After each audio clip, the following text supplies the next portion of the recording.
might say that was the easiest money we've ever made. Looks perfect to me. Oh, it is, except for the paper it's printed on. When are we going to start printing them up and passing them? Oh, we're going to print it, but we're not going to pass it. This money doesn't go into circulation. What? I kill and rob a government agent, and you say we're not going to put it into circulation? That's right. Well, what are we going to do? Start forest fire with it? I'm not going to use them to get myself hanged. I've got a plan to make this some real money and still stay within the law. Well, that's all right with me. I never did like lawmen. Any kind of lawmen.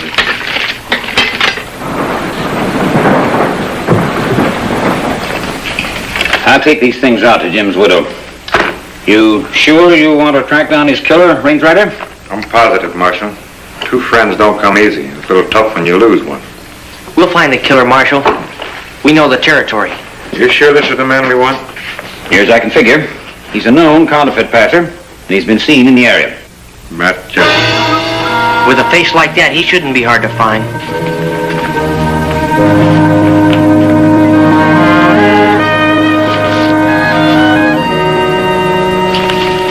This is the best stuff I've bought yet. I like it, boys. I like this better. For 25 cents on the dollar, we all made a good deal. If everything goes right, I'll be back for more. Yeah, you do that. Be seeing you. Oh, I'm sure you will.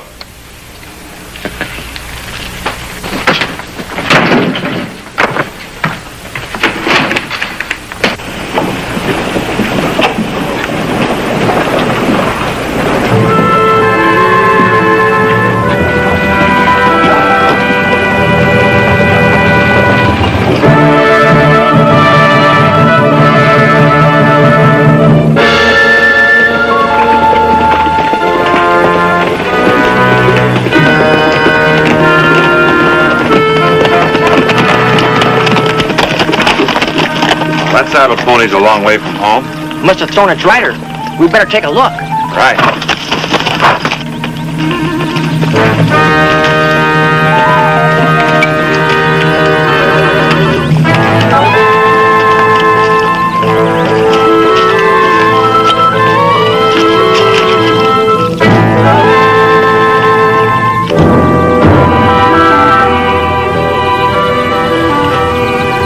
It's Jessup. Our number one suspect. That's right. Looks like somebody did our job for us. Now, this makes it harder. Now we don't know who we're chasing. Yeah. Well, what do we do now? We better go into town. You check the print shop and the newspaper office. Print shop and newspaper office? Look at that. Wait, it's an ink smudge. That's right. Printer's ink. Well, that gives us something to start on. There's something else. Well, it's a broken horseshoe. I think we better break up too, Dick. What? You check the newspaper office and the print shop, and I'll follow this broken horseshoe trail. Where'll I meet you? You won't. I'll meet you. Now that we know that Jessup's been killed, maybe I can join up with his killers. Now, wait a minute. You can't tackle this alone. Well, of course not. When you go in town, let everybody know that you're a law officer. When we meet, we go into our act. Our act? Sure. You don't know me, and I've never seen you. I just hope that this broken horseshoe leads me to the right man. Adios.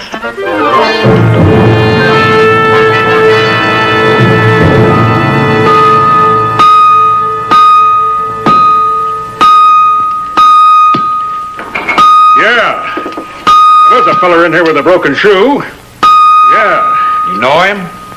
Yeah. Know his name? Yeah. Well, it isn't is it? No. It's Edmonds. Blake Edmonds. You know where I can find him? Yeah. He's over in the saloon. Yeah. Yeah.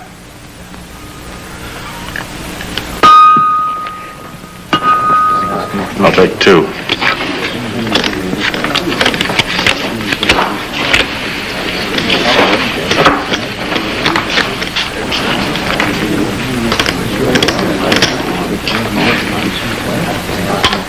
Raise you two.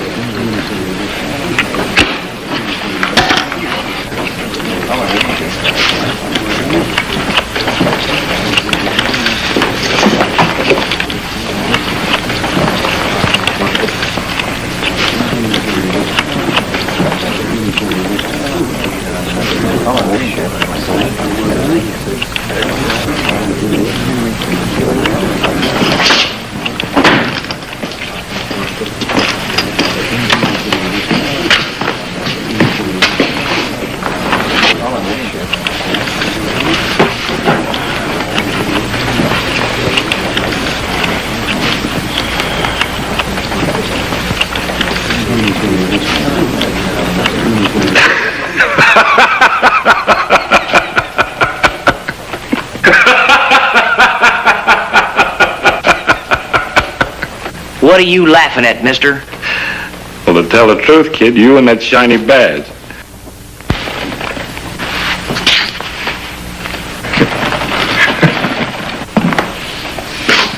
Unless you're looking for trouble, Buckskin, I'd wipe that grin off your face.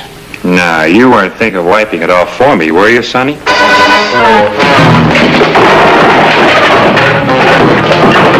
This ought to be good.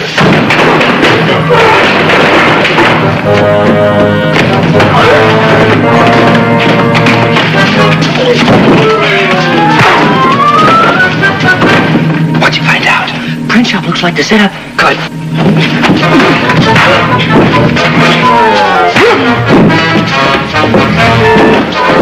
See the men at the poker table? Yeah? Introduce me. Oh, with pleasure.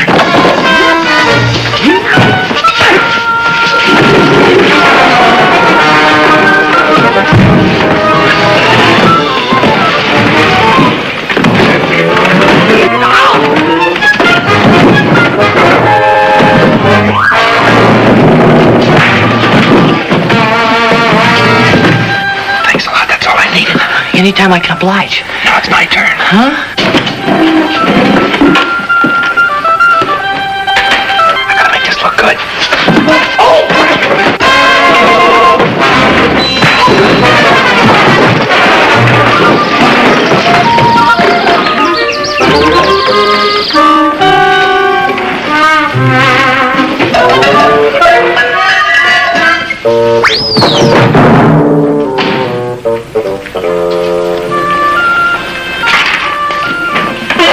Sorry I broke up your game, boys. Forget it. It was worth it to see you throw that lawman out. Want to sit in? Thanks. I'd like to.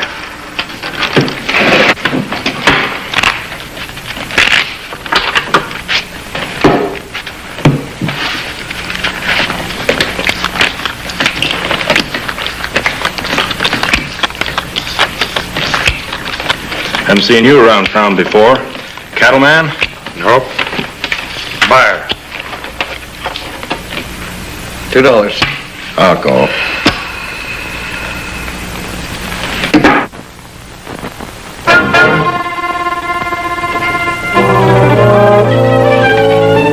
Hey, you kidding? Buy some chips. You can't bet with that. Oh, no? Ask Edmonds. Take off, boys. What about the game? I said take off. The stranger and I want to talk a little.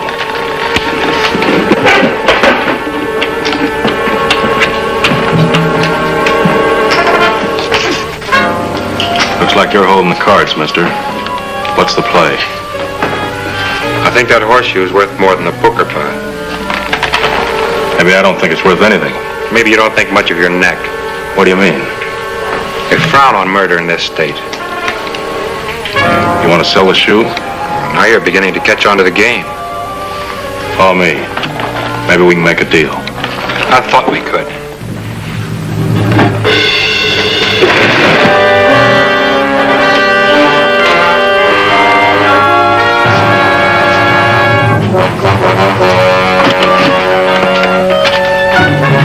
Come on in. I'll be right with you.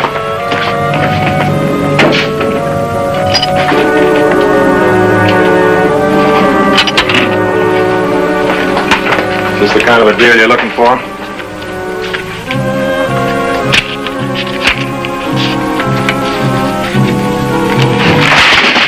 I said a deal, not a sucker play. What do you mean? I mean that the government puts a different serial number on each bill. Besides, you use cheap paper. Those are phony. Go ahead, Beach. If you want to join Jessup. Now, wait a minute. What's this all about? I'll ask the questions. Who are you?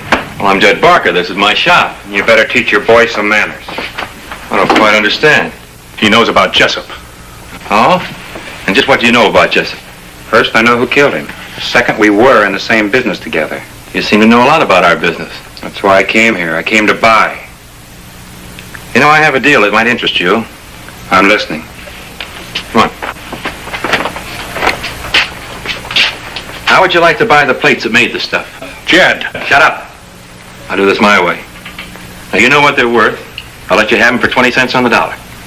It's a good deal. I don't carry that kind of money with me, though. You have to give me a little time to scrape it up.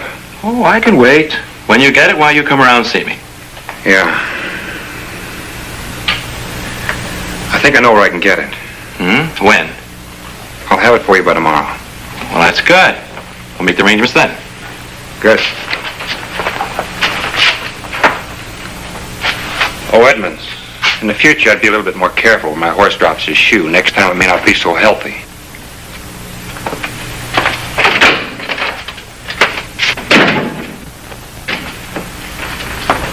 I don't get it. What are you selling the plates for? Very simple. We sell this guy the plates, and we operate with the money we've already made. But nothing.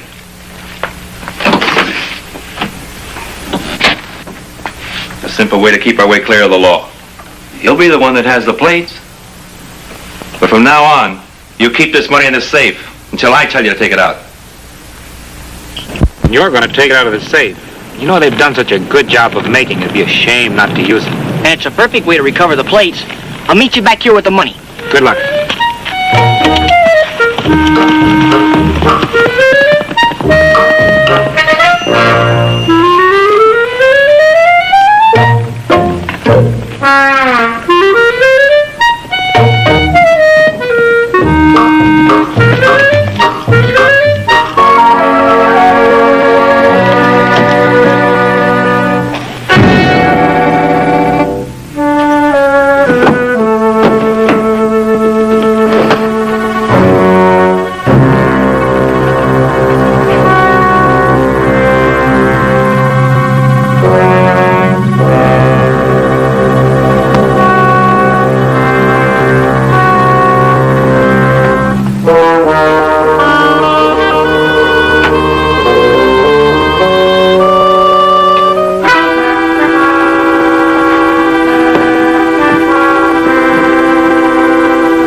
It was easy.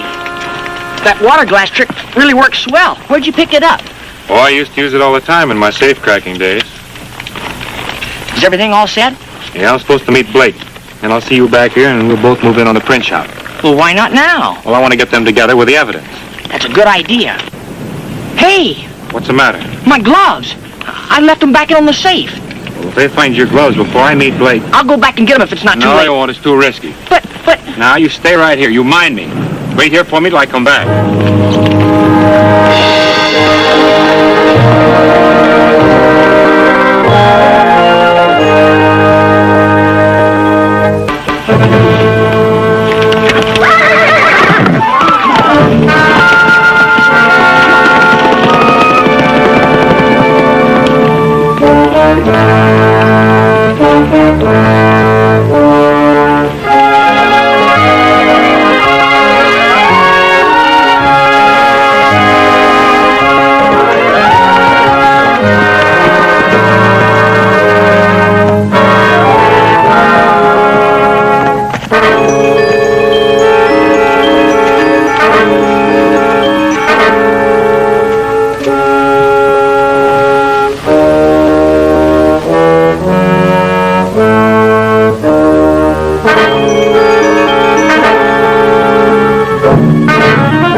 the money.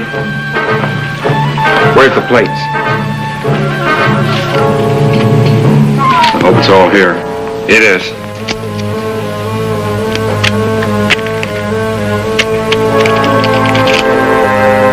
It looks all right to me. Jed hates to lose those plates. They're worth plenty. A deal's a deal. I'll see you later.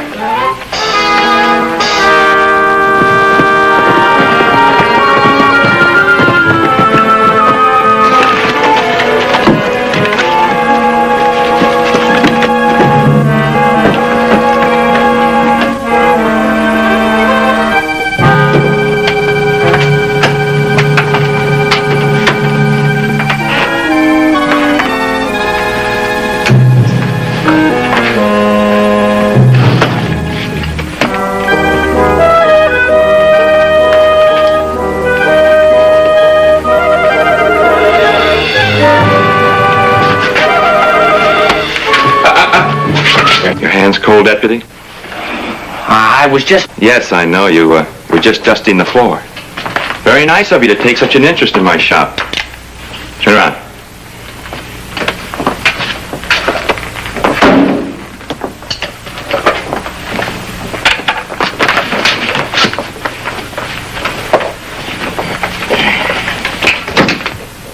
Hey, Jed, I got the dough. What's he doing here?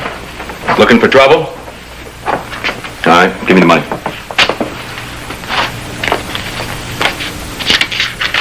You blundering idiot. What's wrong? Gave us our own money. What? How could that happen? The kid. He took it and gave it to his partner. His partner? But the kid's a lawman. Yeah, so's the big fella. But when he finds his boy missing, he'll be back. And that's all the bait we'll need. He'll bite, and we'll be waiting for him. Give me a hand.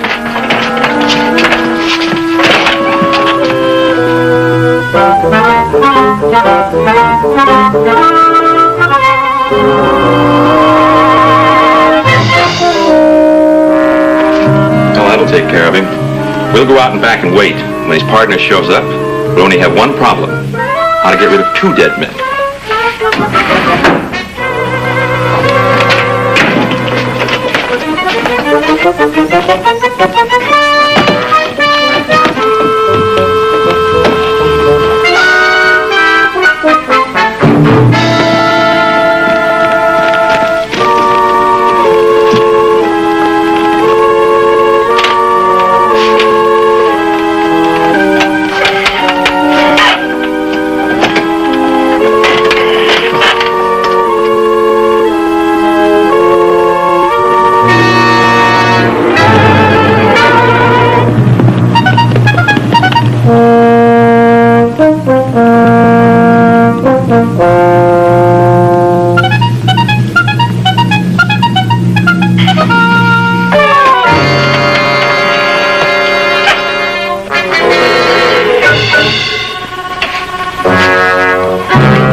They sure made their last dollar, huh, Range Rider, old buddy? Yeah, sure have.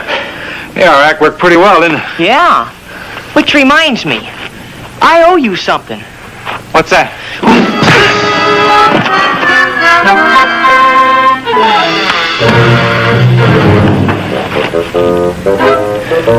That's for acting too well in the saloon.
I'd say that was the easiest money we've ever made.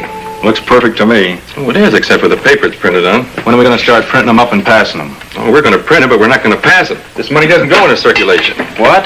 I kill and rob a government agent, and you say we're not going to put it into circulation? That's right. Well, what are we going to do? Start forest fire with it? I'm not going to use them to get myself hanged. I've got a plan to make us some real money and still stay within the law. Well, that's all right with me. I never did like lawmen. Any kind of lawman.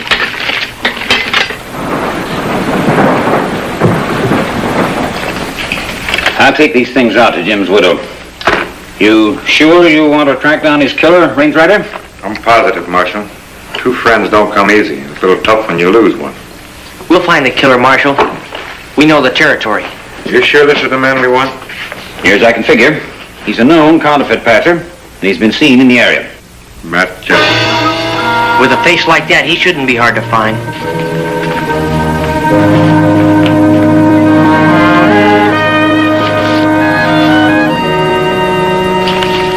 This is the best stuff I've bought yet. I like it, boys. I like this better. For 25 cents on the dollar, we all made a good deal. If everything goes right, I'll be back for more. Yeah, you do that. Be seeing you. Oh, I'm sure you will.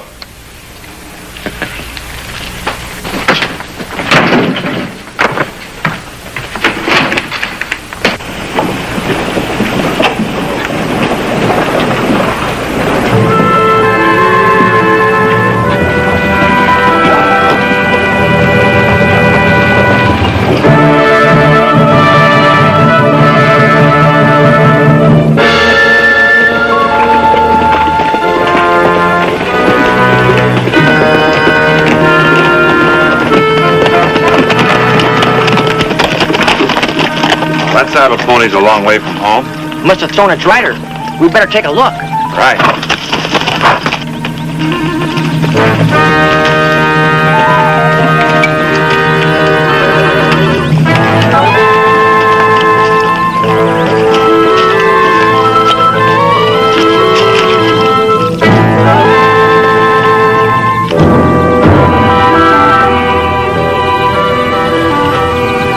It's Jessup. Our number one suspect. That's right. Looks like somebody did our job for us. Now, this makes it harder. Now we don't know who we're chasing. Yeah. Well, what do we do now? We better go into town. You check the print shop and the newspaper office. Print shop and newspaper office? Look at that. Wait, it's an ink smudge. That's right. Printer's ink. Well, that gives us something to start on. There's something else. Well, it's a broken horseshoe. I think we better break up too, Dick. What? You check the newspaper office and the print shop, and I'll follow this broken horseshoe trail. Where'll I meet you? You won't. I'll meet you. Now that we know that Jessup's been killed, maybe I can join up with his killers. Now, wait a minute. You can't tackle this alone. Well, of course not. When you go in town, let everybody know that you're a law officer. When we meet, we go into our act. Our act? Sure. You don't know me, and I've never seen you. I just hope that this broken horseshoe leads me to the right man. Adios.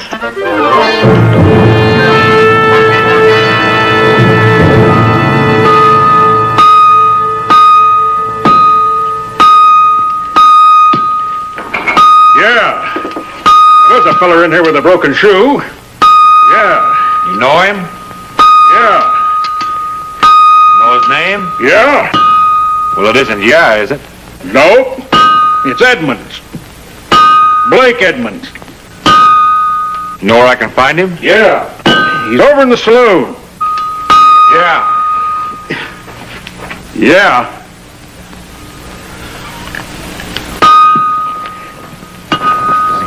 I'll take 2.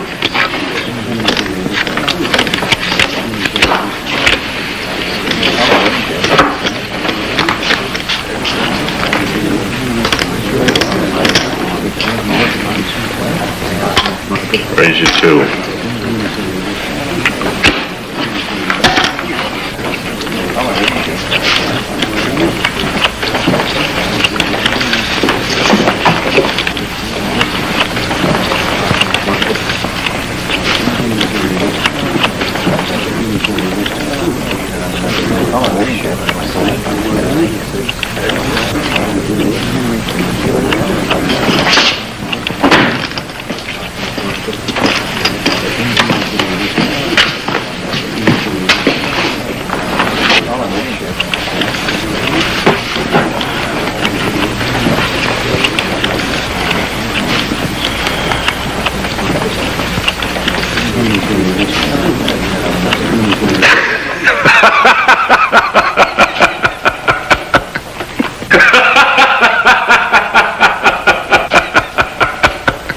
What are you laughing at, mister? Well, to tell the truth, kid, you and that shiny badge.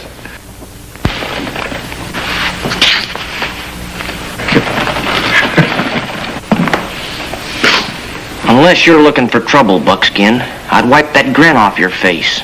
Nah, you weren't thinking of wiping it off for me, were you, Sonny?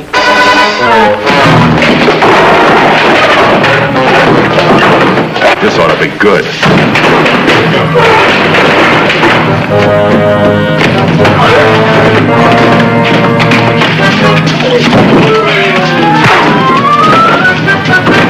What'd you find out? Print shop looks like the setup. Good.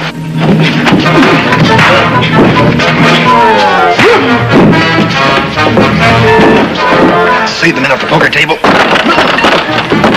Yeah? Introduce me. Oh, with pleasure.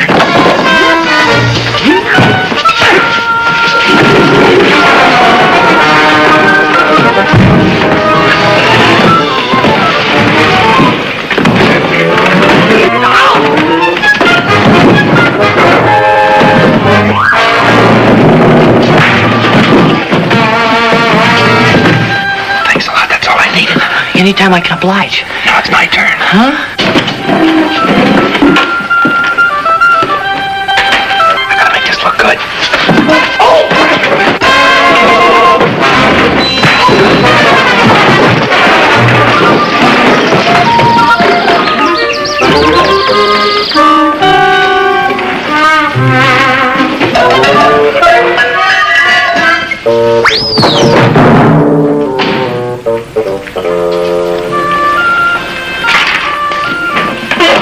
Sorry I broke up your game, boys. Forget it. It was worth it to see you throw that lawman out. Want to sit in? Thanks. I'd like to.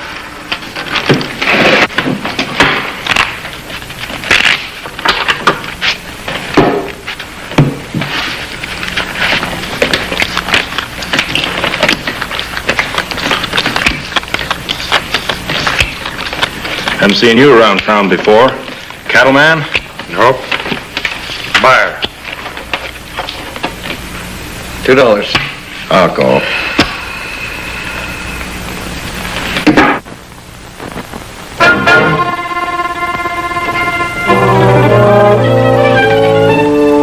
you kidding? Buy some chips. You can't bet with that. Oh, no? Ask Edmonds. Take off, boys. What about the game? I said take off. The stranger and I want to talk a little.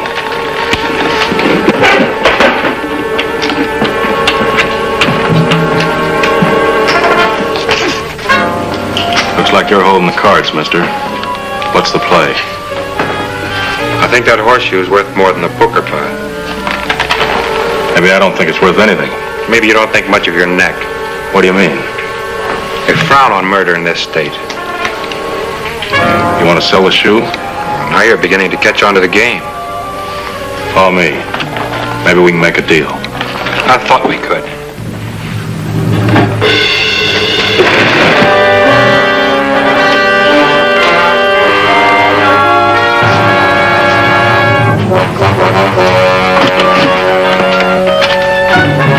Come on in. I'll be right with you.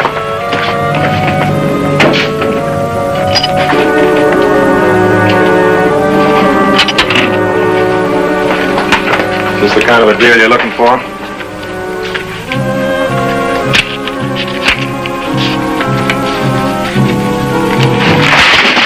I said a deal, not a sucker play. What do you mean? I mean that the government puts a different serial number on each bill. Besides, you use cheap paper. Those are phony. Go ahead, Beach. If you want to join Jessup. Now, wait a minute. What's this all about? I'll ask the questions. Who are you? Well, I'm Jed Barker. This is my shop. You better teach your boy some manners. I don't quite understand. He knows about Jessup. Oh? And just what do you know about Jessup? First, I know who killed him. Second, we were in the same business together. You seem to know a lot about our business. That's why I came here. I came to buy. You know, I have a deal that might interest you. I'm listening. Come on. How would you like to buy the plates that made the stuff? Jed! Shut up. I'll do this my way. Now, you know what they're worth. I'll let you have them for 20 cents on the dollar. It's a good deal. I don't carry that kind of money with me, though. You have to give me a little time to scrape it up. Oh, I can wait. When you get it, why you come around and see me? Yeah. I think I know where I can get it. When? I'll have it for you by tomorrow. Well, that's good. We'll make the arrangements then. Good. Oh, Edmonds. In the future, I'd be a little bit more careful when my horse drops his shoe. Next time, it may not be so healthy.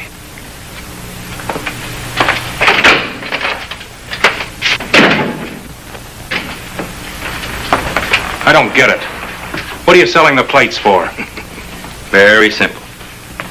We sell this guy the plates, and we operate with the money we've already made. But nothing.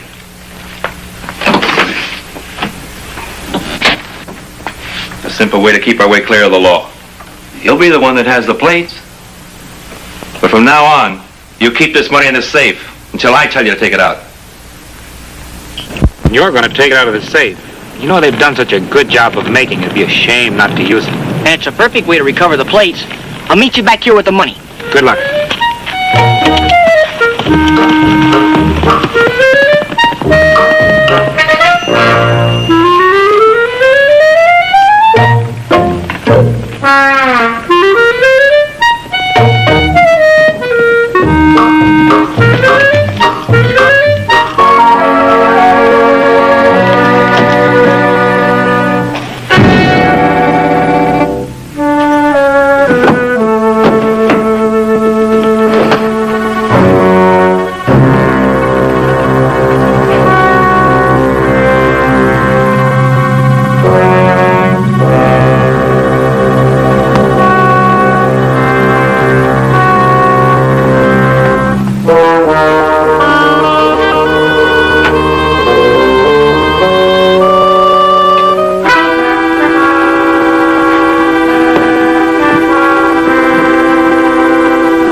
It was easy. That water glass trick really works swell. Where'd you pick it up? Oh, I used to use it all the time in my safe cracking days. Is everything all set? Yeah, I'm supposed to meet Blake. And I'll see you back here, and we'll both move in on the print shop. Well, why not now? Well, I want to get them together with the evidence. That's a good idea. Hey, What's the matter? my gloves. I left them back in on the safe. Well, if they find your gloves before I meet Blake... I'll go back and get them if it's not too No, late. I won't. It's too risky. But... Now, you stay right here. You mind me. Wait here for me till I come back.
There's the money.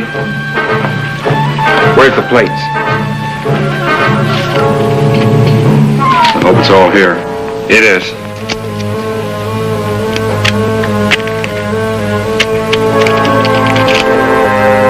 It looks all right to me. Jed hates to lose those plates. They're worth plenty. A deal's a deal. I'll see you later.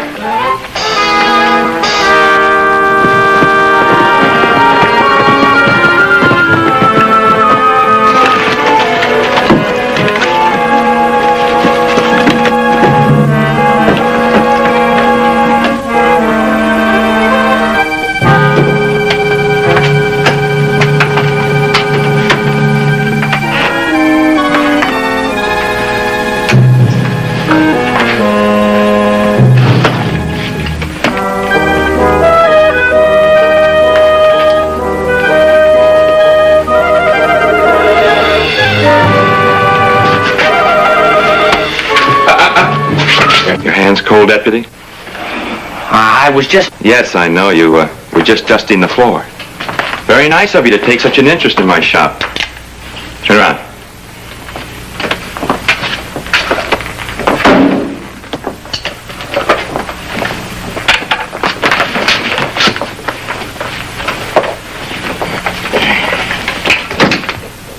Hey, Jed, I got the dough. What's he doing here? Looking for trouble? All right, give me the money.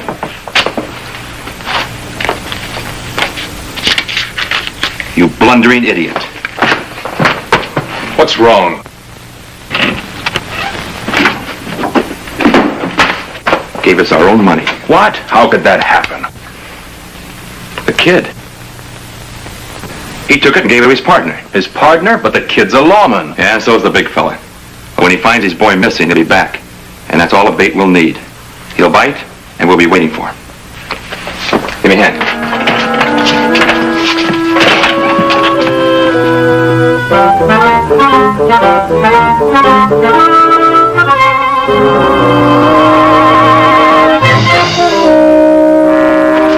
Well, that'll take care of him. We'll go out and back and wait. When his partner shows up, we'll only have one problem. How to get rid of two dead men.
They sure made their last dollar hungry and dried our old buddy. Yeah, sure have. Yeah, our act worked pretty well, didn't it? Yeah. Which reminds me, I owe you something. What's that?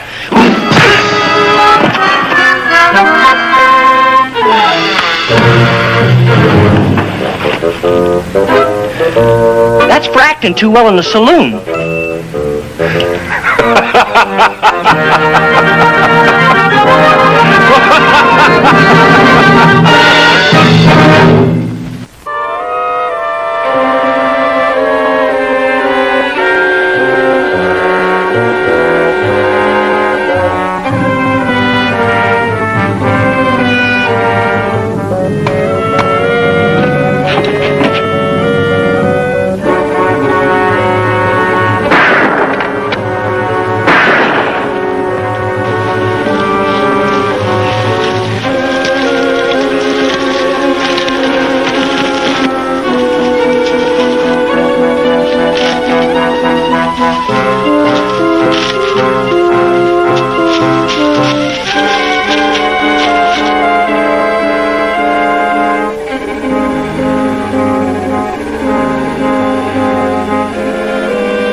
Look over there. Coffee and food. Here's where we grub up. You wait here. I'll take care of him.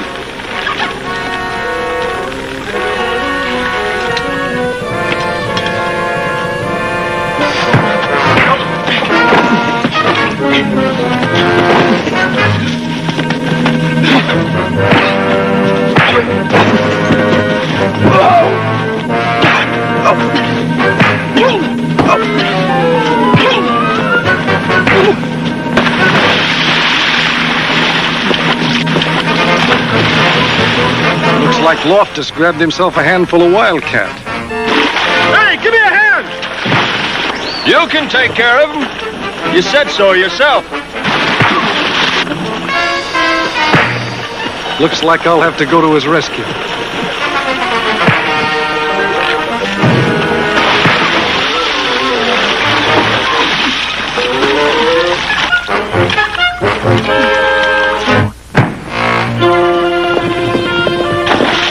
What were you waiting for, knockout? Hey, look. Let's get out of here.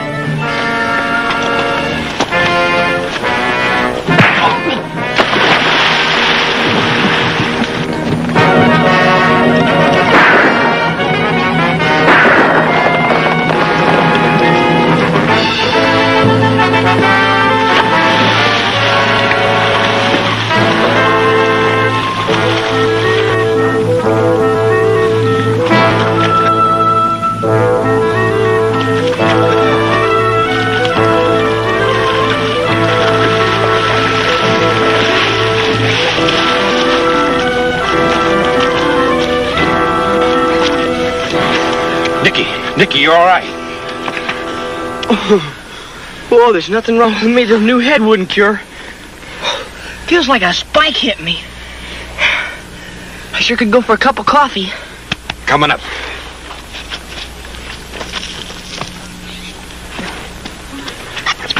This is a well-done meal if I ever saw one.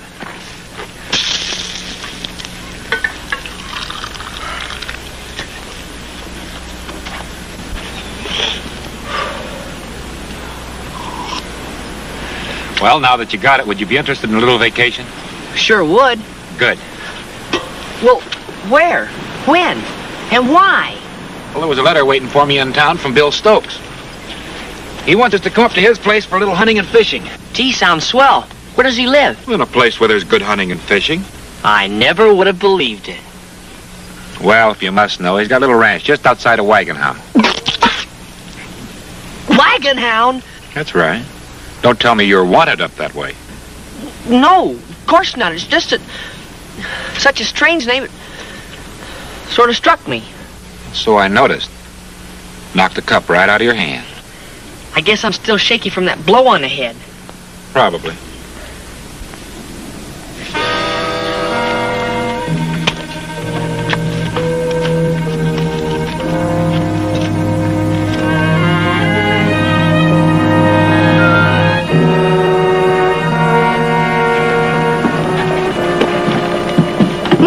up, Edward. Same to you, Emily. How's your mother? Oh, never better, thank you.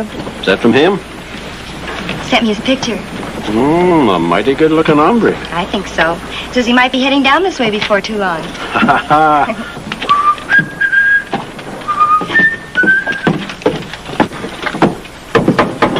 Don't take so much for granted, Sheriff.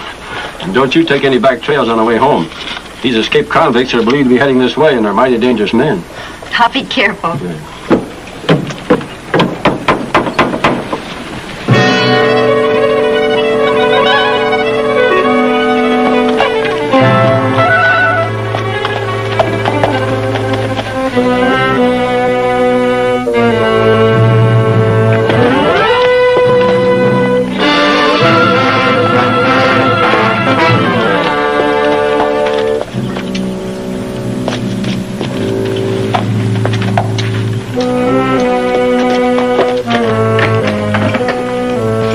Three extra horses in the corral come from? Why, I put them there. Well, who are you? I'm your Uncle Bert, Emily, dear. Why, you can't be. He's in prison. Was in prison. I didn't know they paroled life-termers. They don't. Come on out, boys. These are my pals, Emily. We're aiming to stay a while with you folks. That's Tex Loftus. Howdy, ma'am. It's Joe Matson. Hello. Joe Matson? Then you must be known as Blaze Barnett. How come you figured that out? I saw a reward poster. It had your descriptions on it. You can't stay here. You'll be recognized. Not after I shave off this beard. But people will ask questions And you'll tell them the truth. I'm your uncle from Denver. People will never figure Bert Morley is Blaze Barnett. But what about those two? Stop your arguing. We're here and we're staying until it's safe to move on. No. I won't have it. You can't. Emily, please. We can't do anything but accept the situation. She's right. I suppose she is. All right, I'll do as you say. That's a good girl. Just to make sure, Loftus will keep a close watch on your mother. If you make one false move or talk out of turn, it'll go bad with her, savvy? Take her to her room. Don't let anybody see or talk to her outside of us. If anybody asks about her, she's sick. Can't have visitors. When Dr. Winthrop hears about that, it'll bring him out here on the double. You know she's right. We'll cross that bridge when we get to it. Do you mind if I go too? Of course not. So far, so good, eh, Joe? Yeah, but what are we going to use for money? These women haven't got any to speak of, and we're going to need some cash. Don't worry. We'll get cash. Plenty of it.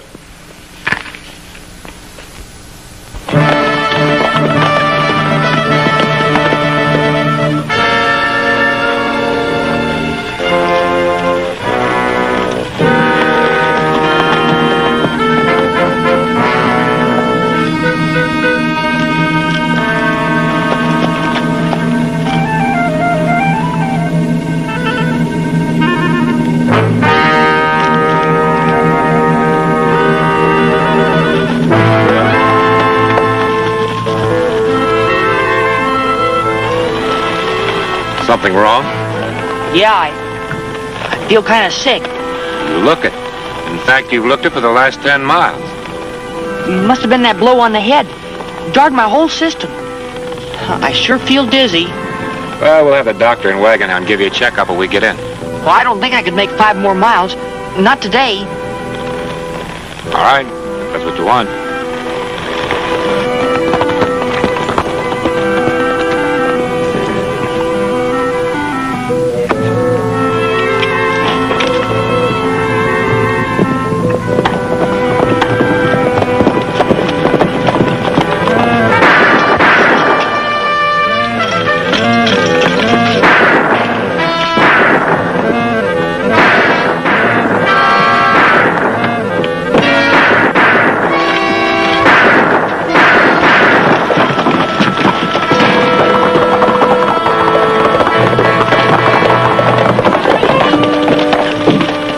Dickie.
Where are you going?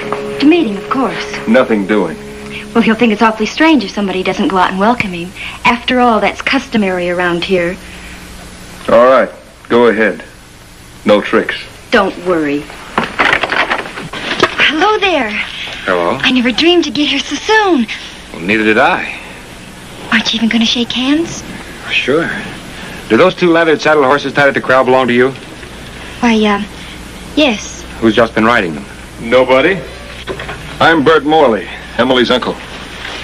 What's this about the horses? Those two horses have been ridden hard and recently. So? So I trailed two bank robbers to this ranch.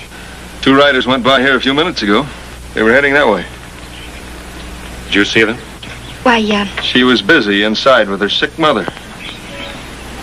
Could you have heard them or seen them? What's the matter? Don't you believe anything I say? Frankly, no. Why, you...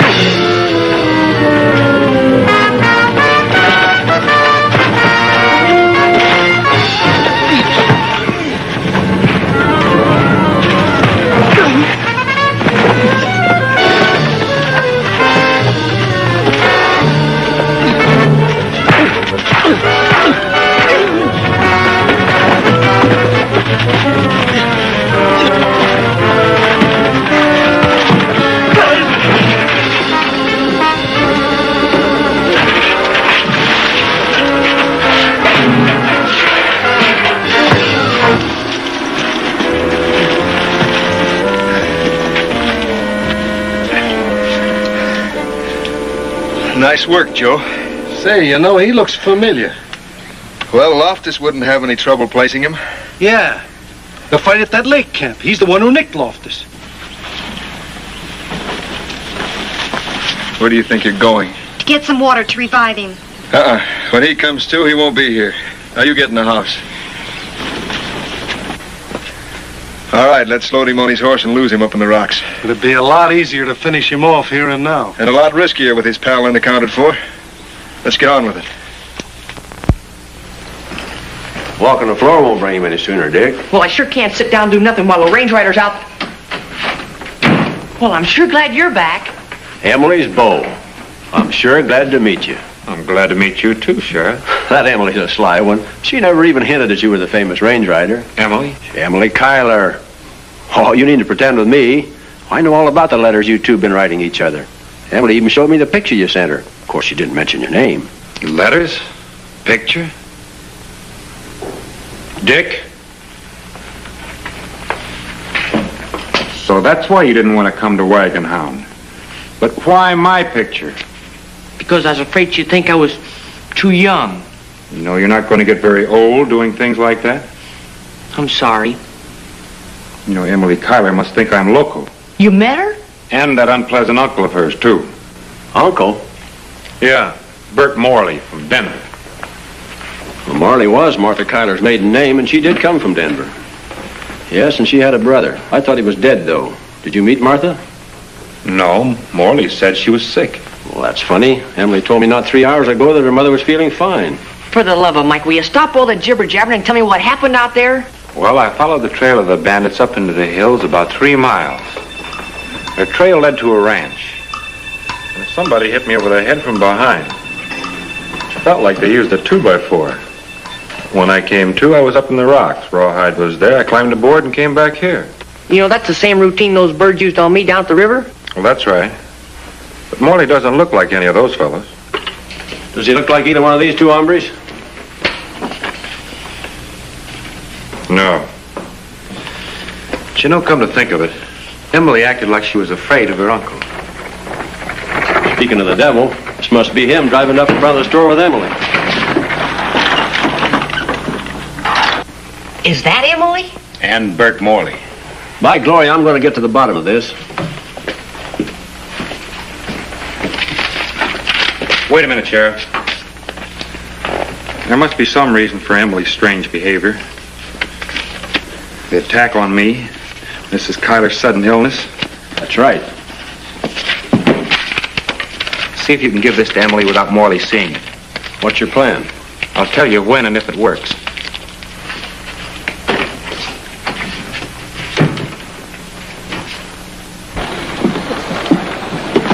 Hello, Emily.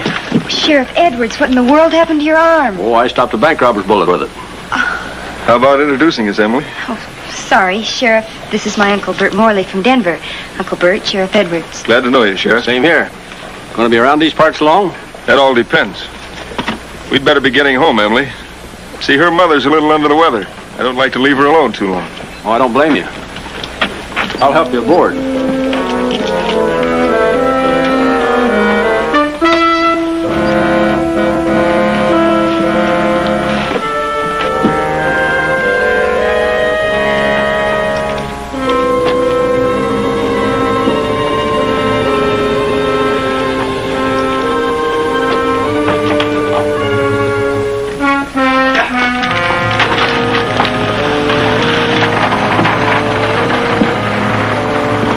Get it? You bet. Good. Let's go take it.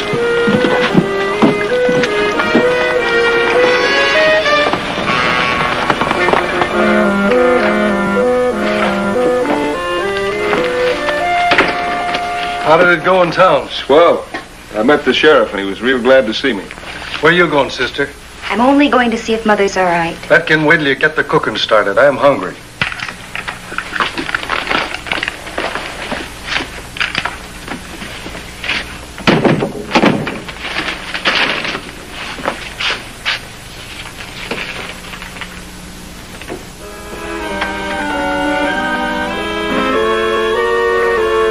I'll take that. No. A young man will call shortly. His name is Dick West. Pretend he is an old friend. Dick West. I've heard that name before. Where did you get this? In the groceries. Oh, no, you didn't. The only person that came near you was the sheriff. He must have given it to you. That means he suspects something. We'd better get out of here. Yeah. And I've got an idea we can use Dick West coming here to do just that. Get in there.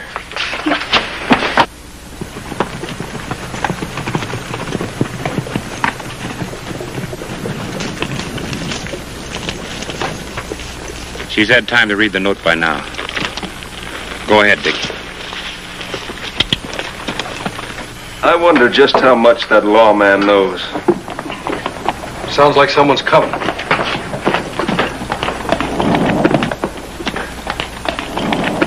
Holy cats, it's that kid Loftus tangled with. Now I know where I heard his name before. That's the range rider's pal. I told you we should have cleared out of here. He's pulling up. Come on. Now remember, no false moves or it'll mean trouble for your mother. Understand?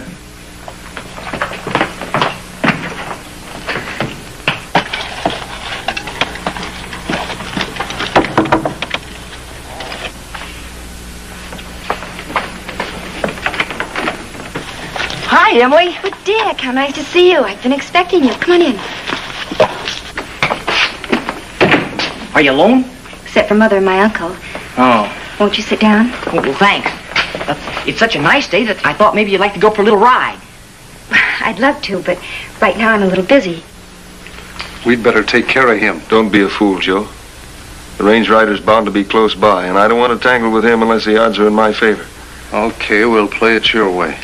You stay in here and listen to what they say. I'll look around outside.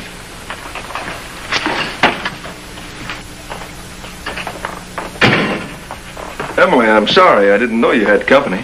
Yes, this is Dick West, a very old friend of mine. Dick, this is my uncle, Mr. Bert Morley. Glad to know you, sir. Same here. Sorry I can't stick around for a chat. I've got to ride over to the North Range. I reckon you kids won't mind too much. Remember the old saying, three's a crowd.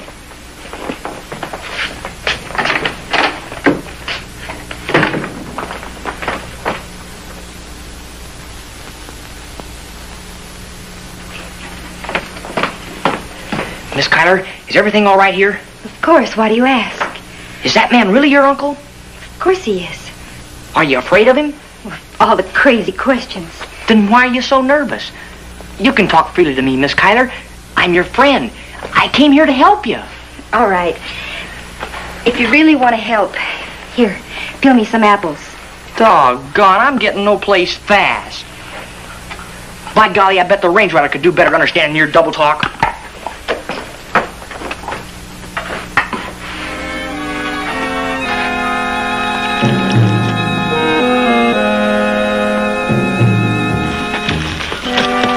Why were you pulling that window shade up and down? To signal the range rider to come down here and act as my interpreter. This is where I take over. Get over there, both of you.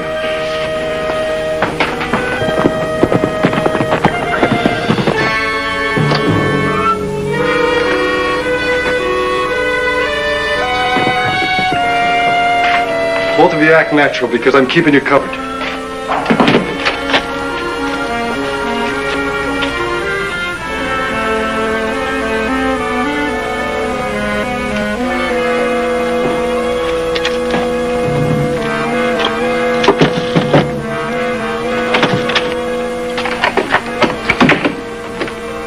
Well, what's the matter? Am I interrupting something? Maybe I should have tossed my hat in first. Might have been a good idea. Well, aren't you even going to shake hands? Of course. Well, now don't let me interrupt your pie making.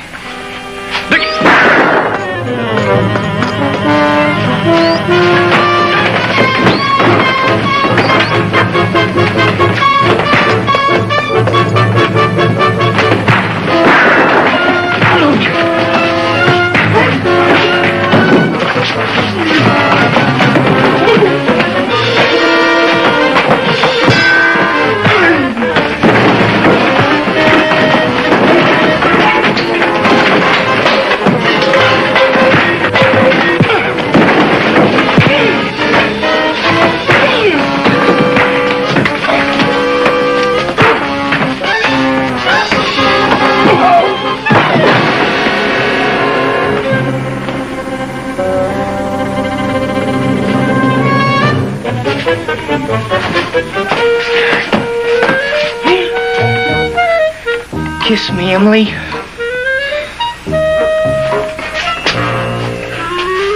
Emily! Emily! Range Rider!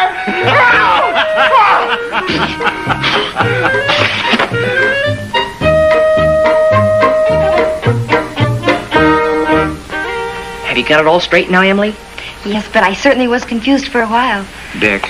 And you're not too disappointed? Far from it. Dick. And you'll keep on writing me letters? Of course I will. Dick! Huh? What's the matter? It's time to travel. Oh, I was afraid you'd say that. I'm sorry we made such a mess out of your kitchen, Mrs. Carter. I'm not. That reminds me. How'd you know that guy was hiding in the pantry? Emily told me. Why, she couldn't have, or I'd have heard her. Come on, you can see for yourself.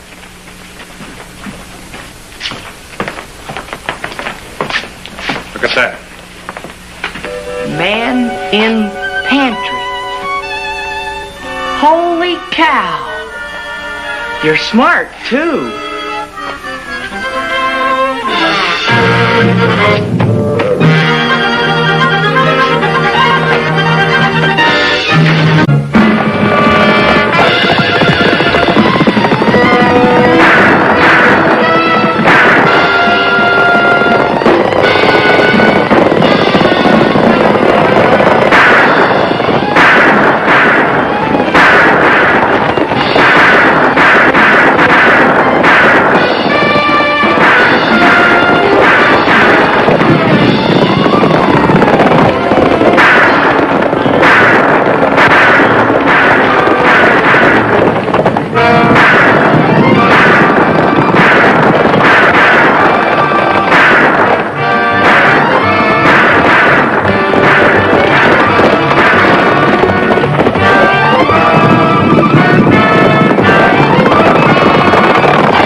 It's nothing to worry about. No, but you ought to get it bandaged as soon as you can. Oh, the boys at the ranch will fix it up if we ever get there.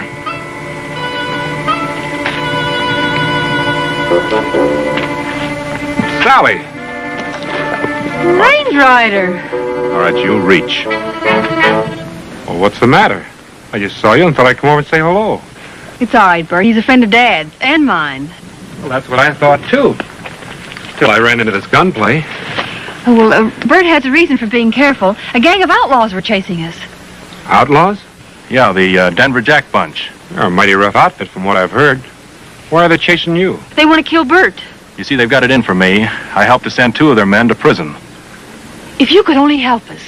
Isn't there any law around here to protect you? Well, yes, but I think we'd better run along, Sally. They're still out there looking for us. Wait. Now, look, Bert and I were on our way to get married. If they catch him, it'll be the end of everything. But they're not after you. Hey, I picked up the trail! What have you got in your mind, Sally? Well, they're following the trail of a man and a girl. If you and I could give them the trail to follow, then Bert could get away. All right, I'll do it. On one condition. What's that? You ride to town and get the sheriff and meet us where I tell you. All right, where? Up this way, boys! All right, let's go. Well, Range Rider, we'll do anything, just so Bert doesn't get caught. There's an old trader shack about a mile or 2 down the road. You get the sheriff and meet us there. Sure. I'll get my horse. This may do it, Sally. But how are you going to get rid of him? I don't know, but I will. Get started, Bert. Well, I'll wait around here until you draw them off. And then I'll head for the ranch. Okay.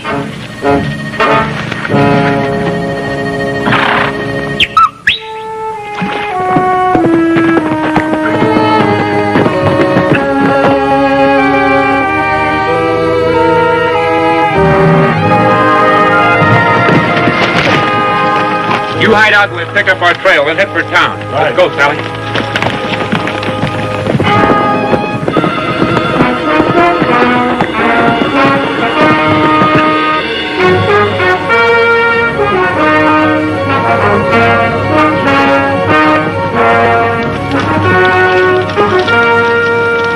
By George, this trail is sure hard to follow. It wouldn't be for the Range Rider. You and your range rider. Just the same, he said he was coming to visit with me, and I wish he were here now. Well, we'll just have to get along the best we can with our own dumb brains. They bore up left.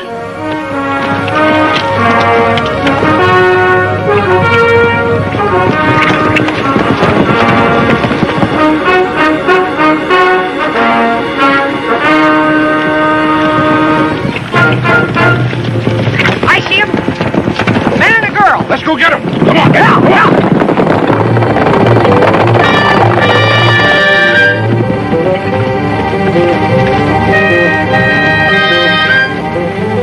When we hit that rim rock, these wet hoofs will pick up dust. They'll leave good tracks for about 20 yards. But then they can follow us. Well, not for long. As soon as the hoofs dry out, the tracks quit, then we'll double back. Let's go.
That was a wonderful trick. That trader's place is just ahead.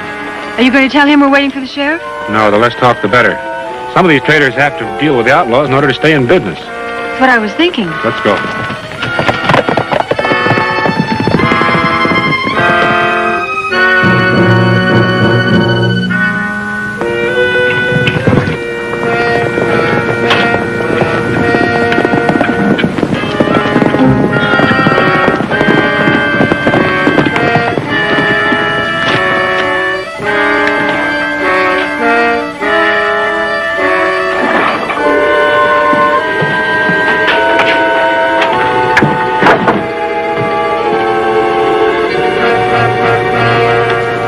Howdy, folks. Hello. Hot enough for you? Oh, it's pretty hot. We thought we'd let the horses rest up a while. We're on our way to Eagle Bend. Sure. Come on in. Make yourselves at home. Thank you.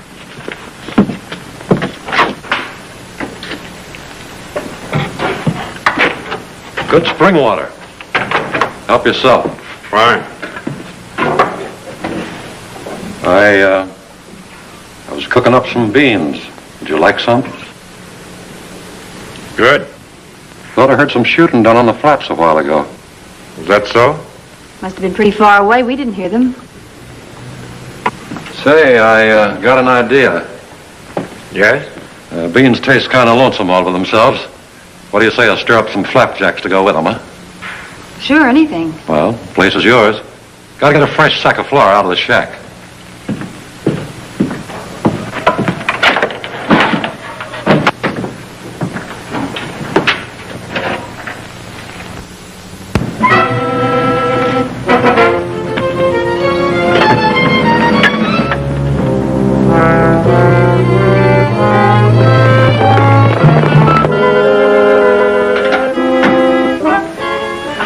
Must have been tough when your father died.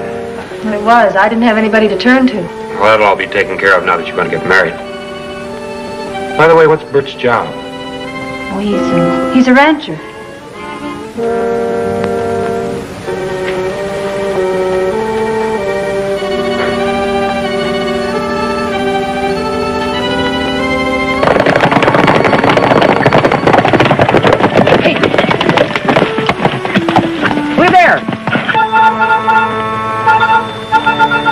Why, that's Jeb's signal. Spell it out, Dick. G-I-R-L.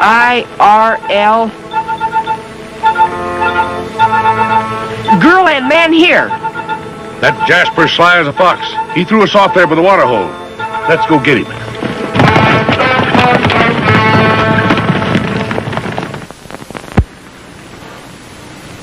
Where's that fellow with the flower?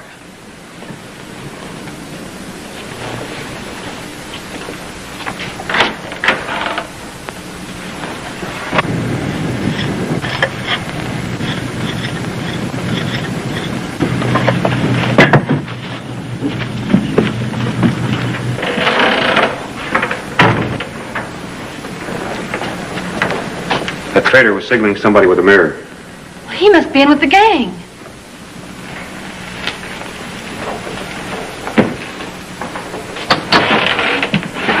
You have trouble finding that flower? Yeah, but I finally got it. Did you have to signal it with a mirror? Mirror? Oh, I painted the frame. Had to cover it so the sun wouldn't dry it so fast. Hold it.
Get away from that window.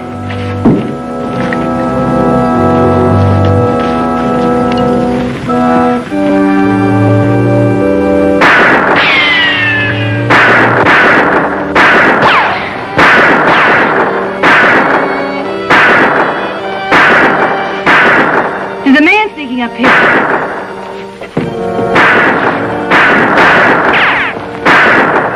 Friend of mine. Dickie, quit firing. It's me. What are you doing in there? What are you trying to do, smoke me out? Hold it, Chief. Hold everything. It's all a mistake, Chief. What do you mean a mistake? That's my partner, the range rider, in there. Well, what if it is? We trailed him from that stage hold up, him and that girl. Well, what the girl's doing in there, I don't know. But I'll find out if you'll only quit shooting. Nothing to lose by a palaver, Chief. All right, go ahead. But if he makes a break, you'll get blasted. Hold it, I'm coming in. Hold your fire.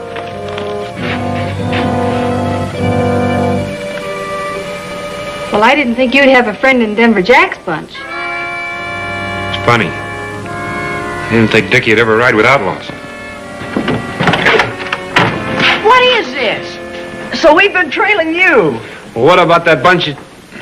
Who is that bunch you're riding with? Well, didn't you know? That's Tub McGraw and his posse. And who's Tub McGraw? The new sheriff of Eagle Bend. Those are his deputies you've been shooting up. Doesn't sound so good, Sally. If what Dick's saying is true, then you and Bert been lying to me. Bert didn't do anything. He's innocent. She was with another guy? Yeah, they said they were being chased by outlaws. Said that you and that bunch you were with was Denver Jack's gang. Outlaws? We're nothing but a posse chasing this guy that held up the stage. We got a report that he picked up a girl after the holdup. He's lying. It's a lie, every word of it. Well, if it is, we don't have anything to lose, and neither does Bert. Dick, go out and tell the sheriff I'm ready to give myself up. I want to get to the bottom of this mess and untangle it. Sure thing. He'll understand. Hey, hold your fire! Everybody! That bandit may be Dick's partner, but how does that change the setup? It don't. We'll hold it till we hear what he's got to say. You do believe me. You've got to believe me. I sure want to believe you, Sally.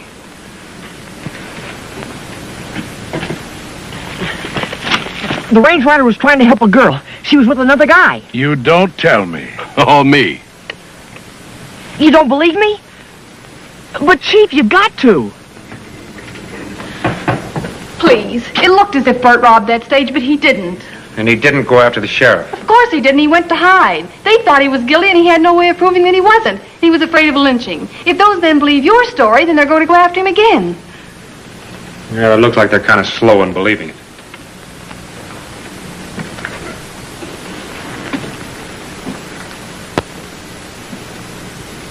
If they don't believe it...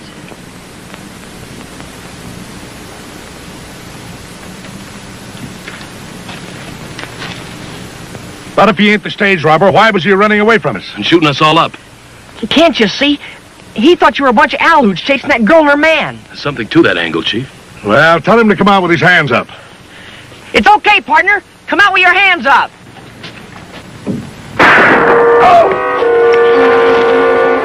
That's all. All bets are off.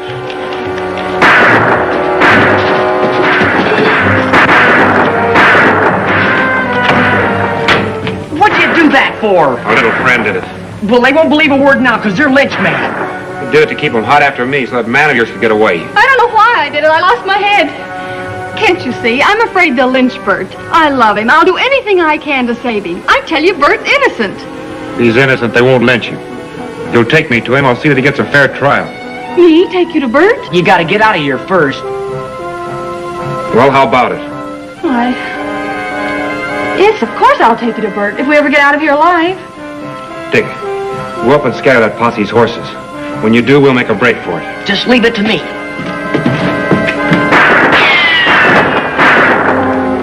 Get out of the way, Dick, or we'll burn down on you, too.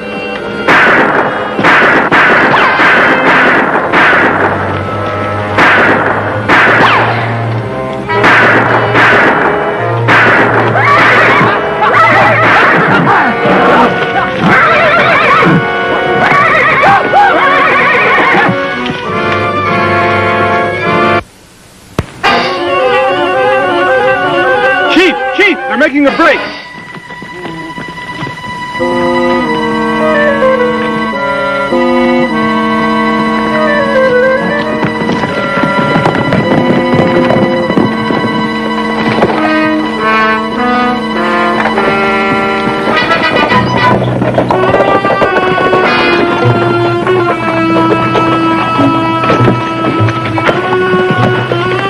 How much further is it? You can see Bert's hideout from here. You know, you and Bert will both get trapped if that posse's still following us. We didn't cover our tracks very well. Dick, you better stay here as lookout.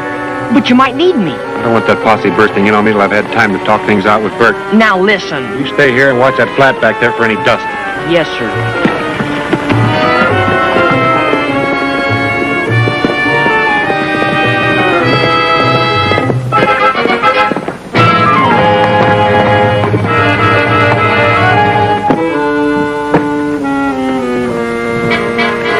How's things, Pete? Okay. A friend of mine wants to see Bert. Bert won't come out. He's sick. But I'll tell him. Don't bother to announce me. Just lead the way.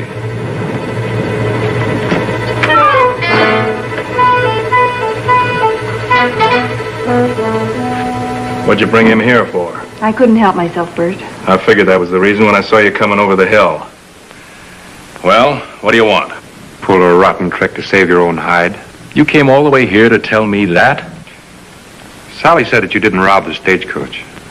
Whether she's lying or not, I told her I'd see to it you got a fair trial. So you came here to take me to trial.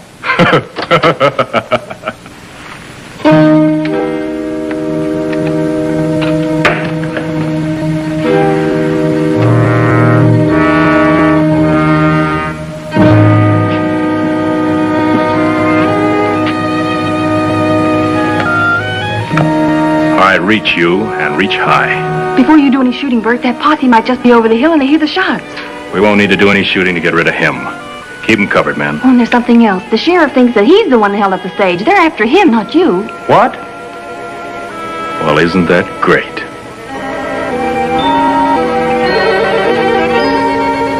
And they wouldn't believe his alibi.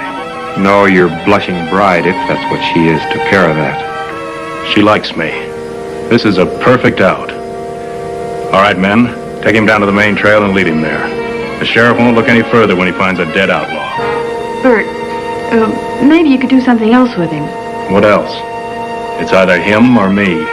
And it's certainly not going to be me. Get his gun. What are you afraid of? Get his gun.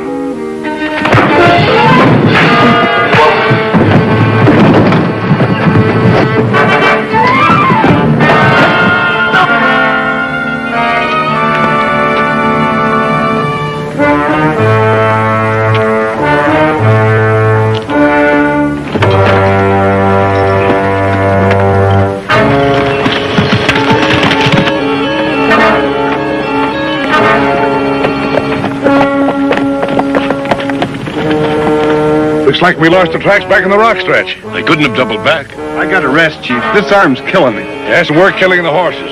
All right, man, we'll rest a spell and then turn back.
Now what have you got to say? Don't talk, Bert. You hush up. All right, then start thinking about that trial. You men that got hurt better ride back to town. May as well all ride back. And I'd like to catch that stage robber, and Dick, too. Hey, look, Chief. Why, it looks like a regular pack train. Except the packs are humans. It's him, Dick.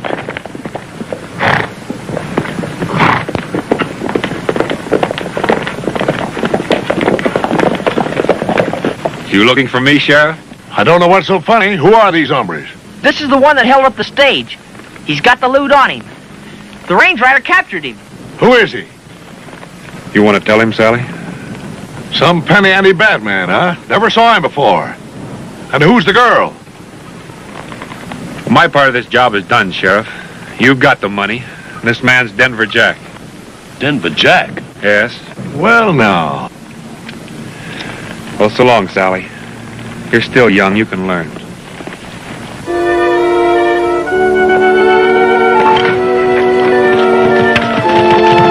What's the matter with him? He's got a reward coming. Well, the best reward you can give him is to go easy on the girl. Like he says, she's young. She'll learn. Adios, Sheriff. So long, Dick. All right, boys, let's go.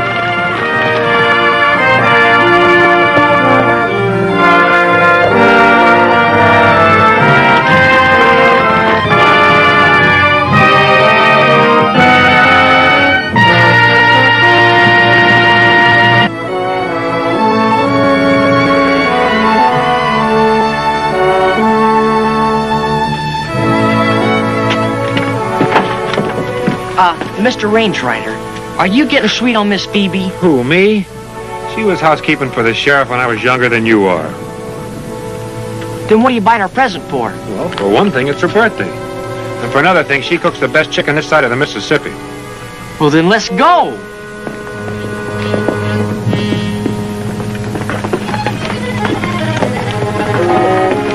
Hey, just a minute.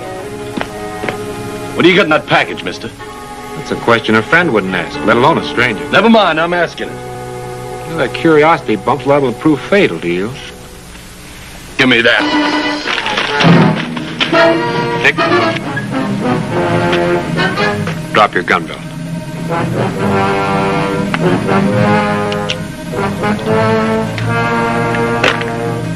Get his hardware. Got it. Now, if you want this package, work for it.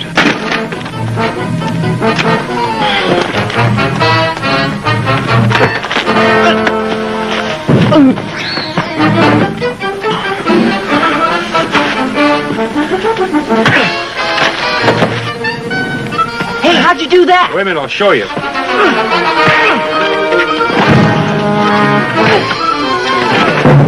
I missed. Just a minute.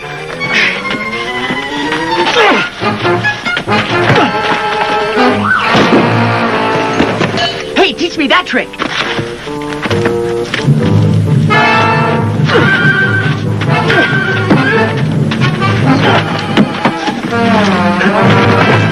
Are you gonna take all day? I'm getting hungry. Be with you in a minute.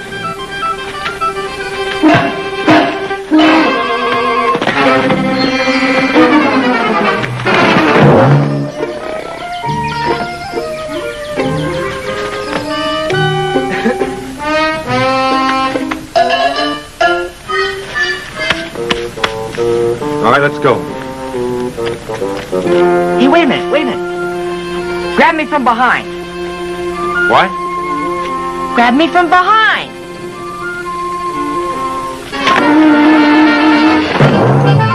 Was that right? Was that the way you did it? Hey, you're learning too fast.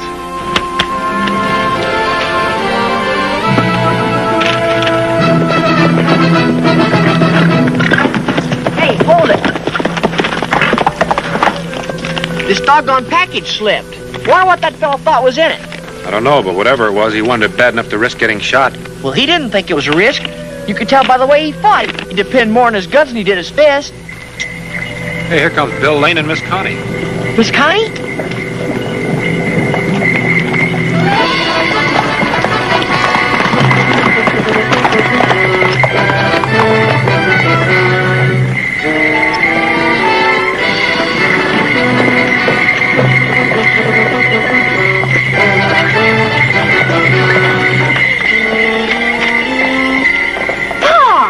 There's the Range Rider and Dick Lane. my soul.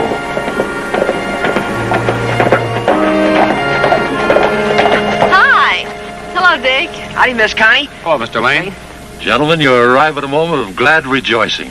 We're on our way to town to buy a ranch. Well, not all of it, but we are prepared to establish legal ownership He means we're going to make a down payment. on 40 fair acres and a dwelling. Well, the roof leaks, but at least it's a house. It's the best news I've heard in a long time. Of course, we'll finish out the summer on the road. Oh, we've added a new line. You want to see it? I sure would. Okay.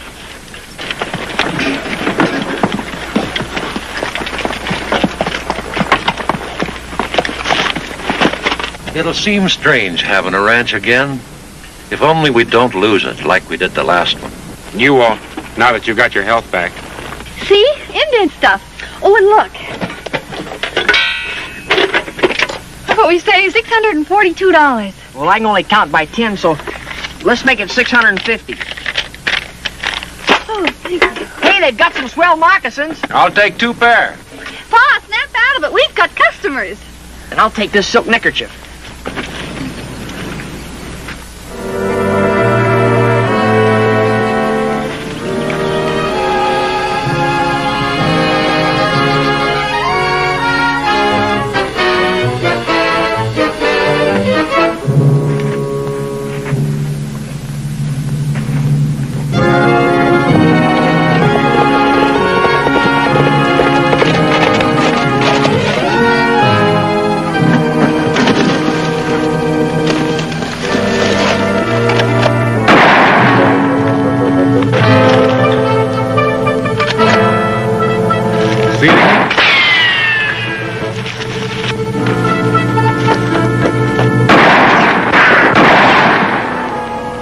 Whose calling card is that?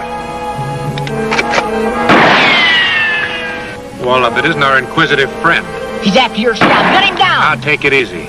Be so free with human life. Once you take it, it isn't so easy to put back. Well, he's being mighty free with ours. That's his word. Besides, I want to ask that hombre some questions. Come back here.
That's what you get when you leap before you look.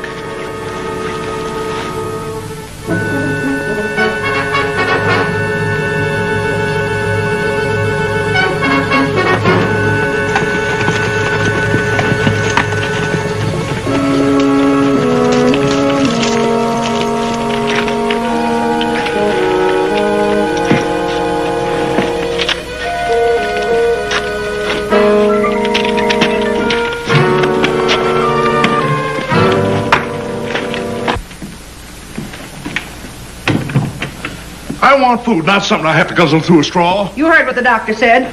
no solid foods, and no smoking. Now, for once in your life, you're going to do as you're told. I'm being starved to death in my own house. Now, you see here, Phoebe Sims, do I or don't I give the orders around here? No. Oh. Please, Phoebe, I'm awful hungry.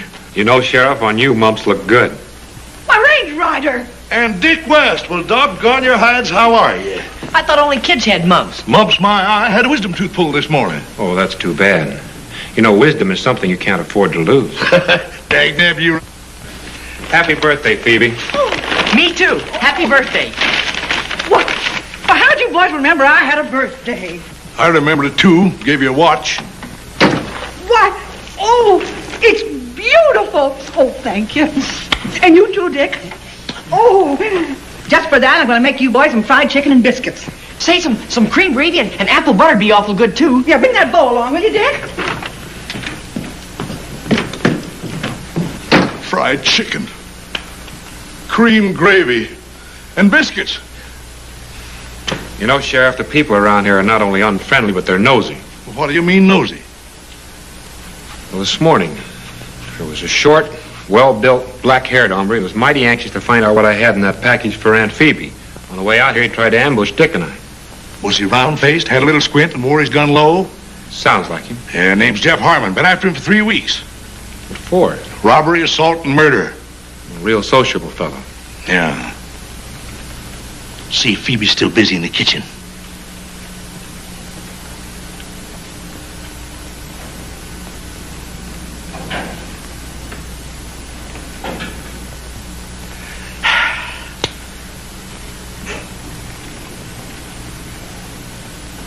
What do you think Harmon thought was in that package? I wish I knew. He was sure looking for something. He broke into 6 trading posts and slugged one of the traders. Stuck up 2 buyers of Indian goods, shot one through the chest. Oh, yes, he raided 3 Indian hogans, killing Chief Walking Hills. He's a friend of yours, wasn't he? Yeah. Yeah, the gun the old man down in cold blood.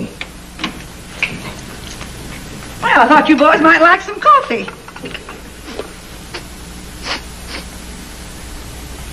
Sheriff, you been smoking? Oh, no, not me. Him. Now, everyone knows that a Range Rider don't smoke. Give me that pipe. If you haven't got it, your shirt tail's on fire. Give it to me. Doggone it, Peepee, I might as well be married. Well, it would serve you right if you were. Women.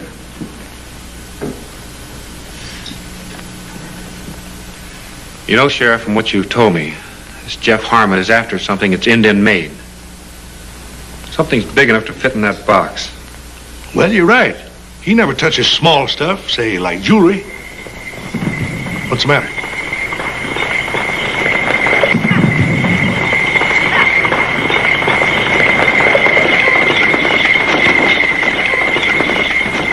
Why, that's Billy's wagon. What's the matter? Something's happened. Range Rider! Sheriff! Bill! Bill, darling! I've been hurt! Oh, Bill, darling! Oh. Bill! Connie, what happened? What's the matter with Bill? Oh, a man held up the wagon and slugged Paul. Sheriff, come on, get him in the house. Dick, you get some water and some clean towels.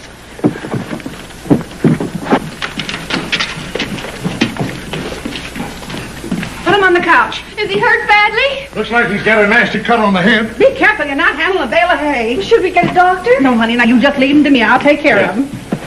Dick, come on, lift up his head here. I'll put this towel on it. What'd the man look like? I don't know. I left Paul with the wagon and I went down to the Bend Creek to fill our canteens. I heard somebody ride up, but I thought it was a customer. Then I heard Paul shout, Don't take that. What did he steal? I don't know. When I got back, everything was all over the ground and Paul was lying there. The money. The ranch money.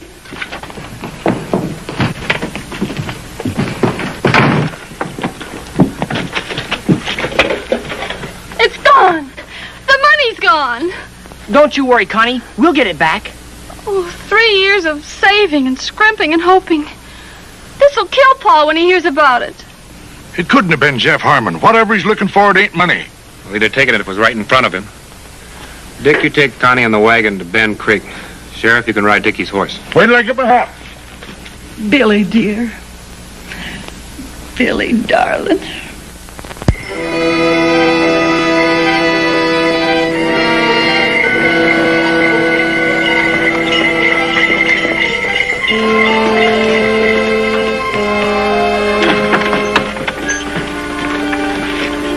By George, it must have been Harmon. These were all Indian things.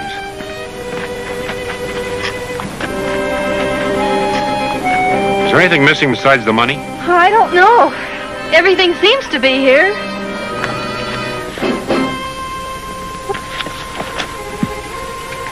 Well, wait a minute. There is a rug missing. What kind of rug? Well, it was a small one. I noticed it especially because they had a funny design on it. That's it. That's what Harmon's been looking for. Oh, now what would a guy like Harmon want with a little rug? Find that out when we find Harmon. Sheriff, you take Connie back to the house. Nothing to do with it. I'm going with you. No, you're not. You're a sick man, remember? Dad burn the dag blasted luck anyway. All to be left behind with a woman or somebody.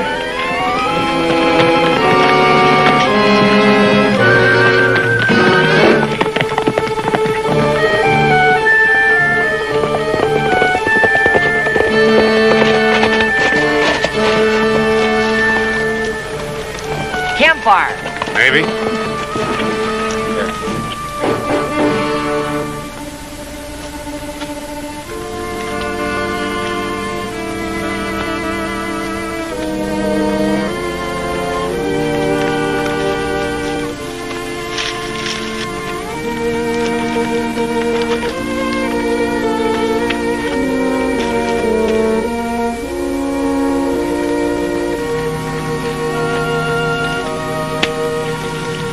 This is the rug, all right. Good work, Harmon. Well, hurry up, will you? I've got to get out of here. The range rider's on my trail. All right, you've earned your money. Hey, what's the idea of this fire? I'm not taking any chances. I'm burning this rug right here and now. Yeah? And sending up smoke signals to advertise where we are? Nobody's looking for me. You ain't any safer than I am.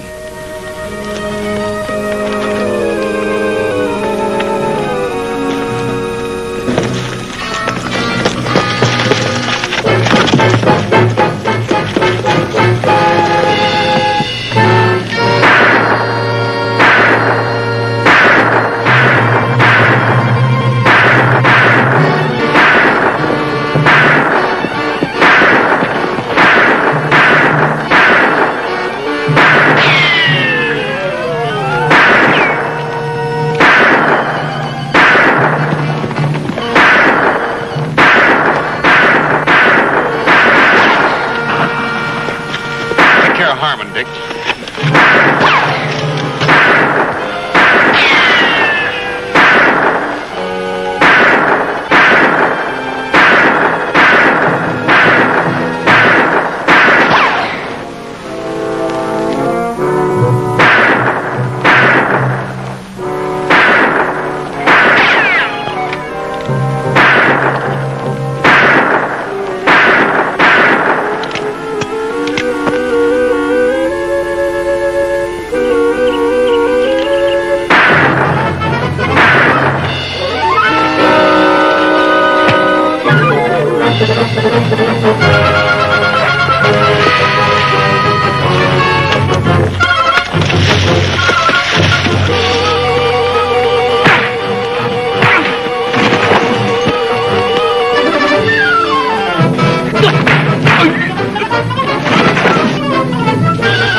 Take care of him, Dick.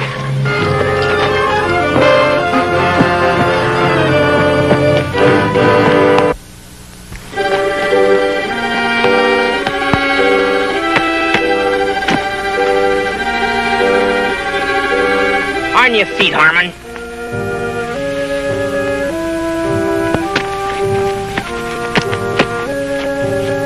So that's the rug Harmon was looking for. No wonder. Look at this Indian sign.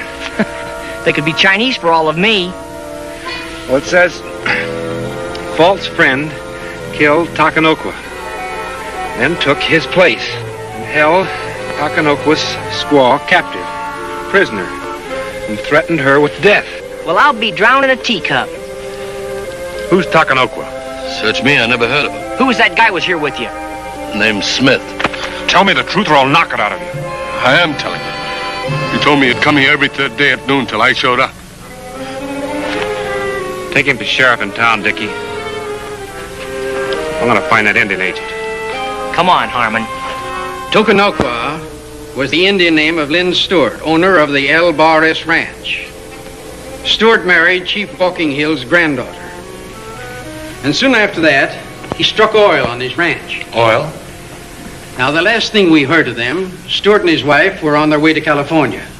They left their foreman here, Steve Bentley, to run the ranch. Then Lynn Stewart is the Tokenokwa mentioned in the rug. And Steve Bentley is the false friend. That's right. About 2 weeks ago, a half-breed showed up, claiming that Stewart's wife had given him a rug to deliver to her father, the chief. Now, instead of that, he sold the rug to a trader and got drunk on the money. By the time the chief had reached the trader, he had sold the rug to Bill Lane. How far is it to Stewart Ranch? Oh, it's about 10 miles out here on the North Post Road. Thanks.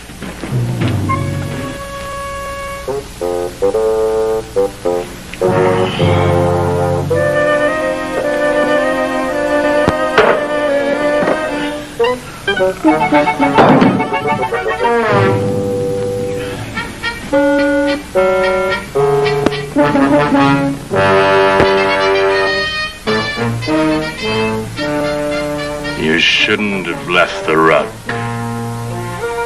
You should have brought it back with you. But you lost your nerve.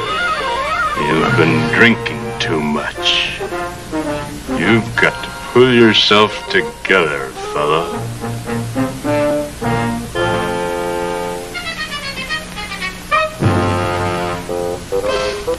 Just one more drink, and then you're going back and make sure that the rug is burned.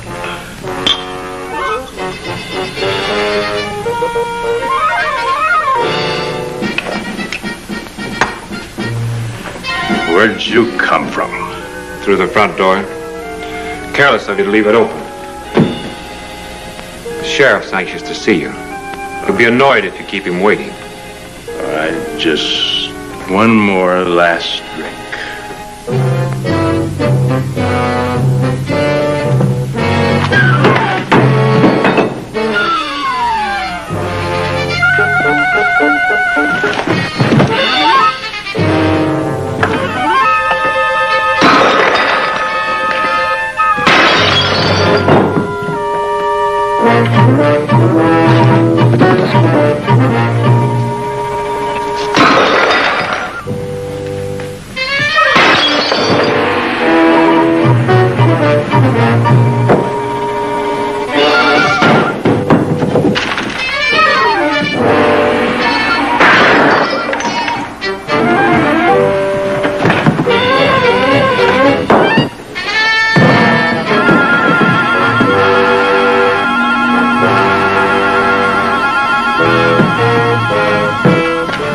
Enough from you, Bentley.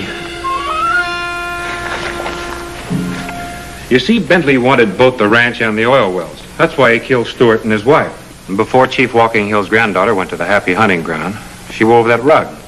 To put the Indian sign on Bentley.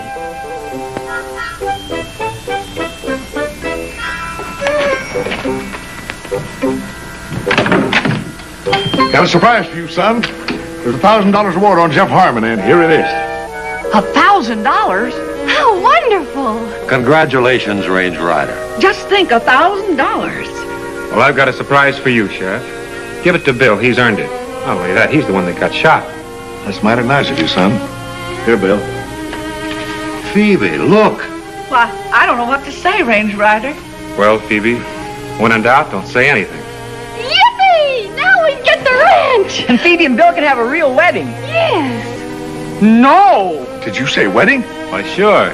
Didn't you know? Bill and Phoebe are going to be married. Married? Now, see here, Phoebe Sims. Now, don't fly off the handle, Sheriff. I fell in love with Bill the first time he sold me a rolling pin. Well, what's to become of me? Oh, I arranged with my sister to keep house for you. Your sister? By doggone it, she's harder to get along with than you are. You're getting the best cook this side of Red River, I'll have you know.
Roberts.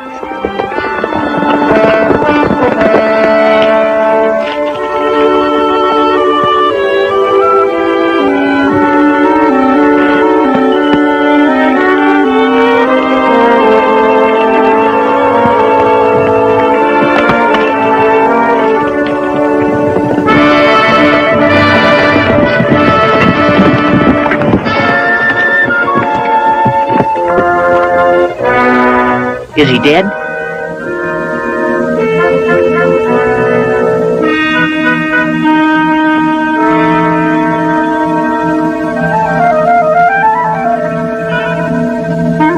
Well, I'll be hanged. Hey, Range Rider, look what I found. A yellow rose.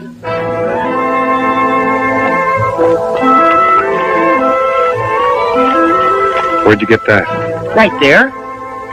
He certainly wasn't wearing it. Any identification? No, no money either.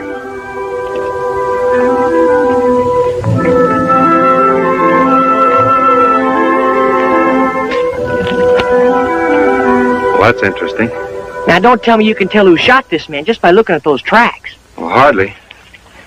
But I do know the two riders came in, stopped, and they rode out, and a third rider came in. Well, how do you know they weren't all together? Because the third set of tracks coming in cuts it across the top of the two tracks going out. Now, one of the two riders that came in dismounted, went around. He's probably the one that robbed the dead man. But there's another set of prints here. But they must have been made by a midget. Or a girl. A girl? Now you're talking my language. Just hang on to that rose. We may need it later for evidence. We'll get the dead man on his horse, take him into Solano. Maybe somebody can identify him.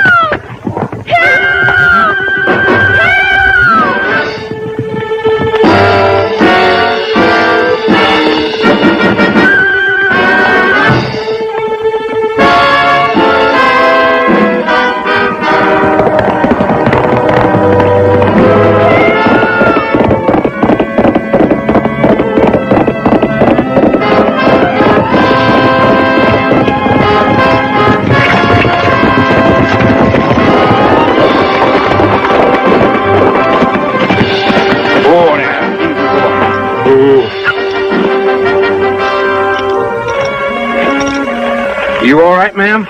Of course. The heroics were entirely unnecessary. Fella has to meet a girl some way. Who are you? I'm the range rider. And if I may say so, this country's too wild and too rough for you to be riding around in alone. I was looking for my father when a rattlesnake scared my horse. Dad left Solano day before yesterday. He said he'd be home this morning for sure, but he didn't come or send any word. And I just couldn't sit around and worry, so here I am. You sure he was headed for this section? He heard there were some interesting Spanish ruins near here. Ruin? My father's Professor Hugo Roberts, an authority on early American history. I'm Sally. Oh, no. It's my father's horse. Is he? I'm afraid he is.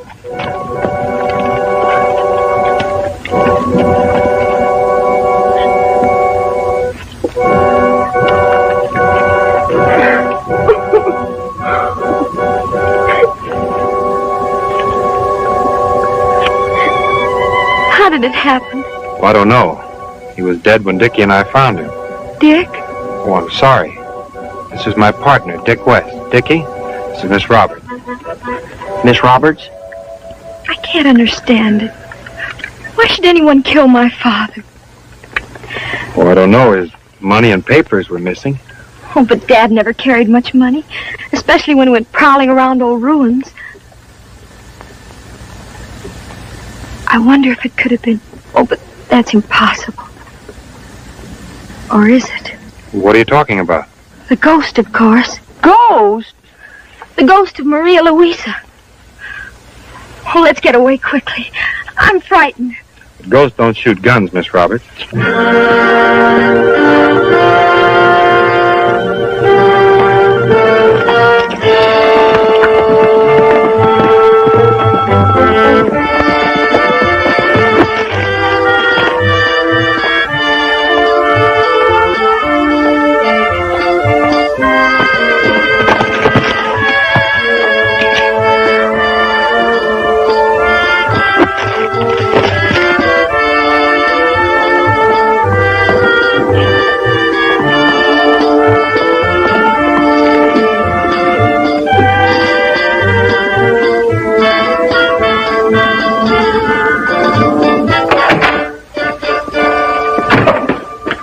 Oh, what's up, boss? You look like you're just seeing your own ghost. This is not the time for joking. The range rider is on his way to Solano. I see him and his young compadre and the Senorita Roberts. And Senor Roberts' body. Oh, you mean the professor's dead? Shot in the back. That makes 4 in the last month.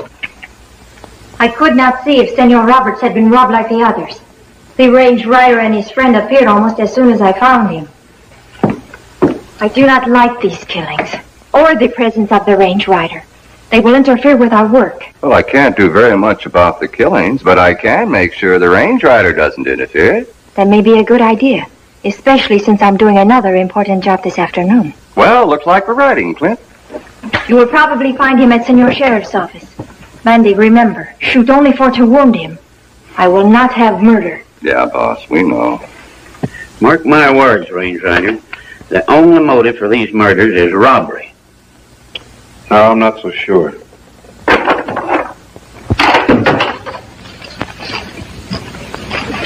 How's Miss Sally? Oh, she's better. You know, she's almost got me believing that Maria Luisa ghost stuff.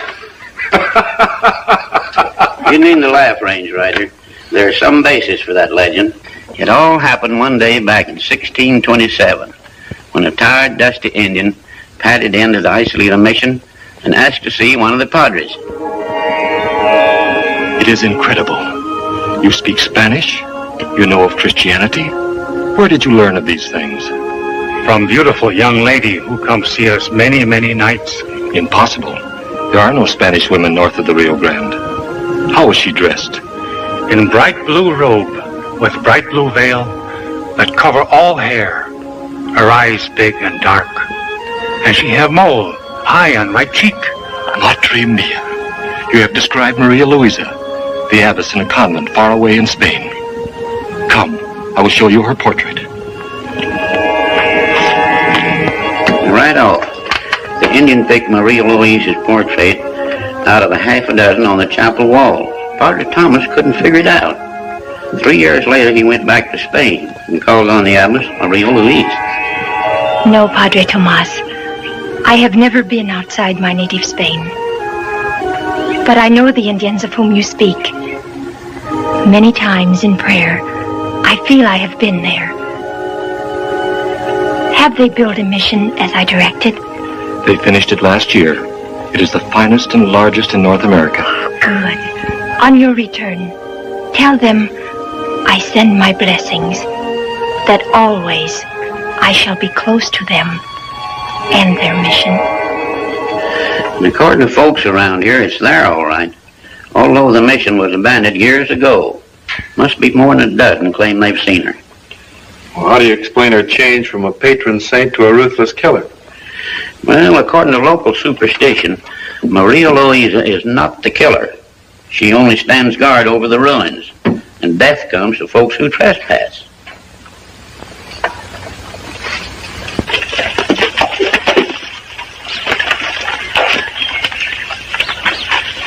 Remember, Bandy, shoot only for to wound him.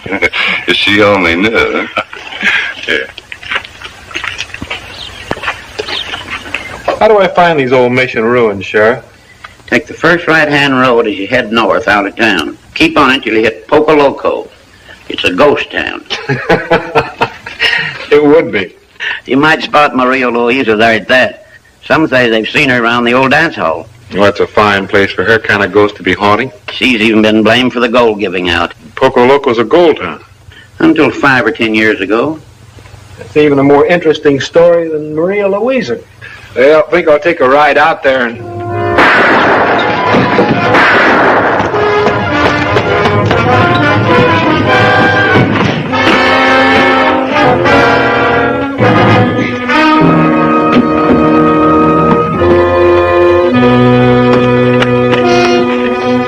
Warn the boss. The range rider's going out to Poco Loco.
work, partner. How's the sheriff? Oh, he's okay. Bullet just nicked his shoulder. He's gone off to the doc's office. His deputy's out of town, so he left me these. That the dry gulcher? He was. Well, I'll lock him up.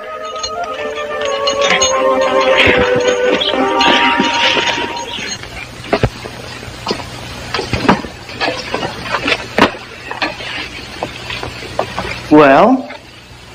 He wouldn't talk. Wonder which one of us he was gunning for.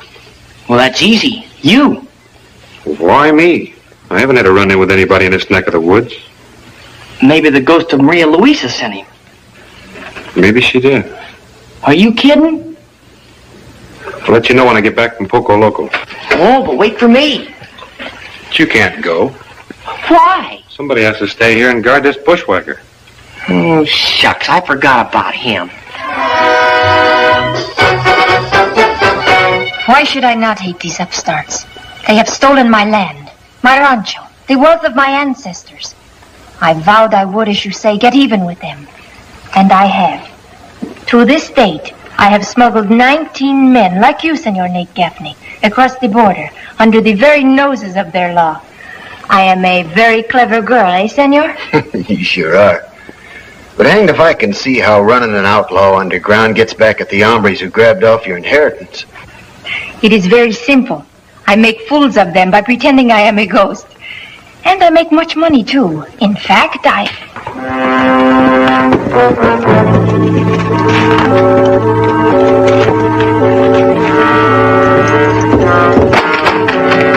boss. Clint's in jail and the range rider's headed out here. We must stop him. Get the boys. Send 3 of them to the pass. But supposing it doesn't come that way? I will see that he does. Bandy. Take the other boys and ride to Solano. Bring Clint back with you. Even if we have to shoot to kill? It is never necessary to do that. Miss Sally, I thought you were resting. I'm too nervous to relax. Oh, I see you've met Maria. Maria? Maria Hernandez.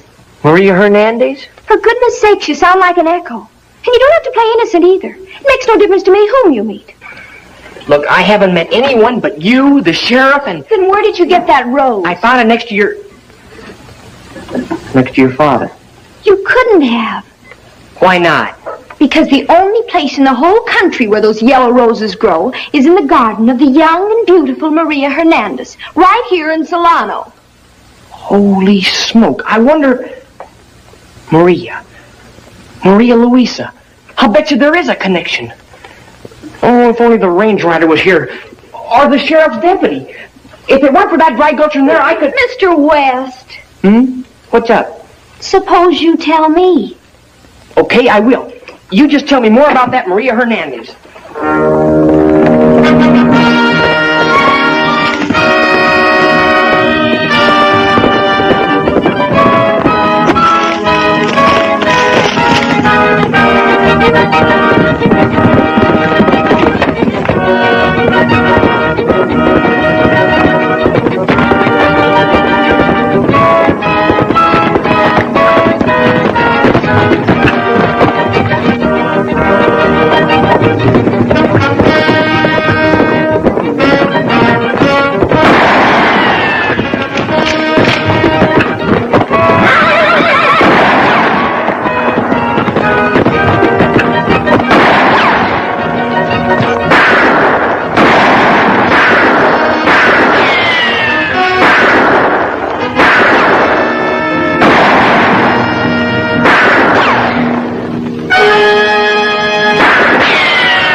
Sure got rid of him in a hurry. But he will return, probably with a posse.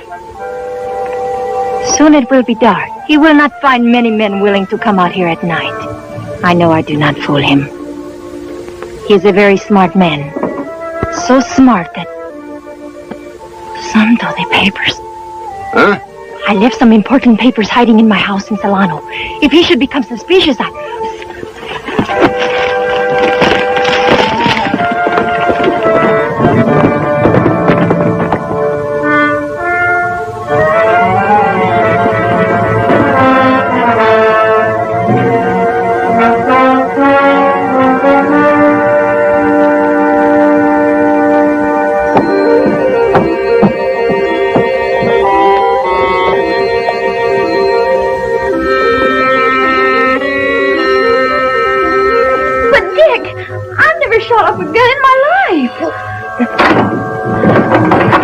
Shut up. Where's Clint? Hey, Bandy! Back here! Bring the keys. Come on, move. Better do as he says.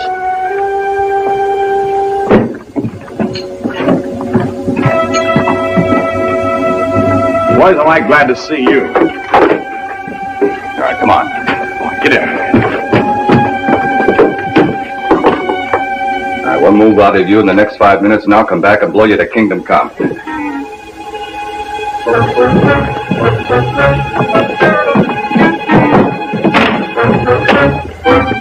Well, I guess they've gone by now.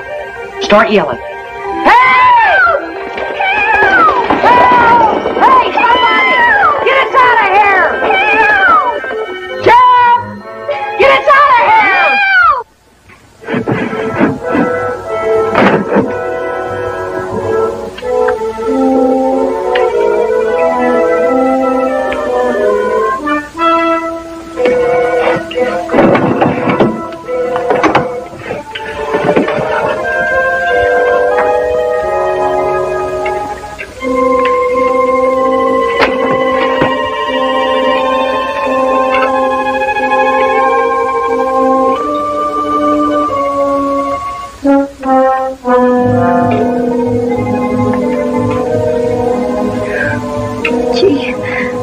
Gives me the creeps.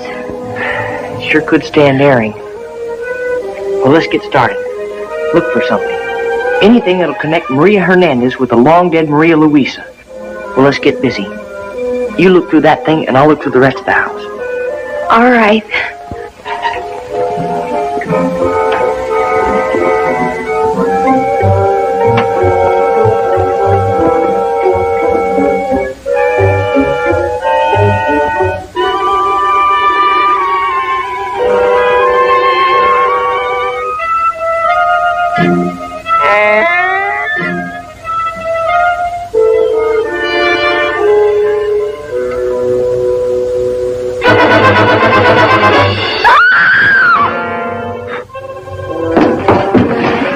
What's the matter, Sally? The ghost!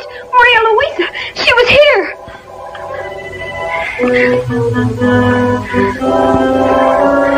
There's nobody here, Sally. But I saw her! I'm not staying here another minute!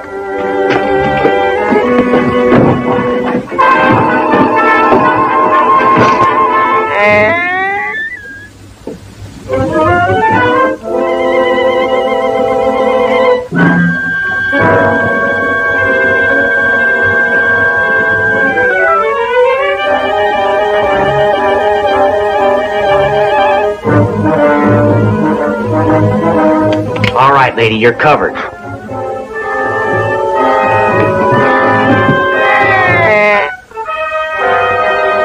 Wait till the Range Rider hears about this. But, boss, if you're so afraid the Range Rider's wise to you, why don't you take a little vacation in Mexico until things cool off? No, I am in no real danger. I had nothing to do with the murders. Maria, it's a half hour after sunup. See, I am coming.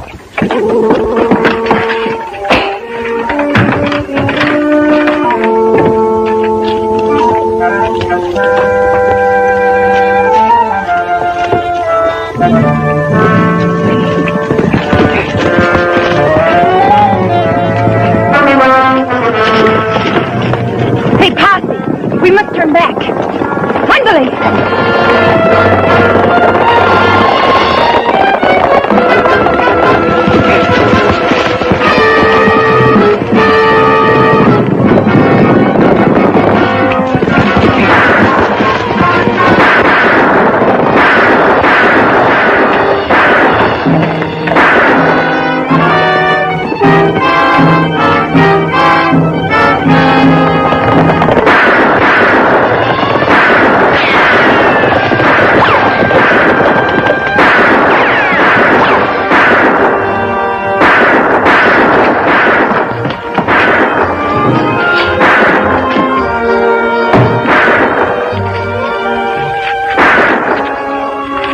Senor Robert's wallet and papers. Oh, what a fool I have been. You certainly have. The range rider. I had nothing to do with the murders, I swear it. And prove it by taking me to the men who did. Jose, come with me.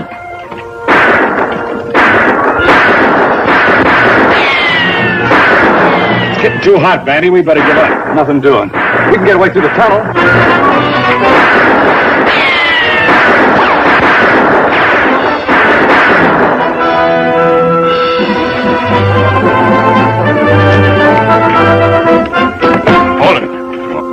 Double-crossing female. Oh, you are a fine one to talk of double-crossing. Watch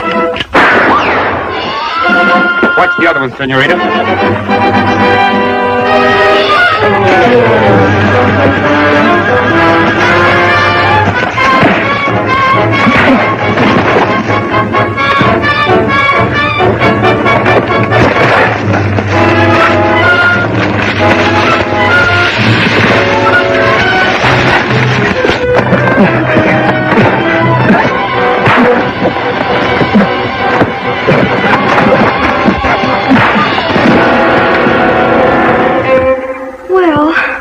Maria won't be punished too severely. After all, she did help the rider catch the real killers. Miss Sally, those rocks where we found your dad, they're chock full of gold. So we took the liberty on the way in of stopping at the claims office and filing in your name. Oh, I don't know what to say, but you both know how I feel. Maria Louisa talk anymore, Sheriff? Yeah, seems she's a direct descendant of Maria Louisa's twin brother. That's how she got the idea of playing ghost. So folks couldn't get wise to her outlaw smuggling. I was certainly on the wrong trail this time. You know, I thought that the ghost had discovered gold and was trying to keep it a secret. Well, it's time we were riding. Goodbye, Sally. Goodbye. Goodbye, Sheriff. Bye. Shucks. Every time I get attached to someplace, we have to ride off. Dick.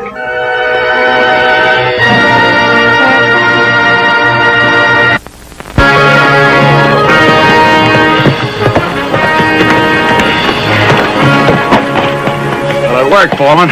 I told Radford that Tim Evans is running up more fence and he's on his way over to the Nestor's place right now. Great. Guthrie, you come with me and we'll get Evans. Cash, you got your orders straight? I got a good memory. Well, just make sure there's no gunplay until we can use Evans and Radford's guns. I'll get Radford and his guns. You just worry about getting Evans' gun. All right, get up your masks.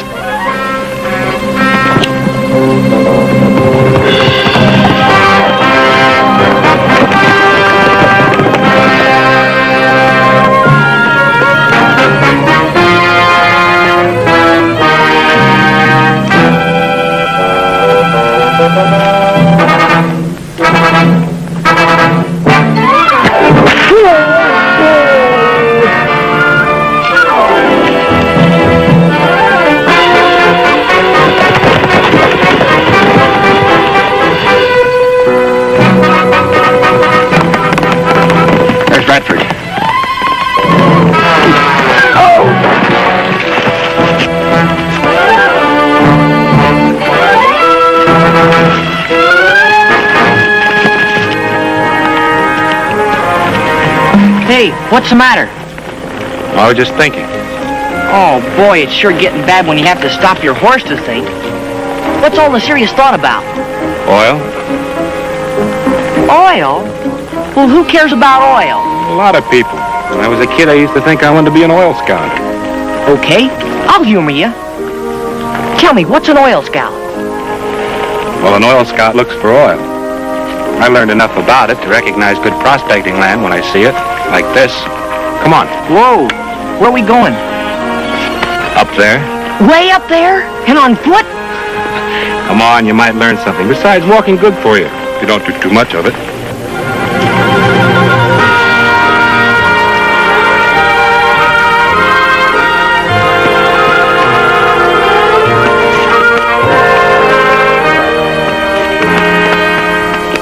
Oh, of all the silly ideas.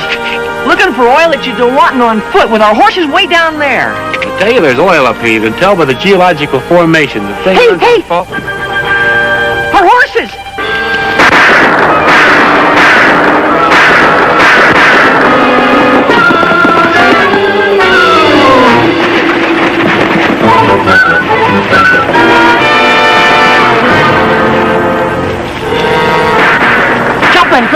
Snipers. Sounds like a war. That hombre's headed right where the shooting's coming from. Let's go.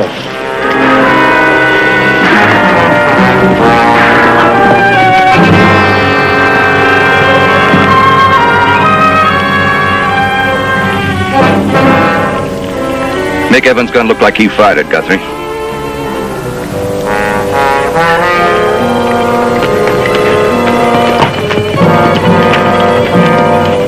Hi, boss. Couple of riders following me. Full freight. Everybody.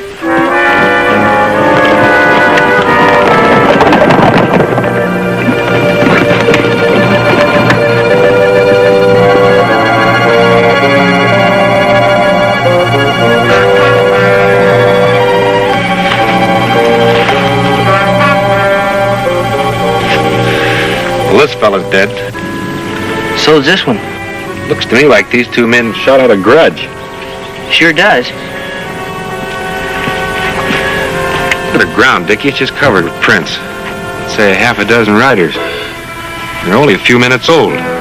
See, maybe this wasn't just a feud shooting. I don't know. If there was oil in this country, they might be fighting over it. That's what I call a first-rate job of jumping at conclusions. But it could be.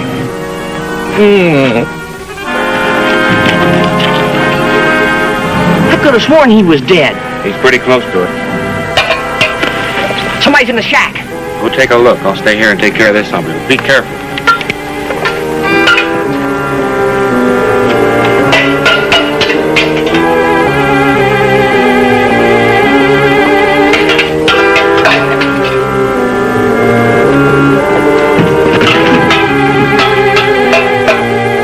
Better come out.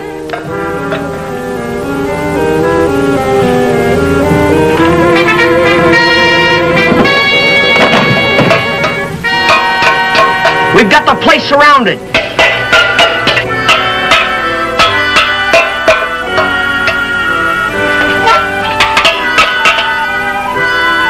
Better come out with your hands up, or we're coming in. And if we come in, we're coming in with guns blazing.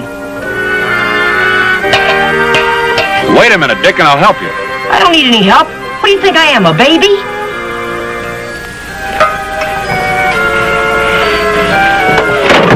Reach or I'll plug you. Well, I'll be gosh darn.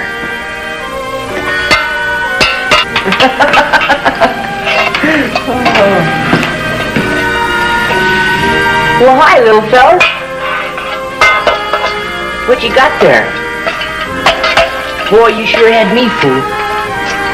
Yes, sir, I thought there was at least half a dozen Alamutes in here.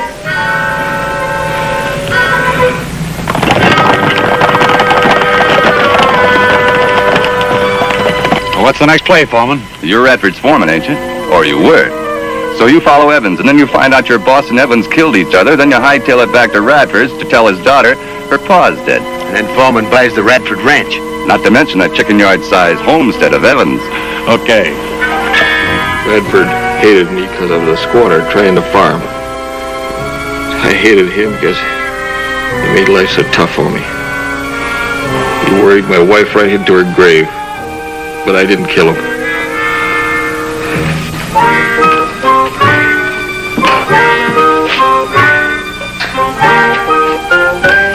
I didn't see anything, let alone Radford. At the time I got hit across the eyes by somebody's lariat. Well, that could have been done by a lariat, But what? well, there's something about it I just don't savvy. I don't see how a lariat could hit that hard just being swung. This one did. I'll be lucky if I get the use of my eyes back.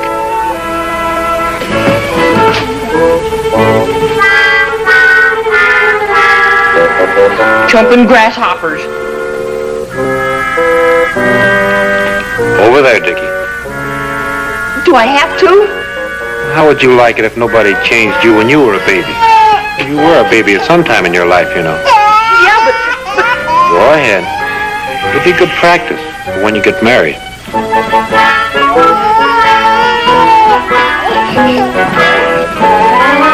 After all, you owe the baby something, you know. You pulled a gun on him.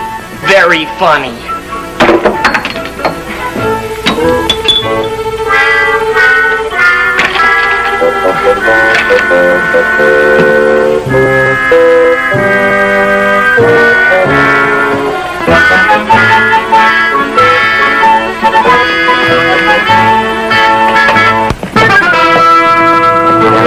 Take it easy, Evans.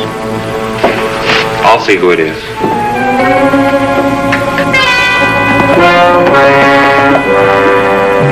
I'm Bob Guthrie, foreman over at the Radford Ranch. That's Radford's horse, and where's Evans? Inside. Shot up pretty bad. By the looks of it, by your boss. Is Evans alive? That's right. Why are you so surprised? What's the difference? If you'll take my advice, stranger, you'll get out of here. There's going to be trouble. Meaning what? We don't like squatters on his range, and when one of them shoots up a rancher, we've got an old-fashioned cure. We string him up. Well, I don't think you're going to start any lynching party, Guthrie. You going to stop me? Oh! Hey, partner! What's happening out there?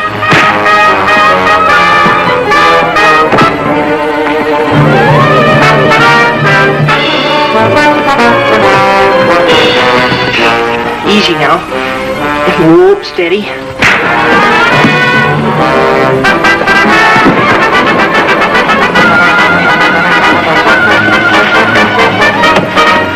Oh, what a spot to be in.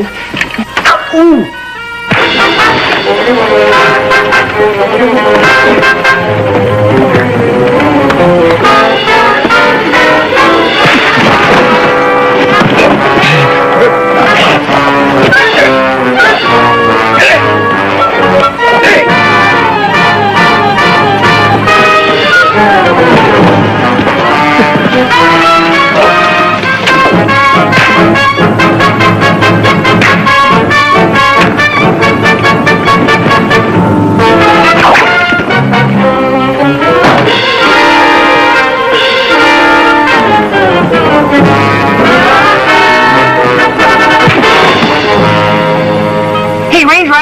Need any help?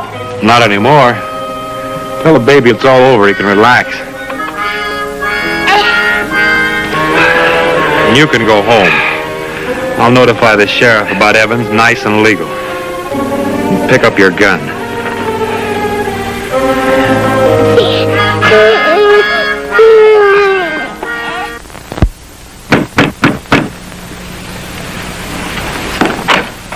Oh, come in, Bob.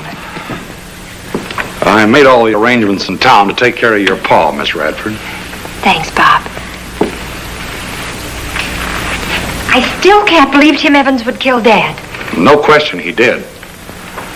On the way back, I met George Fallman. He was interested in buying the ranch. And I'm interested in selling. Now. I figured you might be, so he rode along with me. He's outside. Well, I might as well talk to him right away. Mr. Fallman.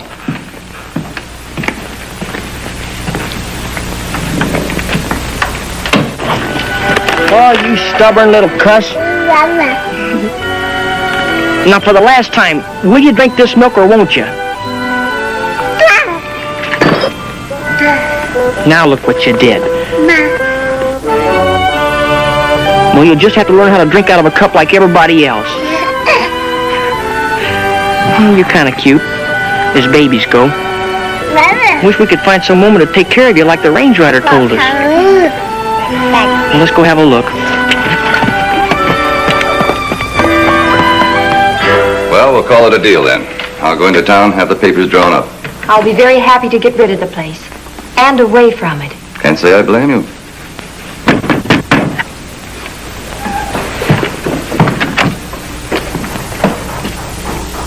Excuse me. Miss, do you know anything about babies? Oh, look at the way you're holding the poor thing. I'll be back before long, Miss Ruth. I never had anything to do with babies before. Leastways on horseback. On horseback? Well, you see, it was... I had no other way of getting him here. They phoned. Well, that's the other one with that range rider. He don't think Evans did it. I don't like them horning in. We could do a little listening over at that window. Come on.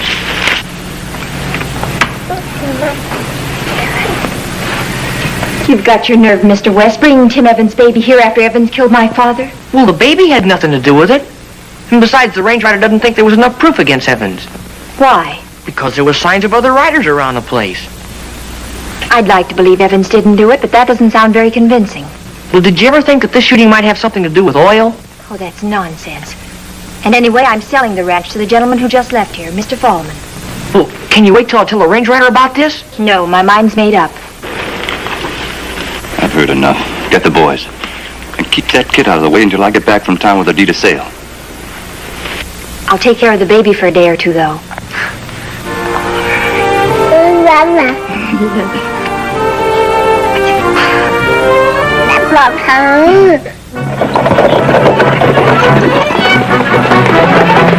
There he is. Don't shoot to hit him.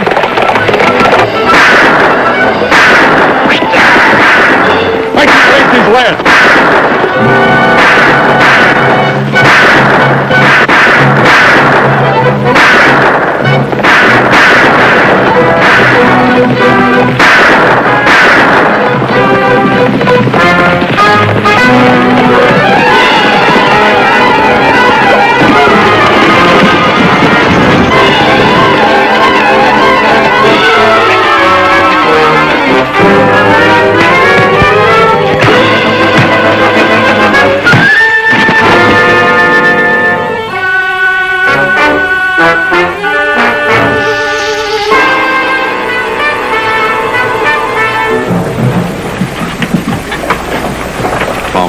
Look over there at the sheriff's office. I'll be glad to give you a written report on it, Sheriff. All right. That's the range rider. Heard him talking to the sheriff. Evans is too bad off to move. He's alone in the shack. Just might drop by on my way out to the Radford girl's place for a signature on these. Just one thing before we start drilling for wells. We better get results. I haven't been an oil scout this long for nothing. It's there. But like I tell you, the oil dome's on Radford's and Evans' property, not yours. It better be.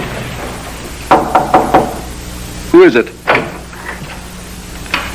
George Foreman, Evans. Sure sorry to hear what happened. I didn't kill Radford. Maybe not, but it's going to take a lot of money to prove it.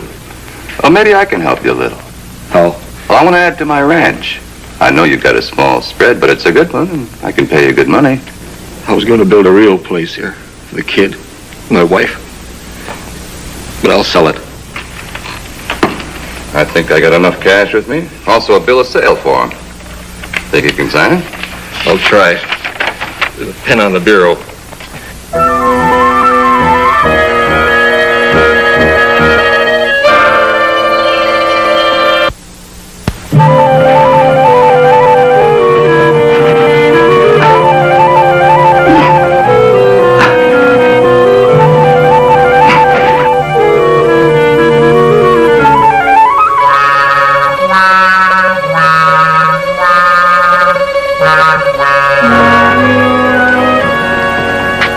How do you feel, Evans?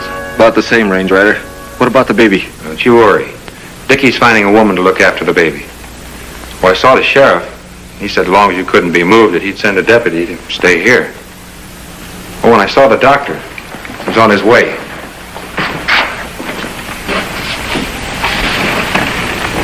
I sold the place. You sold it? Yeah. To George Fallman, a big rancher.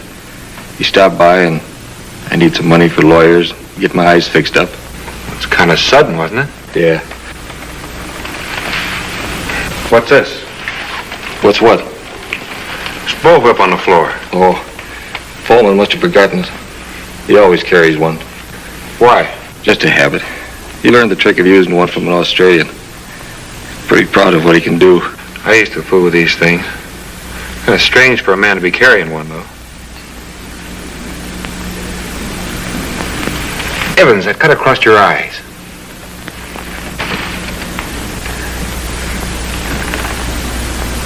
Remember I told you all along I didn't think it was made by a lariat?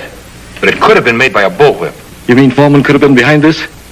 Well, why do you want to buy your place? Said he wants more land. Can you say anything about oil rights? No. There's none on my place.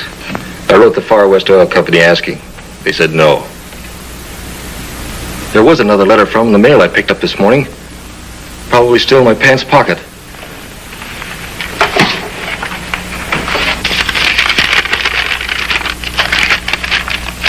Mr. Tim Evans, this is to confirm that our field agent, Mr. William Cass, reports that your property, as well as that of the adjoining Radford Ranch, gives no indication of being worth drilling.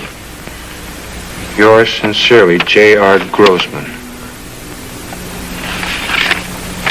There's no oil. Still Foreman buys your place.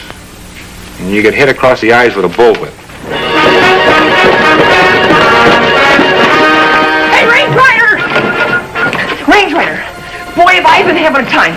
I got dry gulch, bushwhacked, hit over the head, and, well, if it hadn't been for the baby's bottle, I wouldn't be here yet. Now start from the beginning. Well, I took the baby over to Miss Radford, and, well, she's selling her ranch. I thought of the oil, and... Who's she selling it to? Some rancher named Fellman or Foreman. But right today. Maybe you haven't lost your ranch yet, Evans. Come on.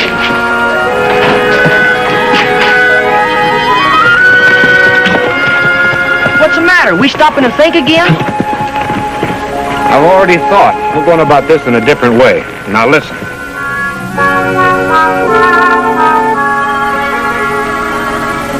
Looks all right to me. And I must say it's a very fair price, Mr. Fallon. Not too much. The ranch is worth it. Here. Now I'll put my John Hancock where it belongs, and maybe Guthrie will sign as witness. Sure. Looking for George Fallon. He's in there, but he's busy now. Oh, I just want to return a whip that he lost. Oh, I see he has another one. Picked it up at his place on the way. Hey, what business is it of yours? Reach, mister. Now, who are you? My name's Cass. William Cass? Dick, keep this so-called oil scout covered while I do a little business inside. Got him.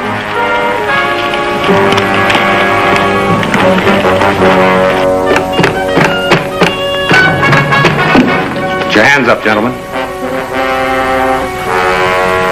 You're George Foreman? What of it? I brought your bullwhips. I understand you're pretty proud of your ability to use them. What's it to you? Well, I'm only an amateur myself, but there's a little game I aim to play with you. Outside.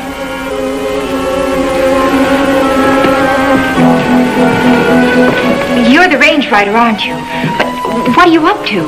I'll explain it to you later, Miss Radford.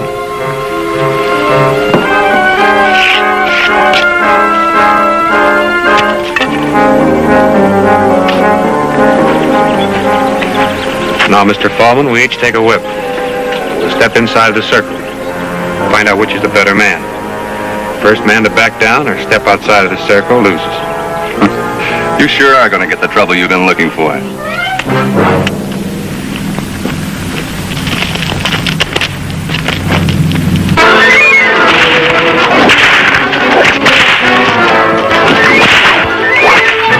Too bad Evans isn't here to see this.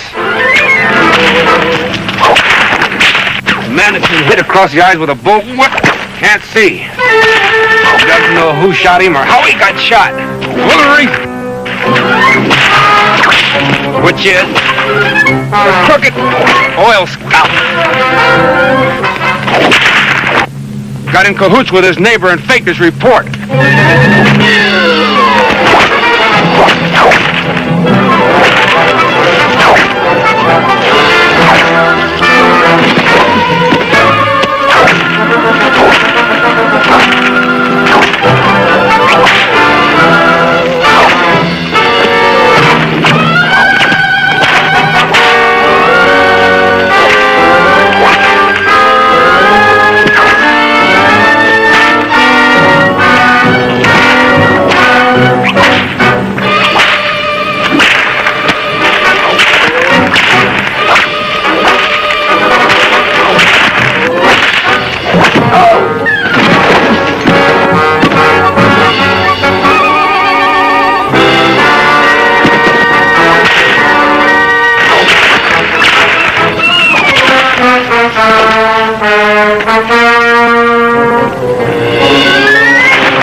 Now, which one of you is going to talk first? I didn't have any part of the killings, Range Rider. This is going to be all right, Miss Radford. Thank you.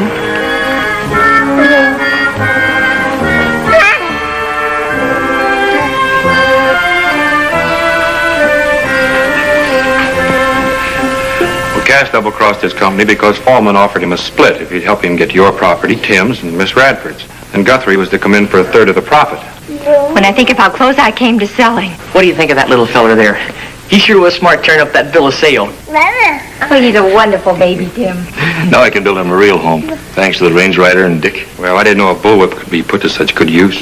I found a new use for baby bottles. Thank you both.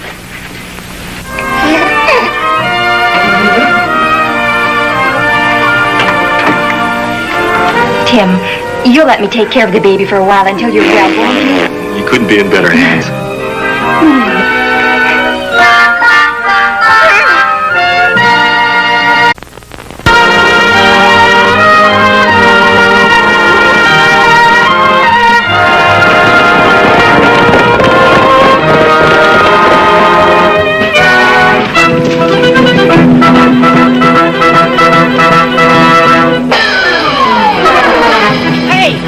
Hey, where are we going? And what's the big hurry? Got an appointment, Dick. We're already late. Come on.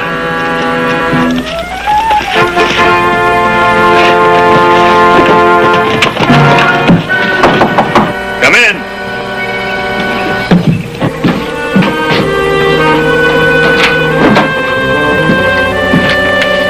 Howdy, Range Rider. Hi, Glenn. Don't mind the litter on the floor. I've been sorting out my papers. Friend of yours? Oh, I'm sorry. This is my partner, Dick West, Marshal Glenn Allen. Marshal? You mean we broke our necks getting here just to see the law? I'm sorry. I'm afraid I didn't have time to explain our trip to Dick. You see, I got your message, and we got here just as soon as we could. I'm short of time myself. The gang I'm after works fast. That's why I asked you to meet me here, on the quiet. What gang? That's the trouble. I don't know. You don't know? All I'm sure of is that they're either working out of Webb Butler's Wild West show, or they're covering by trying to throw suspicion on Webb's outfit. What makes you think that?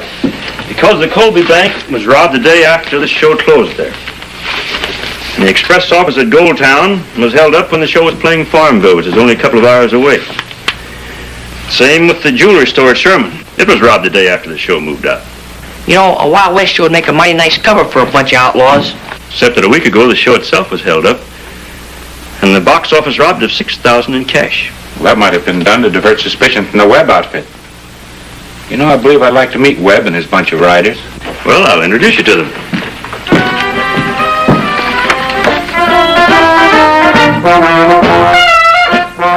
This is Webb Butler. Matt Carr, professional bronc rider, one of the best in the field. That's Perry Scott, champion bulldogger and calf roper. Andy Jones, bucker and steer rider. Only been with the show about 6 months. There they are. Either 4 innocent men or 4 ruthless and clever crooks. Well, looks like I joined Butler's Wild West show. We'll see you, Glenn. Boy, I can see myself now, all dolled up riding that parade. You're not going to join the show. I've got another job for you. Oh, you can't do this to me. You're not shooting at us. I came from the cabin.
You all right?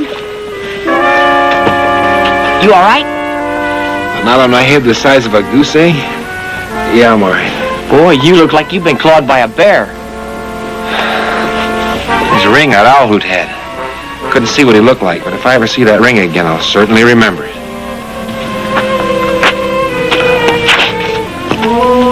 Sure funny the marshal didn't show up for that fight. Yeah, the marshal.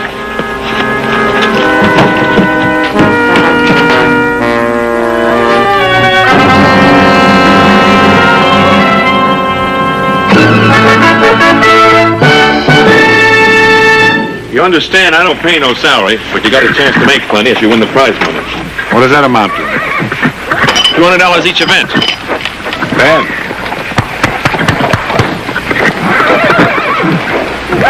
They're the Broncos you have to stay on, Range Rider. What about Sleepy here? You ride him too? Don't let him fool you. That's Savage. Worst one of the lot. Oh, he's meek as Moses till he gets in the chute, then he starts pawing at the moon.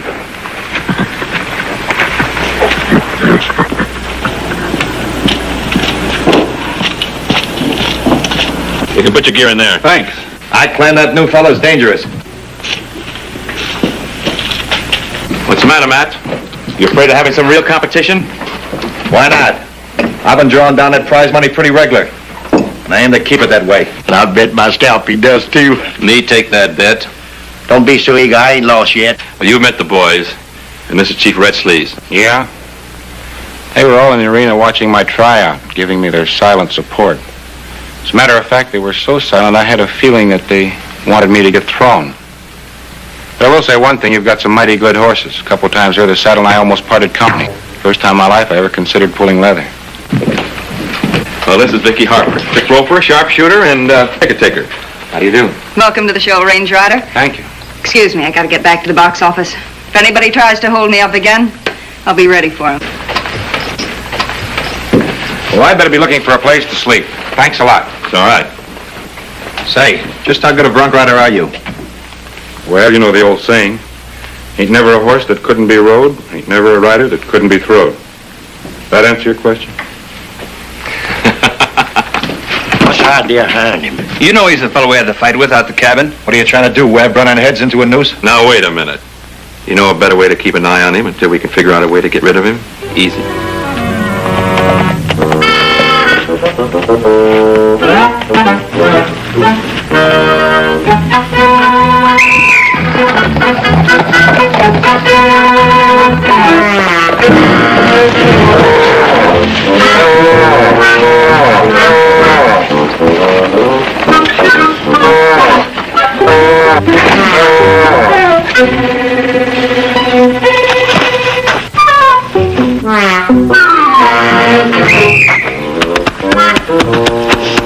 Now tell me just exactly what you think you're doing.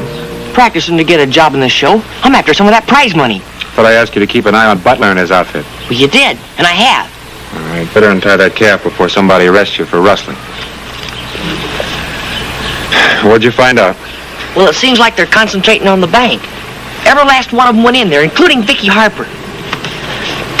You don't figure a pretty girl like that's mixed up in this, do you, partner? I don't know how to figure until I find out something definite. But just find the outlaw with that ring. Now look, kid, you followed me all the way from Wyoming down here without an invite. Now why don't you get a job of your own and quit pestering me? What's the trouble, Range Rider? Oh, this kid's pestering me to death. I was only asking him to help me get a job in your show. Oh? What's your name, young fella? Dick West, sir. Well, say, you look like a good hand. Why don't you drop around the office and I'll see what we can do.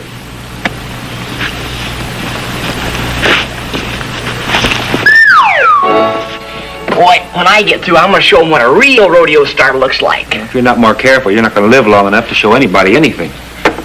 Well, I can stay on a horse just as good as you can. Well, almost as good. Well, that isn't what I mean. If Butler and his gang is the same outfit that we tangle with out at the cabin, they're probably thinking up some pretty epitaphs for our tombstones right now. I never thought of that. We got to be careful. Somebody in Butler's room. Maybe it's Butler. No, I saw him go out.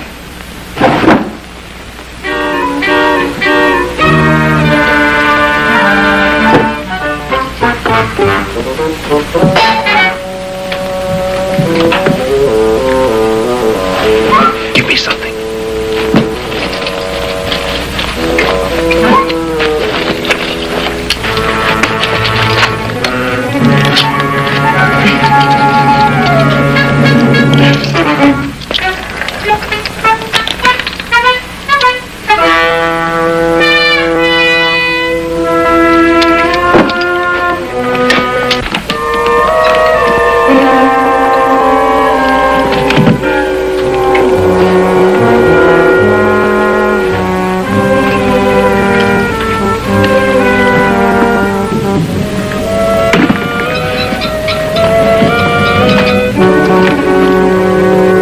something, Vicky? It's none of your business what I'm doing. I think Butler would be mighty interested to know that you're searching his room. If you must know, I'm looking for the account books. I own part of the show, and I think Webb's been holding out on me. Do you think that bag is kind of small to be hiding account books in?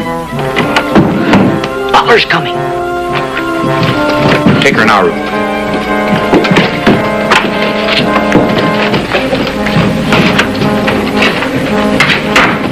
Thanks. I don't know what your game is, but you're able to find yourself in more trouble than you can get out of alive. I can take care of myself. I doubt it.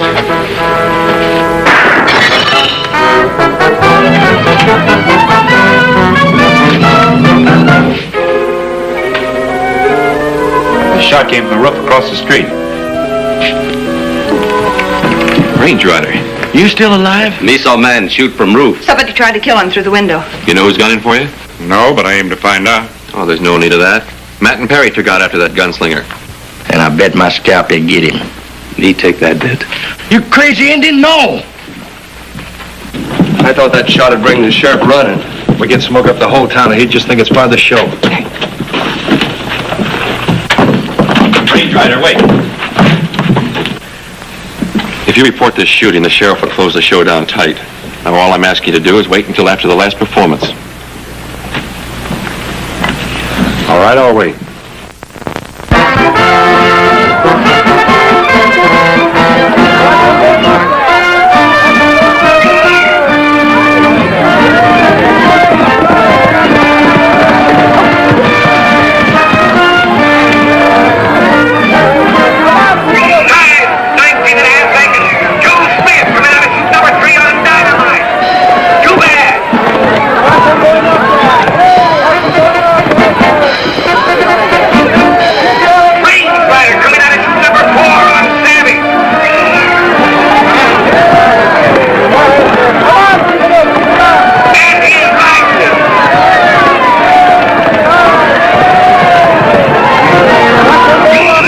You know, Dick, I don't understand it.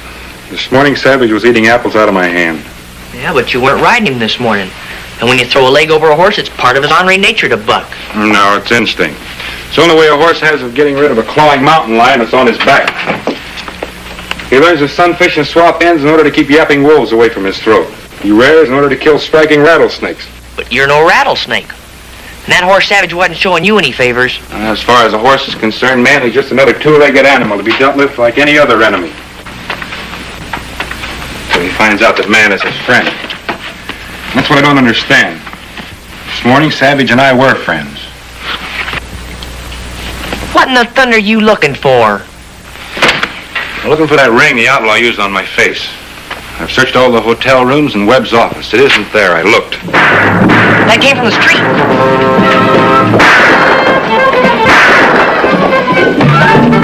Bank robbery! Bank robbery!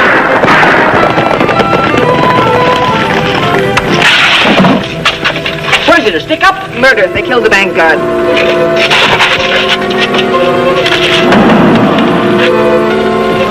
Everything okay? Safer than a bank.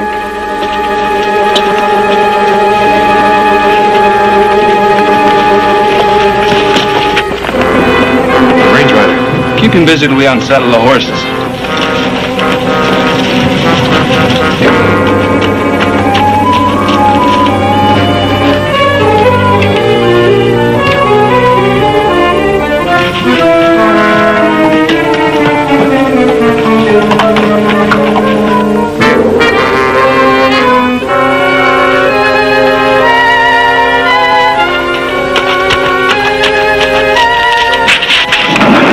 where do you think you're going in such a hurry? I don't think that's any of your business.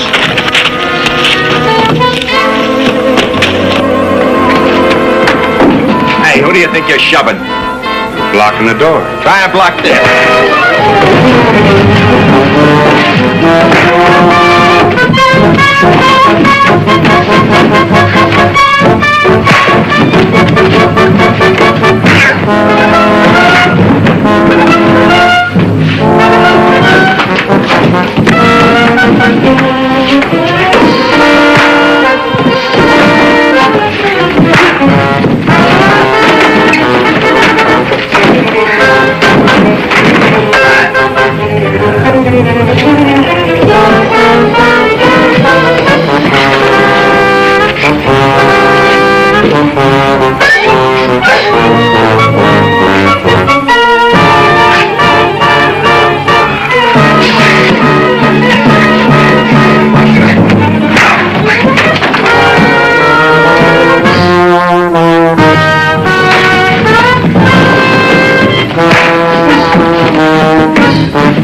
Hey, what's going on here? I bet my scalp Madden flattens him. Me take that bet.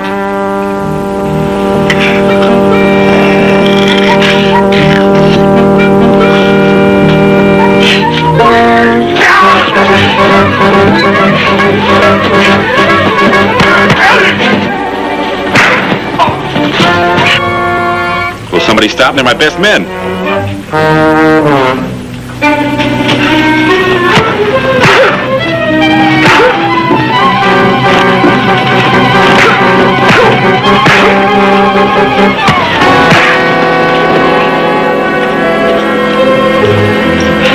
Range Rider! Me win bet. Wait a minute, you crazy Indian. I was only kidding. I didn't mean anything. Put that thing up. You make me nervous. I was only kidding now, Indian. I declare I was. Now that's all the truth. Me scalp you. Don't run away. Me scalp you. You lose bet. Me scalp you. Come back here. Big action now. Come back here. Help! You bet scalp. Help! Take scalp.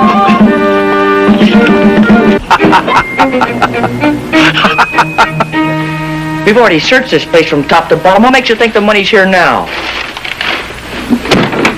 Got to be here. Trail led here. Matt was anxious to keep me out of the barn. Here it is. Then we got them cold. Now all we have to do is send for the law. We've got the money, but we can't prove it. They put it here. Well, holy cow. What are we gonna do? Well, I dropped in to see the sheriff. He managed to let Matt know that I've got the loot. Only make him think that I'm taking it out to the marshal's cabin. And I'll meet you out there later. Right.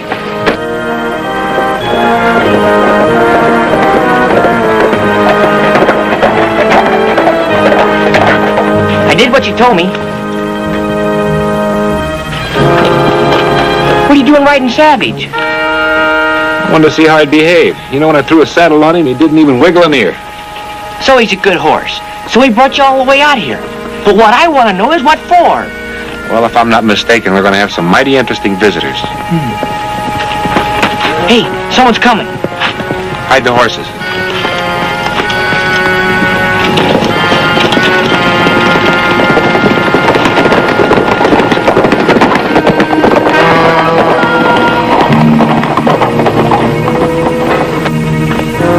Looking for someone? Range Rider, the boys are coming to get you. Matt heard from Dick that you were coming here. I planned it that way. You mean you wanted them to come gunning for you? If a man gets away with murder once, he's apt to try it again. Especially if he thinks I have the money he stole. You better get inside, quick.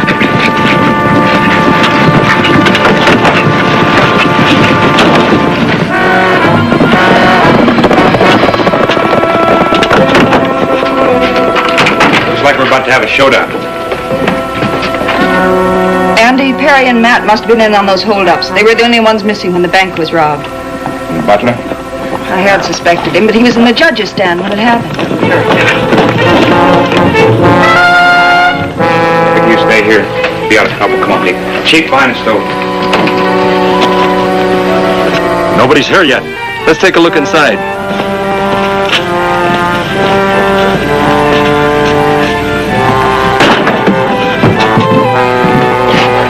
Drop your gun. Reach. Thank you, Dick.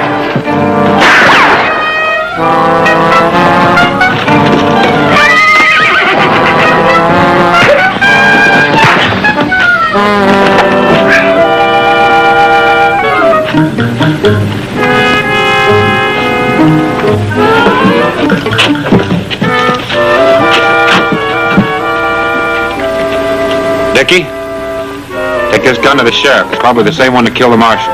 See you back at the show. Me collect bet now. No, you crazy Indian!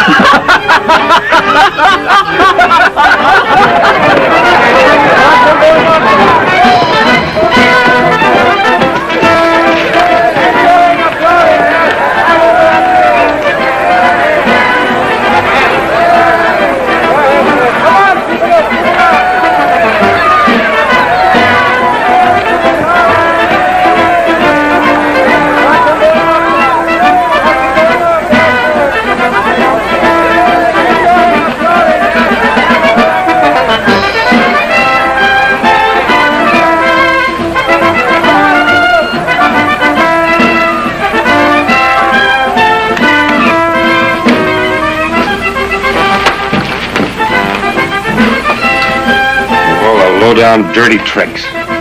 No wonder Savage turned into a killer when he got in the chute with this thing jabbing him in the back. The people out there came to see a rodeo, and he was laying down on a job. What's the matter? You afraid you're going to lose part of that $1,000 prize money? Now, wait a minute. Let me explain about You it. tell it to the sheriff. Andy, Perry, and Matt are over there talking their heads off right now. Huh? Well, you tell it to the sheriff.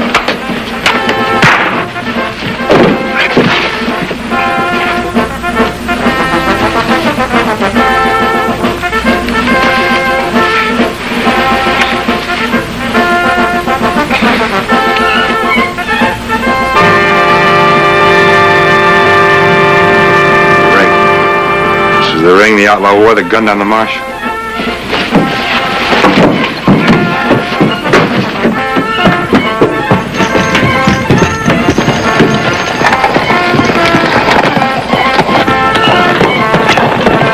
Savage, go kill him! He's heading for the arena. Open the gate!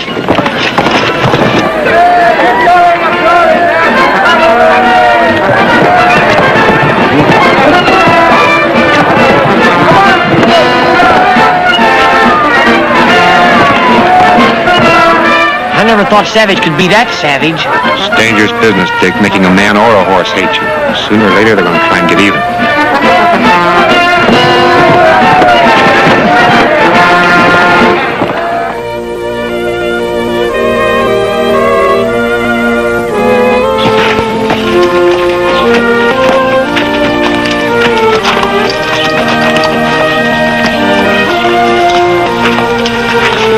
It's a mighty fine horse, Sheriff Dick. You take good care of him. Don't worry, I will. Say, how's Butler? Oh, he'll live. But I think now he knows it doesn't pay to make a killer out of a man or a horse. And good luck with the show. Thank you. And good luck to you, Red Sleeves. You and Dick bring her good luck, Range Rider. Why not stay?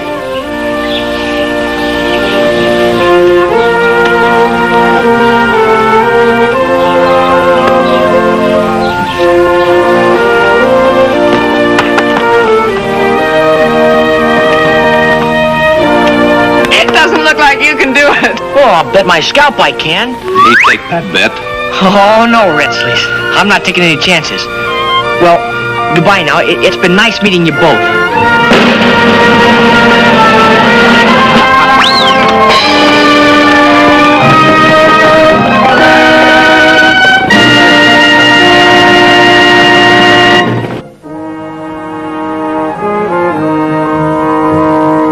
Just how long are we gonna hang around in this place, partner?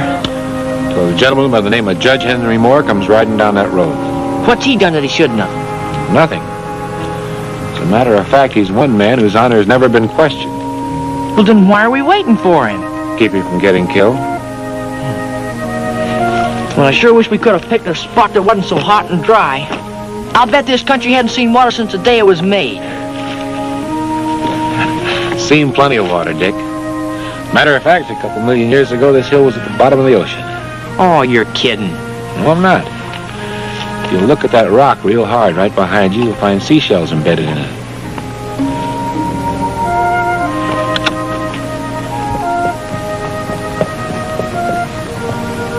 Here he comes. You better keep my hardware. He doesn't know me from Adam. Probably think I'm trying to hold him up.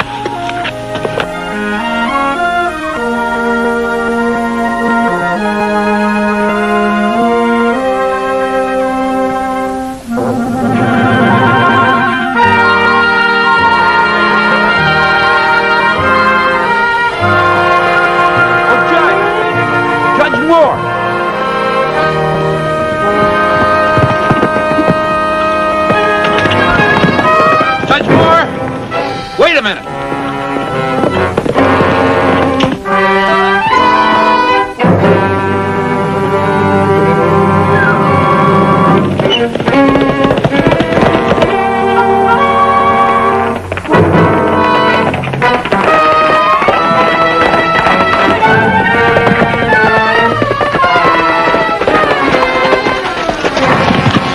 How dare you, sir?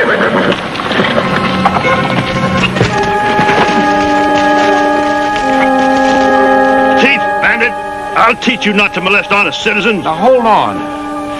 We'll fight according to the Marquis of Queensberry rules. You don't understand. Put up your juke, sir. You just listen.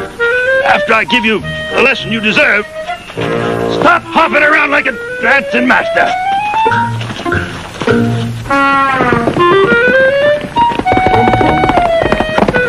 Hey, somebody's coming! Got you that time, you ruffian. Sorry to have to do this, Judge. Hide the horses.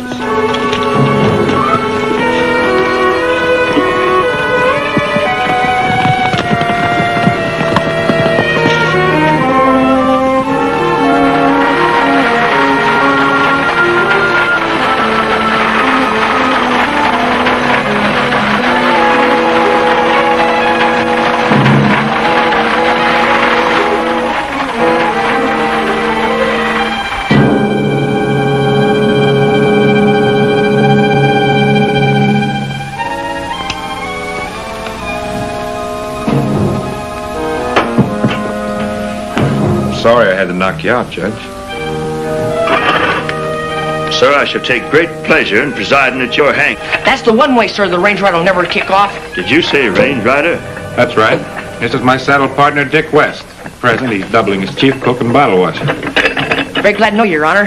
How about a cup of coffee and one of these nice sandwiches? From what I've heard of the range rider, I should not have expected such treatment at his hands. Oh, for your information, Judge, in the last 6 months, 3 judges have come to Grubstake, and at present, all 3 are either missing or dead. My coat, if you please.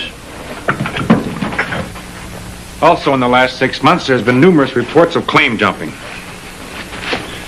The late owner of this cabin threatened to take his case to court. They found him at the bottom of a mine shaft with a broken neck.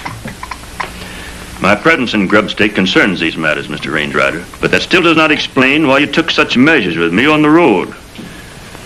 I want to change places with you. I want to go into Grubstake as Judge Henry Moore. Young man, next time you sugar my coffee, I'll skin you alive. Sir, I've never yet avoided the performance of my duty. And if you have some misguided belief that you can protect me from danger... I'm protecting the law. I just want to make sure that when I catch these men, that you'll be alive to sentence them. Taking his place, Your Honor, isn't exactly avoiding trouble, because in the range rider's clothes, there's plenty of people like to take a shot at you. You be quiet. You mean I am to become the range rider? That was a general idea. Sir, it will be an honor. And I shall do my best to live up to your splendid reputation. That won't be hard. Oh, is that so?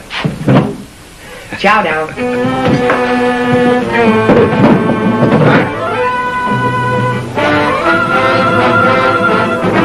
Shall we throw him down a mine shaft or slip him a Mickey and leave him in the desert? In the desert. We used a mine the last time. We don't want to get into a rut. Howdy, Judge. Good day, gentlemen. Welcome to Grubstake. Let me take your horse. Judge, I'd like to meet a couple of the boys. It's Neil Allen. Mr. Allen. Judge. Otis Lever. Howdy. Lever. And my name is Dale Horton. How do you do, sir? Sure proud to have you with us, Judge. Thank you. Sir, we've been keeping a sharp lookout for you.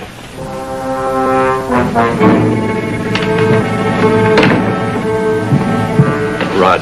Fix one for the judge, the usual.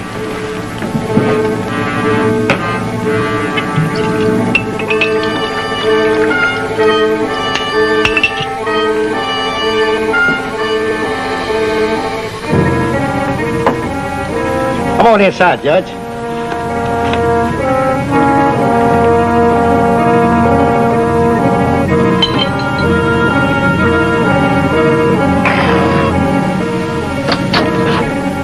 Well, if it ain't the judge. Shake hands with Frank Taylor, Judge. How do you do? Glad to see you.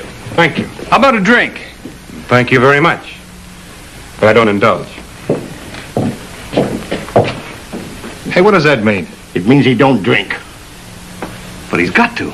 You better tell the boss we got a problem on our hands. Yeah. Judge, the boys will feel a little bit better if you kind of bend an elbow with them. Well, in that case, I'll have a glass of milk. Milk? What are you trying to do, insult us? Sir, if you had had the advantages of milk as a child, perhaps now you'd not need whiskey to make yourself think you're a man. Yeah, well, look, nobody can talk to us like that and get away with it. Yeah, what's the idea? What you say? Gentlemen, I dislike violence. And I dislike being pushed around even more. We'll fight according to the Marquis of Queensberry rules, of course. The what rules? Who cares? I'll take care of this. Otis, don't let anybody in for a couple of minutes. It takes me that long. I'm ready, sir. Sorry. Now, what's going on here?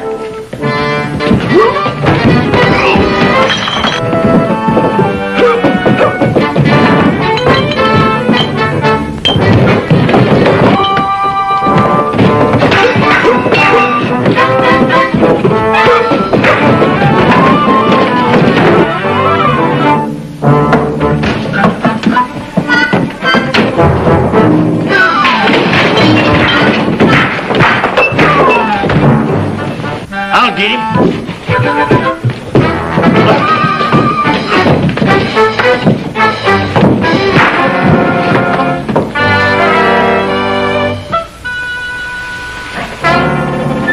Hey, that's got the Mickey in it.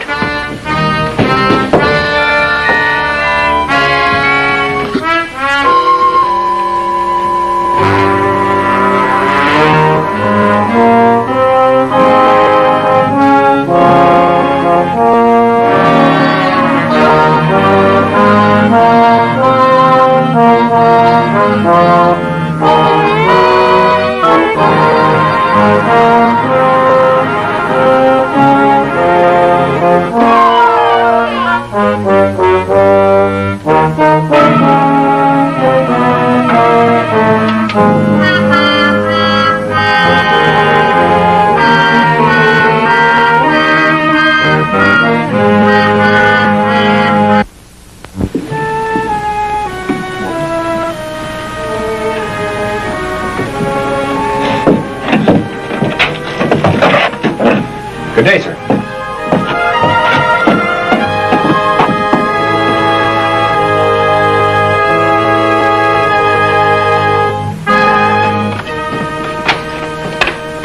Young man, I'm not accustomed to sneaking in the back way, nor do I think as a range rider.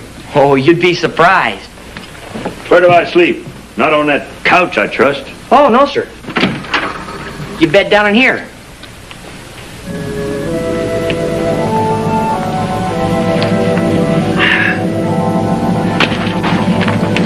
Put 'em up. You're grabbing it too high, sir. Like this. You're very fast, Mr. West. You must be almost as fast as a range rider. Yeah, he's pretty good, too.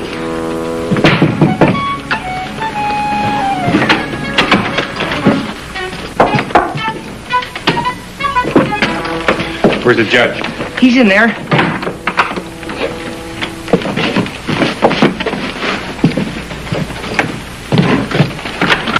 It's okay, Judge. You can come out now.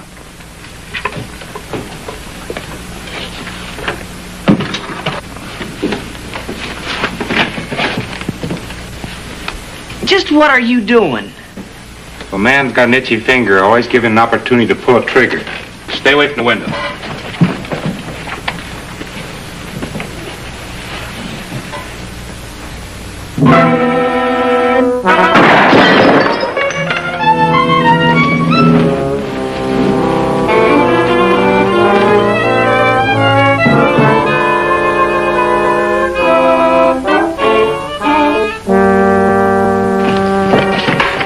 Wait here. Wait here. Sir?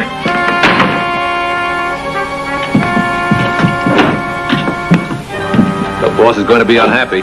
He'd be a lot less happy if we let that judge stay alive. I'm telling you, that man's a fighting fool. Okay? Okay. I'll take your rifle, sir. Turn this over to my secretary as evidence. Mr. West. Oh. Relieve this gentleman of his sidearm and take him to the sheriff and charge him with attempted murder. Yes, sir. This way, Gunsel.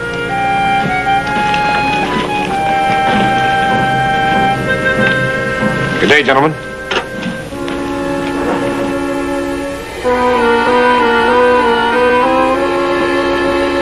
Why, of course the judge will remember us.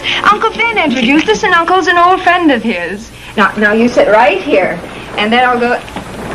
Why, there's the judge now. Judge! Judge Moore! You remember me? Why, you're not... What a surprise! I'm taking the judge's place to keep him from being killed. What are you doing here? Papa heard that you were coming here, and so he wanted to see you about some papers. Why, certainly, any time. Give your father my regards. Good day. Wasn't that Webb Carver's daughter? Carver? I gotta tell this to the boss. My dear young lady. And you, sir. It's a pleasure to see you both again. Thank you, sir. I realize that this masquerade must be a bit confusing, but I assure you it's most necessary. Have you met my friend, the range rider, Miss Ann Carver? How do you do? Mr. Carver. Pleasure, sir. How do you do, sir? Won't you have a seat, Miss Ann? Oh, thank you. Forgive me.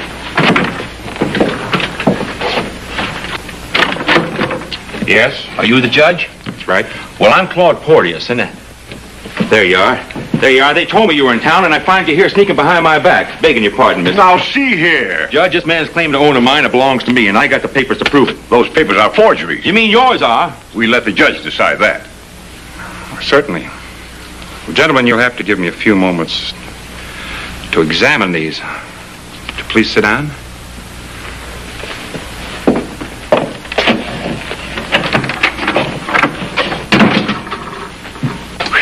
Judge, one of these just has to be a forgery. Claude Porteous, Webb Carver. Which one would you say is the rightful owner of the mine? Mr. Carver, sir. Why? Because he has a pretty daughter? Oh, no. I believe that you can read the tracks of a man's character on his face just like you can read his trail on the ground. With some men, it looks like life's tramped all over them. And with others, it looks like they've tramped all over life, including everyone that got in their way. How does Claude Porteous look to you? Well, he looks like an honest, hard-working businessman. He'll meet you eye to eye. But inside, he's as wary as a treed panther. Seems like I should have taken up tracking instead of the law.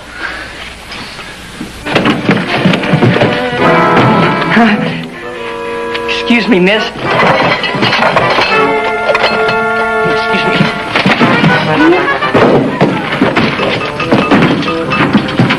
I'd say that Claude Porteous' papers are obvious forgery. Oh, Papa! Hey, the sheriff turned old Sliver loose, and he skipped town. Well, here's where you and I change clothes, Judge. I can't track in these. I guess it would be a little out of place. Here, put these on my desk and tell Mr. Carver I'll have his case brought up before me the first of the week. Hurry. You know, I shall rather miss wearing this gun belt. What was that judge was talking about, them rules? Queenberry rules or something? Well, I'm afraid they're wise to us. So I'll tell you what you do. You get Carver and take him to the shack. And before I'm through with him, he'll be glad to sign a bill of sale that even a judge can't find fault with. But you can't show yourself wearing that costume. Anyone seeing it knows it's the Range Riders, and the face is supposed to belong to the judge. Don't let that trouble you. I'll wear a mask. Go! Hey. What are they doing, kidnapping them? You go after Lever. Right. Now listen, lady. I advise you not to scream because it wouldn't be so healthy for your paw. Yeah, look. The range rider. Get going, Frank.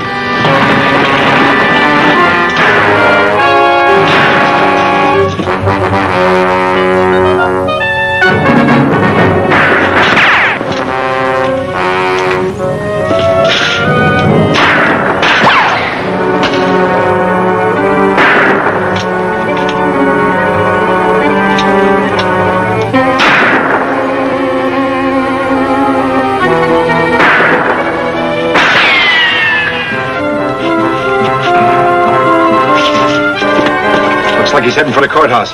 He must be in cahoots with the judge. Well, if he is, I aim to find out.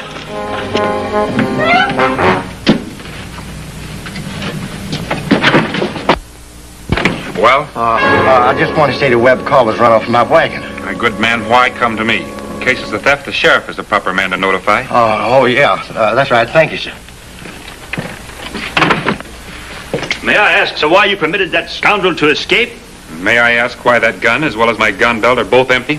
I was practicing loading. I guess I forgot to restore the cartridges. Well, don't worry about it, sir. Or Horton either. I'm hoping that he'll lead me to Miss Ann and her father. Miss Ann and her father? Excellent. Shall we go? No, you'll have to stay here. When Dickie arrives, inform me where I've gone and tell him he'll have to follow my trail. But...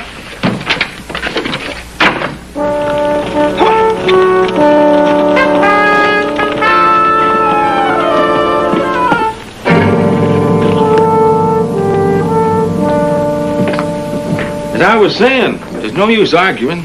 You're going to have to sign this bill of sale sooner or later. The sooner the better. For all we know, the range rider may be on our trail. Hide the horses.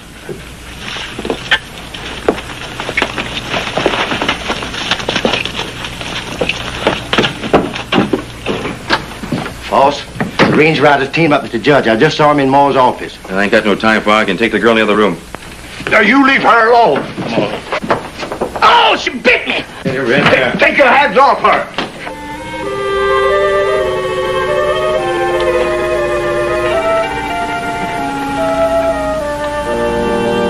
Put him up.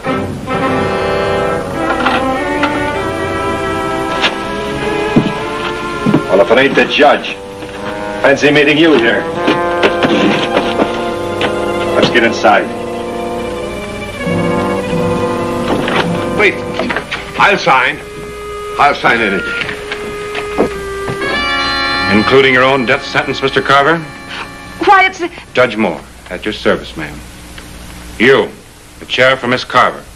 And you open a window. It's stuffy in this place. Well, Porteous, you propose to leave us in the desert? Or eliminate us like you did your last victim by dropping us down a mine shaft? You'll find out. You'll find out soon enough. And how many will that make? 5, 6? 8 counting. Shut up. Didn't know you'd gone in for wholesale murder as well as claim jumping. What did you expect me to do? Sit around while everybody except me was making a strike? Go hungry while any fool with a shovel could dig up a fortune? It's always a failure who can't stand another man's success. Failure? I'm a failure? That's a laugh. Me with 5 gold mines, not including Carver's. I do believe you're mad, sir. Quite mad. Get in! Get in! Hold it, Judge. Take Carver and the girl out to the wagon and bring around the horses. I'll be out as soon as I'm finished having a little talk with the judge.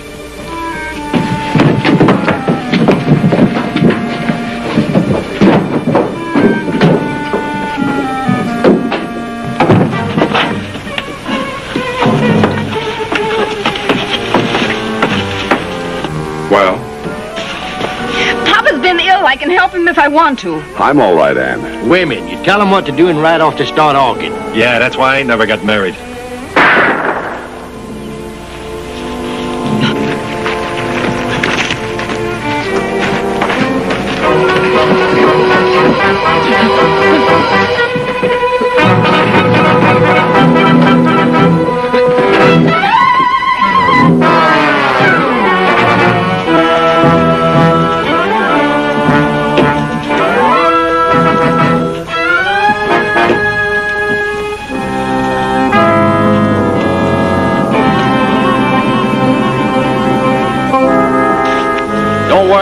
you won't be going far.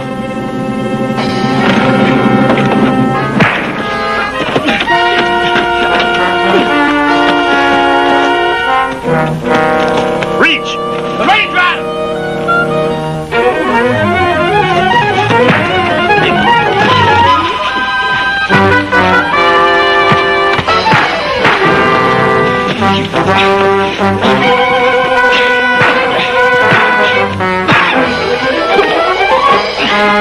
Boss! The range rider! My point, sir. On your feet, you scoundrel.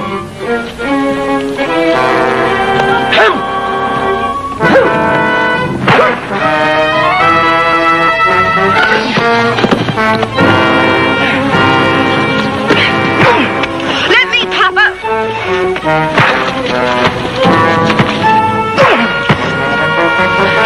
Thanks.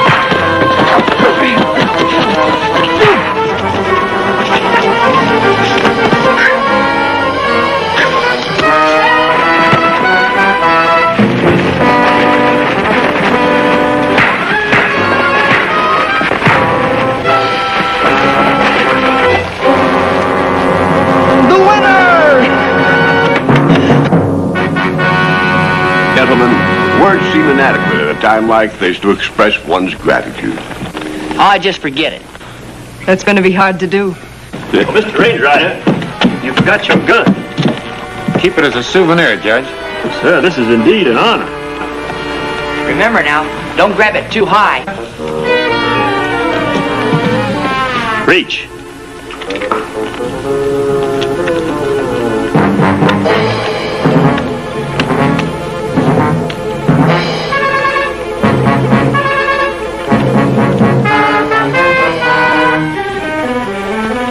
Well, I'll be doggone.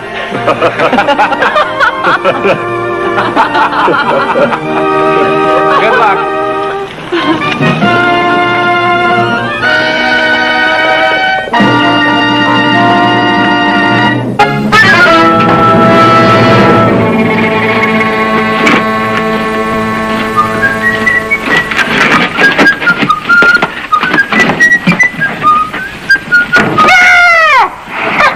I sure scared you. Why, you? I'm gonna tan your hide with an inch of your life. It was only a joke. Cut it out. I'll teach you not to play jokes, you little... Hey, I don't learn about that. what's going on here? Oh, this brat scared the daylights out of me. I just put on this old mask. Didn't think he'd get sore. Well, I guess I flew off the handle. I'm sorry, Johnny. Aw, Well, it's fun to scare people sometimes, Johnny, but you got to be careful, especially of grown-ups. grown-ups had not to be afraid of a silly old mask. You ever hear of the Halloween gang? The Halloween gang? Mm-hmm. But the worst bunch of killers the country ever heard of. Robbed banks, raided gold shipments, and killed anybody that got in their way. And they wore masks, just like this.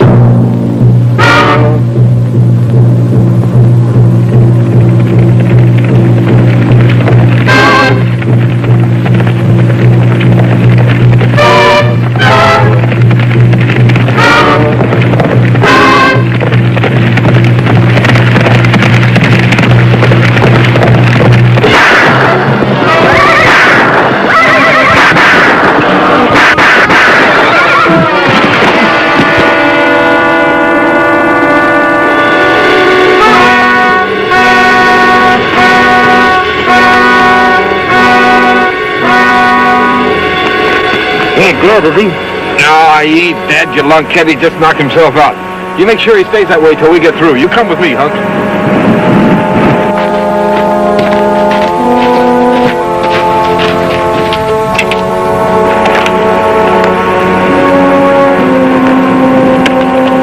Hey, ain't robbing the mail a federal offense? How'll he know he's been robbed? Besides, he ain't gonna miss just one letter, is he? Maybe not, but I don't want to end up in jail just on kind of a letter.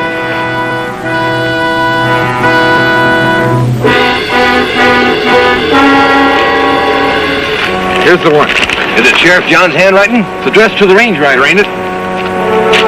Hurry up and read it.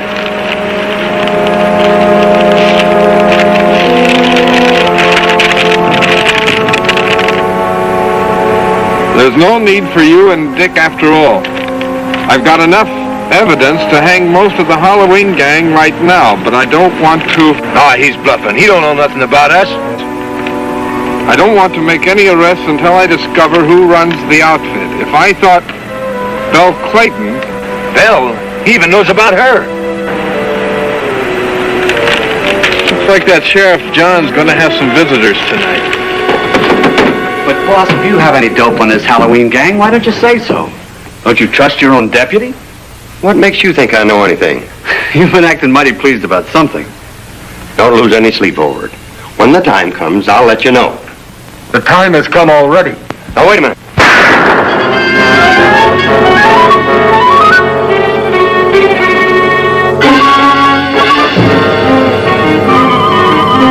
I tell you, I'm doing everything I can to catch these killers. Now, just be patient, folks, please.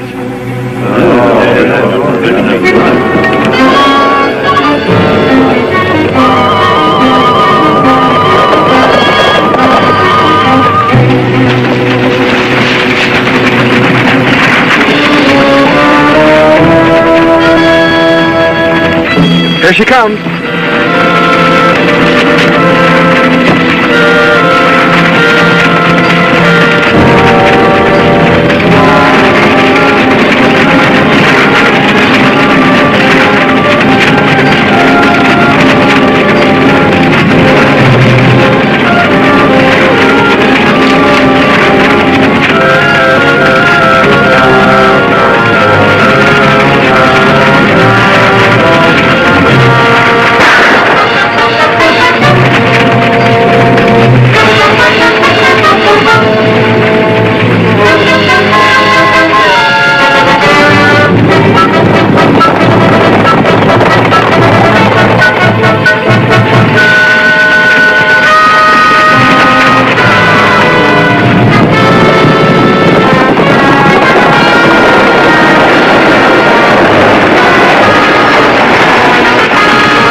Go get that kid.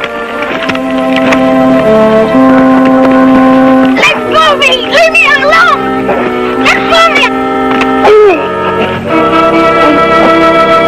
You boys grab that strong box.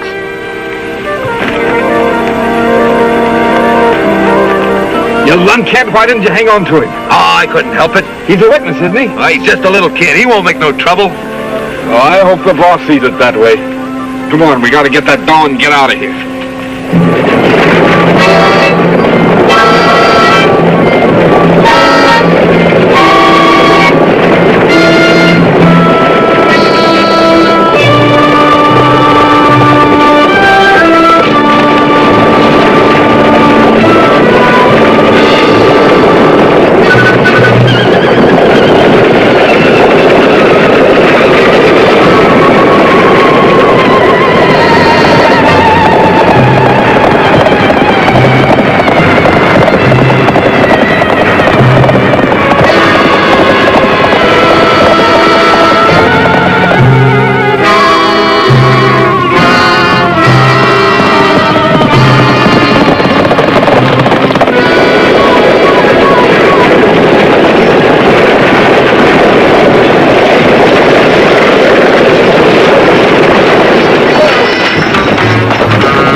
He's been wounded.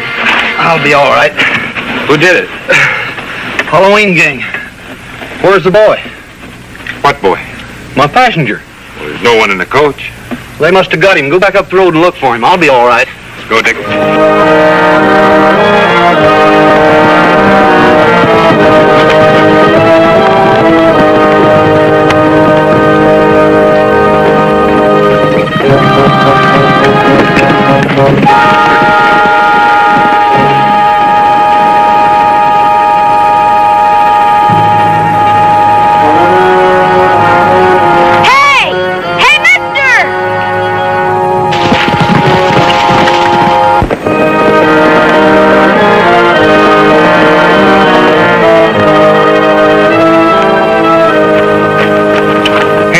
right? I guess so.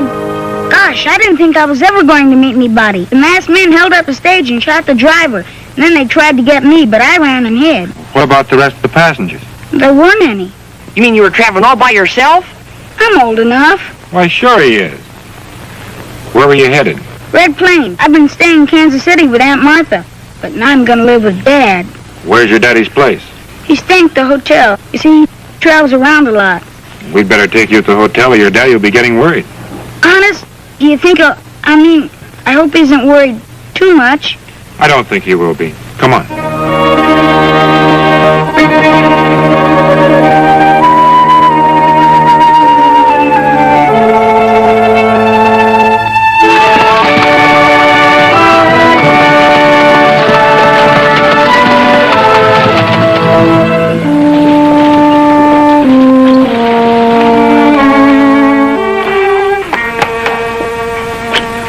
Hey, Gimpy.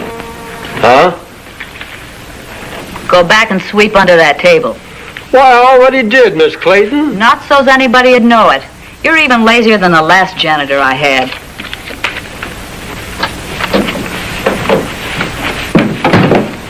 Hello, Belle. Glad to see you fellas. We thought you would be. Go on to the office. Hey, Gimpy, when you get through there, you can start in the hall. Yes, ma'am.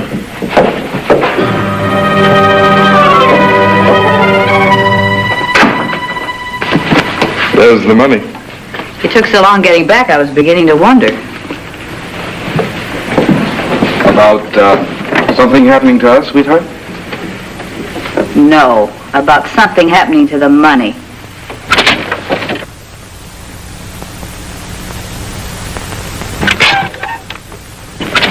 You know we wouldn't double-cross you and the boss. Shut up. What's the matter?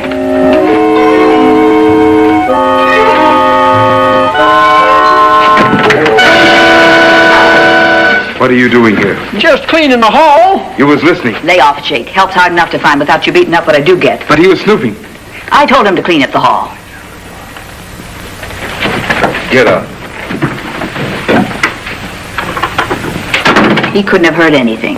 I hope you know what you're doing. I always know what I'm doing. I'll be back in a minute.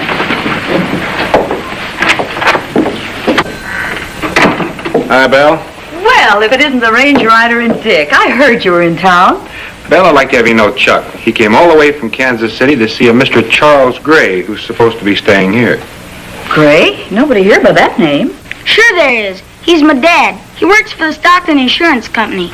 I'm sorry, kid, but did you say he works for Stockton? Yeah. You know him, don't you?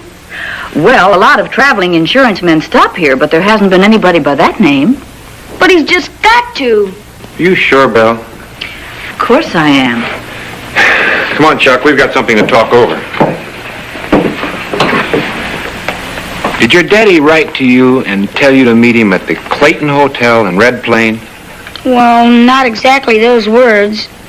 Well, just what did he write? He said he was staying at the hotel, and he'd be there 2 or 3 weeks, and the letter had Red Plain stamped on it. But he didn't tell you to come, did he? No, but that's only because... Because what, Chuck? I don't know, but a fella ought to be with his dad. A fellow ought to do what he's told. And you ran away from Aunt Martha's, didn't you? He didn't tell me not to come. Belle, you say Gray hasn't been here at all? No. What's he look like, Sonny? Well, he's tall, and he's got kind of yellow hair. I haven't seen him for a long time, but I'd recognize him. Yeah, but I wouldn't. Tell me, has he got any scars or any tattoos or... His ring. Wait a minute. This was Mom's, and Dad wears one just like it. Sorry, Sonny. Doesn't ring any bells with me. Well, what are we going to do, compadre? Well, first we'll send word to Aunt Martha that he's safe. Then about the only thing we can do is send him back to Kansas City. I'm sorry, Chuck. Excuse me, ma'am. It slipped. I'll say it did. Get that stuff off the floor. Don't mind Gimpy. Dad! They said you weren't here, and I was... Hey, watch what you're doing. I'm sorry, Dad. I'm just so glad to see you. I ain't your daddy. I got no time for tomfoolishness. You're mad at me for coming, but I won't be in the way. I won't be a bother. Honest. Now listen, boy. I ain't never seen you before, and I've got work to do. Now you're bothering me. But Dad! Wait a minute, Gimpy. Now what are you butting in for? I'm just trying to help the boy. Chuck, a minute ago you said your dad had yellow hair. I know, but... Don't you think you're just a little bit confused? He ain't confused. He's crazy. I guess I must have made a mistake. Sorry to have caused you all this trouble. We better go after him, Dick. See you later, Belle. Anytime. I'll get on with the cleaning. Gimpy, come here.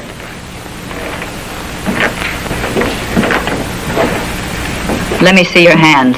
My hand? You heard me. Hold them out. What happened to the ring you were wearing? I must have lost it. Maybe you should have had it insured. Or doesn't your company insure anything less smaller than a bank? Have you gone crazy or something? You didn't know the kid showed me his ring, did you, Mr. Gray? You're an insurance detective. I don't know what you're talking about. No? Well, maybe the boys in the office will make it clearer. Get moving.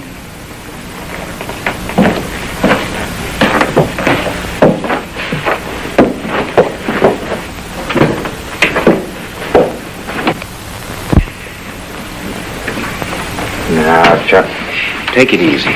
I shouldn't have come. He doesn't want me. Of course he does. Then why did he pretend he didn't know me? Look, Chucky, that fellow really isn't your daddy. He's just some poor bum that... He's not a bum. You can't Dick, go... he didn't mean it that way. You see, your daddy didn't want you to get hurt. He loves you. And why did he act so mean? Hey, is that fellow really his father? Of course he is. His company has sent him after some crooks, and he didn't want Chuck here to get messed up with. That's why he acted the way he did. Oh, you're just saying that. No, this is on the level. You see, he had to protect you, and he couldn't give himself away. Gosh, I never thought of that. I just guess I'm dumb. How do you figure all this? Did you take a good look at Gimpy? Well, sure, but that doesn't mean I could tell he was Chuck's dad. You could have if you noticed his hair was dyed and he isn't a cripple. But he limped. He put all of his weight on his right leg. Yes, but his right shoe wasn't worn any more than his left. Oh, then he must think that Belle's mixed up with a Halloween gang. I'm glad to have you with us. Trouble is, he might have given himself away. You mean I got Dad in trouble? Well, let's hope not. In the meantime, let's go to the sheriff's office and figure out what we're going to do about it. Doesn't pay to talk like that. You're in a mighty tough spot, Mr. Gray. So are you. That's a nice speech, but it doesn't mean a thing. My company knows I'm here. If anything happens to me, they'll start asking questions. Before they can do anything, we'll be in Mexico. So you've already sent in a report on us. That's right. Maybe you better send in another saying your suspicions were wrong. That's not even a good try. I'm not sending in another report. I think you are.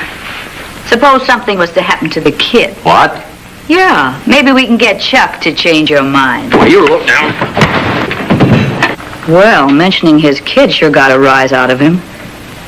You know that kid of his is going to come in real handy. Belle Clayton. I just can't believe she's mixed up in this. Certainly looks like it. Well, I'm not going to lift a finger against her without proof. Nobody's asking you to. I got an idea. Why don't I go over and ask to see Gimpy?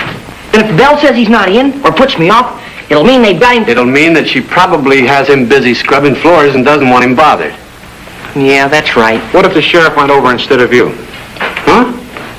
Sure, if she puts you off, that proves there's something fishy. Then what do you do? Dickie, you get a room at the hotel. Create a lot of smoke. The old fire gag. Sure. During the confusion, I'll go through one of the back windows and hunt for Gray. All right, I'll go. But I'll bet you dollars to donuts I'll be able to bring Gray back with me. I hope you're right, Bull.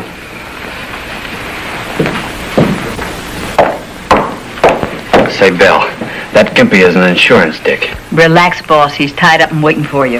Yeah, but the range rider knows that he's coming after him. Then I better get rid of him. No, Are you crazy? The range rider's dynamite. not this time, Belle. He's going to walk right into a trap. How do you mean? Well, his partner Dick is coming over here to get a room. He figures on starting a fire and creating a lot of confusion. I guess Aunt Martha's okay, but, well, with Dad, everything would be different. Sometimes a man has to stay away from home in order to make a living. That's what Dad says, but I wish... happen, Bo? I reckon Belle's in on it, all right. She gave me some sort of a song and dance about Gimpy running out on his job. Well, then that means we better get started. Dick, Yeah. you go ahead. You got a lot to do before I get there. Good luck. Right. You stay here with the sheriff. I'll bring your daddy back with me. I sure hope so. You sure you don't want me to go along? Somebody has to stay here with Chuck till this thing's all over with. So long. So long. Use the window in Belle's office. It ain't locked. All the others probably are. Thanks. Well, look who's here. If I weren't so good-natured, I'd be sore at you. How come? That kid you brought here scared Gimpy so much he ran out on me. Oh, I'm sorry to hear that. That's all right. Well, what can I do for you? The Range Rider and I'd like a room for tonight. Good. I'll give you 106. Best beds in the house. Swell. Don't you want me to register? Oh, no rush. Your room's down the hall on the right. Thanks. Well, Dick. Huh?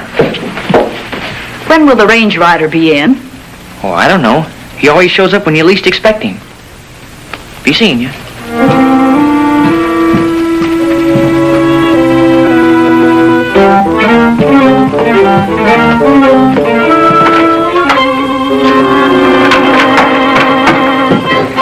Get your hands up.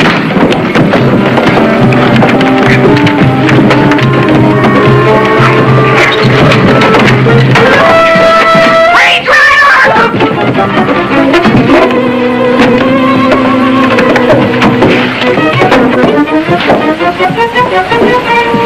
What are you doing with the masks on? Take them off. This time when your pal shows up, somebody will be expecting him.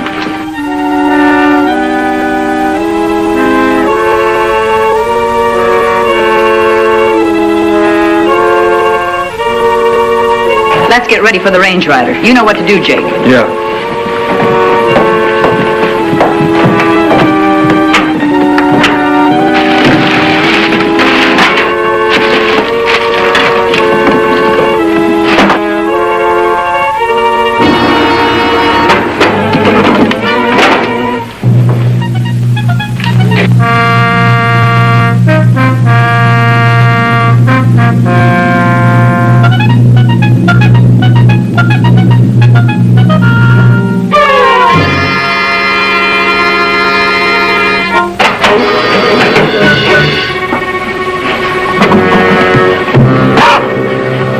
How you figured on doing it, but that ought to work. Fire! Fire! The hotel's on fire!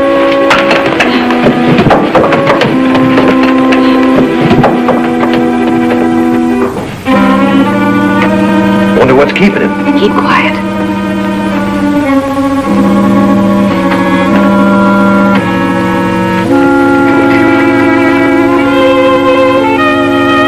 All right, drop your gun.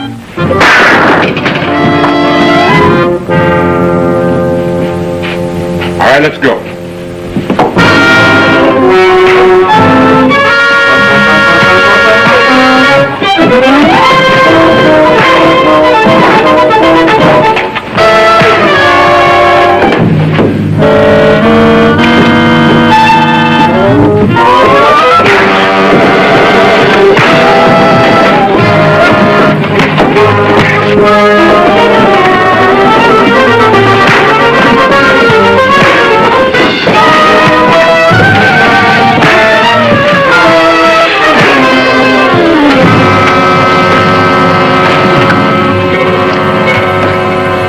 You all right? Yeah, I tried to warn you. These guys knew the whole plan.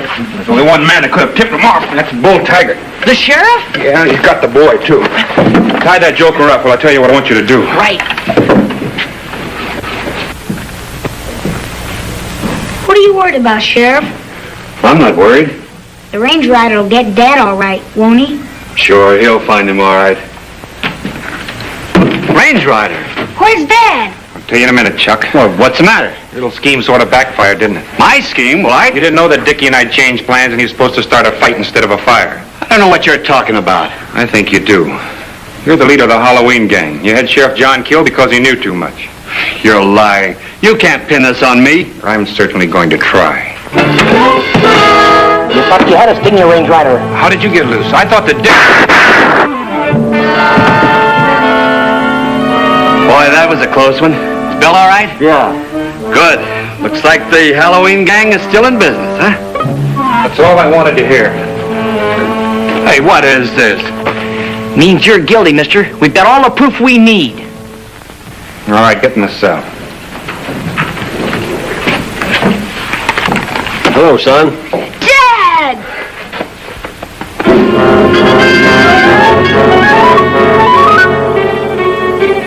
Gosh, fellas, well, you know what Chuck and I are trying to say. Well, there isn't anything to say. Red Plain needed a new sheriff, and this way you and Chuck can be together. Now I'm gonna be his deputy someday. You bet he is. We're together now, and we're going to stay that way. Hey, we've got to get going, partner. So long. So long. Good luck. Bye. Gosh, Dad, I didn't know a guy could be this happy.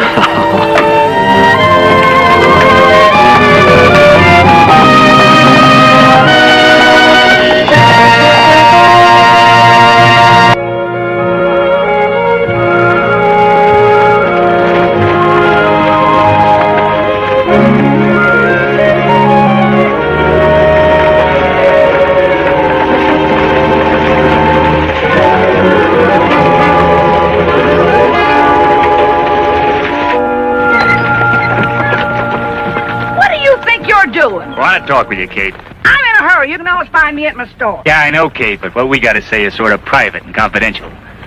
Stay away from King Morgan. Stop trying to influence other people to vote for annexation. So that's it. Well, you listen to me. You can just save your breath. What this territory needs is more lawmen to run polecats like you out of the county. Well, in that case, Kate, I guess we'll just have to take you out of circulation until the end of the election. Johnson, do the driving.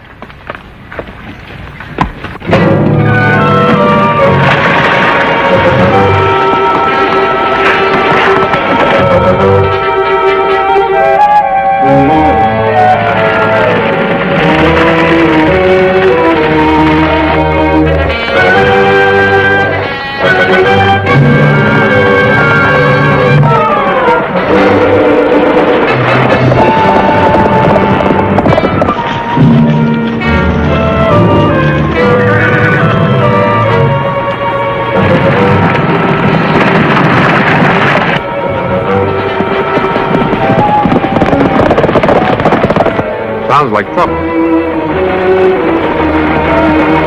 Let's go, Dick.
Pick him up.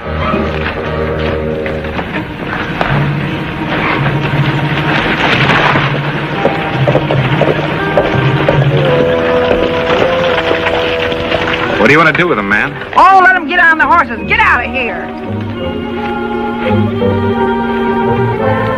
Hey, your sidekick here tells me you're the range rider. That's right, ma'am. Well, I'm glad to meet up with you. I'm Kate Dawson. I'm obliged for what you done. It's perfectly all right. As a matter of fact, we were on our way to your trading post to meet a Lieutenant Stone. Yes, I know. The lieutenant's expecting. Well, come on. Let's get going.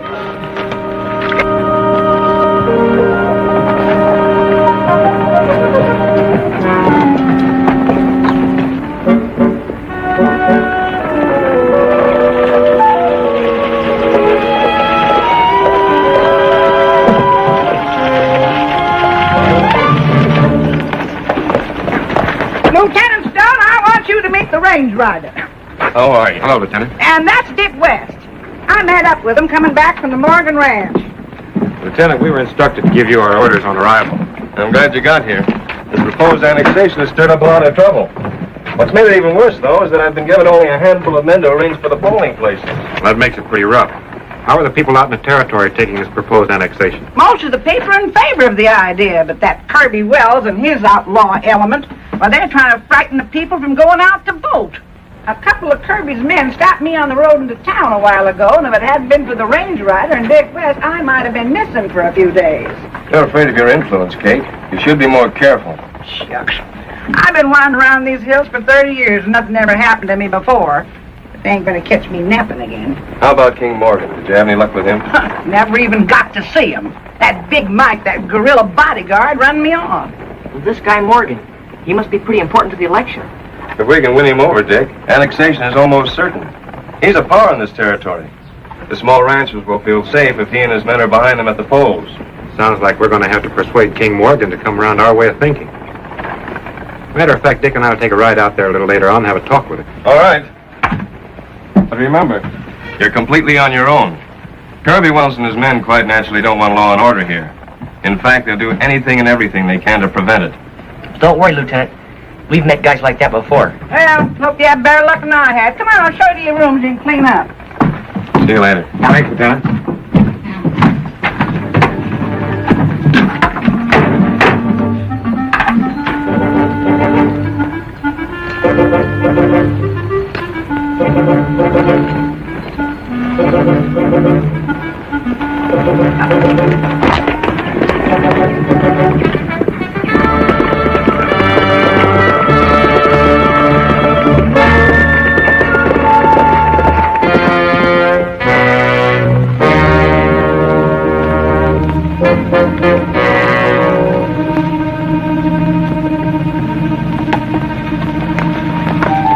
All right, pull up and reach for it.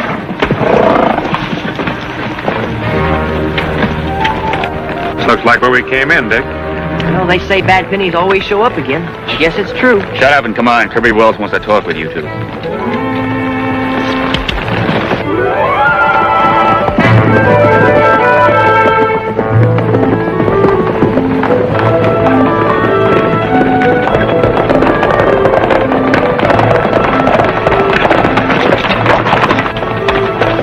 Get out. Here they are, boss.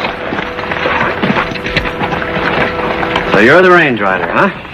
You didn't bring us all the way out here just to ask us our names. That's what I like, a man that doesn't waste words. I'll get to the point. All right, I will. You're smart enough to know that a territory like this doesn't want to be changed.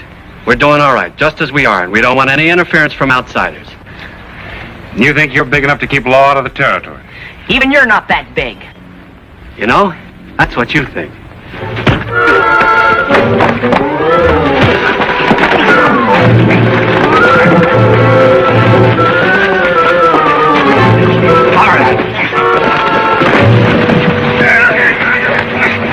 All right, hold it. I was going to give you two a chance to work for me, but not now. We'll keep the kid here as a hostage. Then if Mr. King Morgan wants to go for annexation, you'll get your pal back, all right, in a long pine box. If anything happens to either of us, you'll answer the United States Army.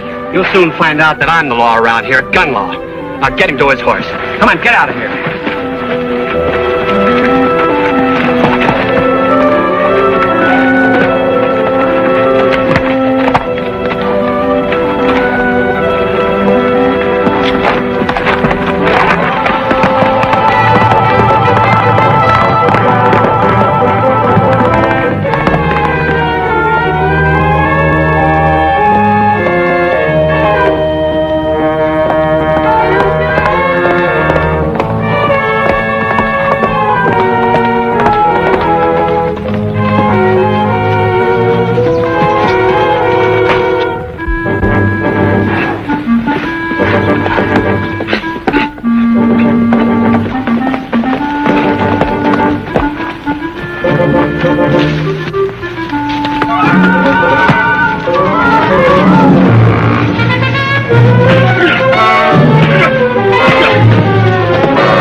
What's the matter? You think it takes two guys to watch me? Ah, shut up, kid.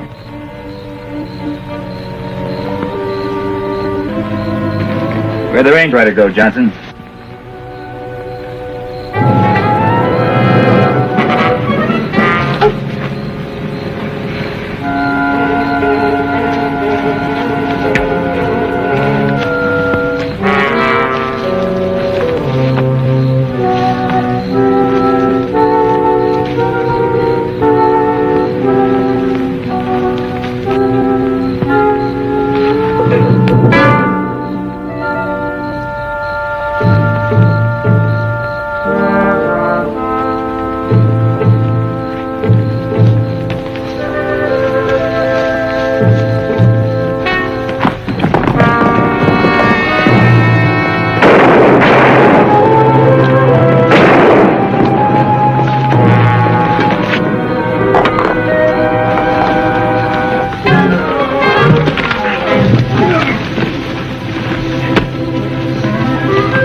Something I can do for you?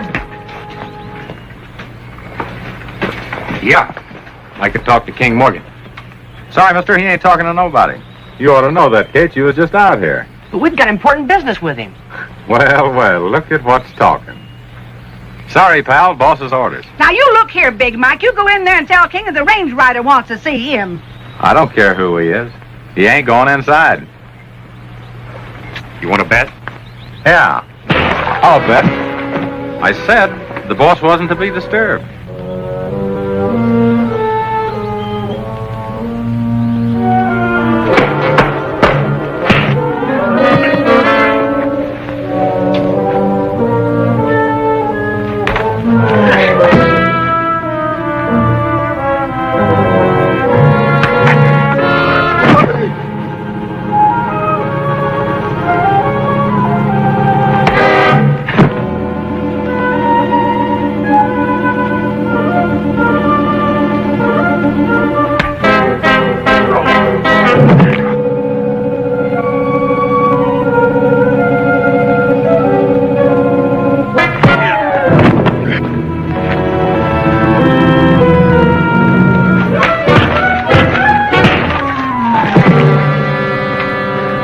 Should have believed what I heard about you. If you want to see the boss, there he is. Good morning, Kate. I'm King Morgan, gentlemen. What can I do for you? Mr. Morgan, I'm the range rider. This is my saddle partner, Dick West. How do you do, sir? Howdy, Mr. Morgan. We've come here to talk to you about the election tomorrow. Fine, let's sit down. Rosa, bring out some cool drinks for our guests. The governor of Texas enlisted our aid to help on this annexation vote. But as I understand it, you're against it. On the contrary, I just can't figure out how it'll do me any good. Well, law and order is necessary in any territory. I employ enough men here, my boy, to enforce my own laws. Nobody bothers me. You're a very selfish man, King, and you've lived alone here so long you don't care what happens to anybody else. And besides, we could have a town that we could be proud of. Kate, when I settled in this valley 35 years ago, there was nothing here but wilderness and Indians. Every day was a struggle to survive. Nobody helped me then. When it comes to a choice between law and lawlessness, I didn't know a man could be neutral, Mr. Morgan.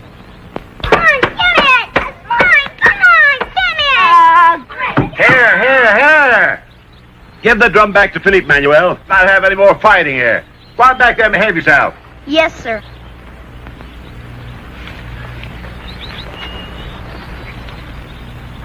Why interfere with the children, Morgan?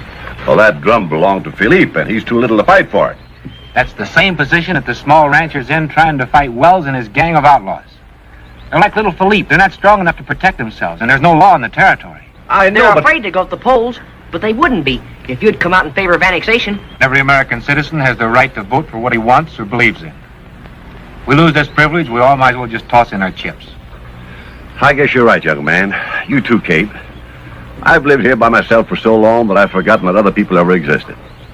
I'll have my men spread word among the other ranchers that we're going to help them fight Kirby Wells and win this election.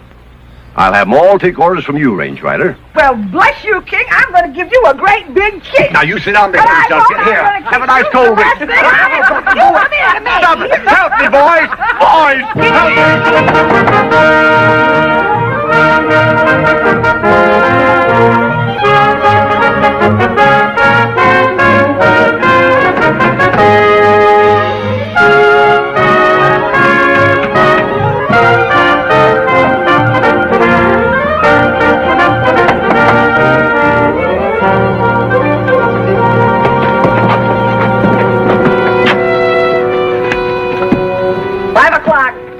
Polls are closed. Seal it, Sergeant. We'll take it out to Morgan's ranch and pick up the other box.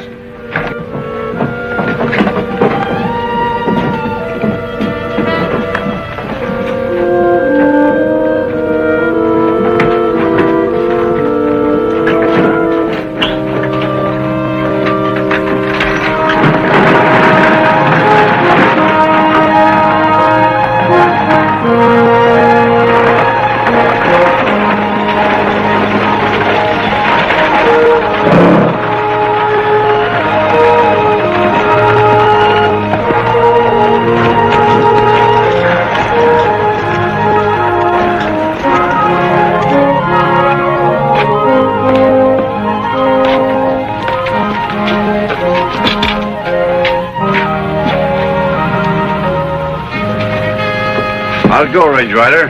Wonderful, thanks to you. Well, folks, I guess this winds up everything. By this time next week, you should know the outcome of the election. We ain't worried, Lieutenant, and thanks for helping us out. That goes for me, too. Mike. Yes, sir. Put these ballot boxes in the lieutenant's wagon for him, will you? And thanks to you and Dick, too, Range Rider. We couldn't have done it without you. It was our pleasure, Kate.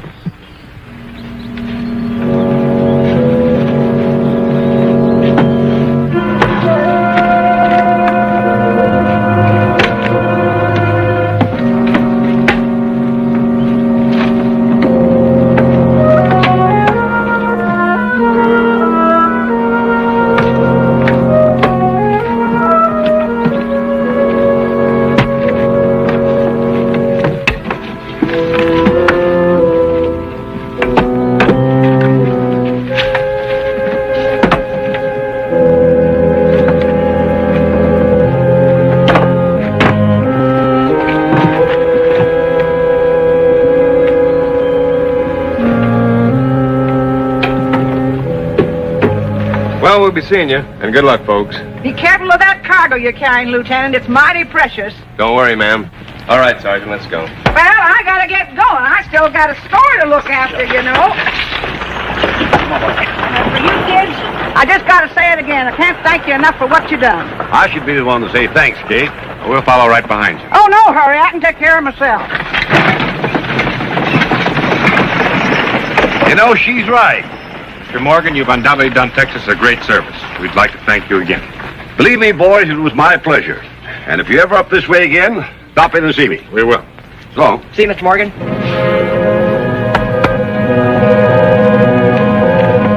Up with him. Morgan thought he could trust this man. Big joke. Funny how mistaken some people can be. You work for Kirby well. Smart boy. But you're both going to be so dead that you won't be able to tell anybody else. Mind telling us what you did with the ballot box? The boxes? The boxes left with the lieutenant on the army wagon, except there ain't any ballots in them. Don't worry, though. They're in safe hands, Kirby Wells' hands. Well, as long as we're going to be dead anyhow, I don't suppose you'd mind explaining how your boys are going to get those ballots. Not at all. I dumped them at Kate's wagon, then I sent out a messenger. As a matter of fact, in just about 3 minutes from right now, Kate's in for quite a little surprise. Get the guns, Dick.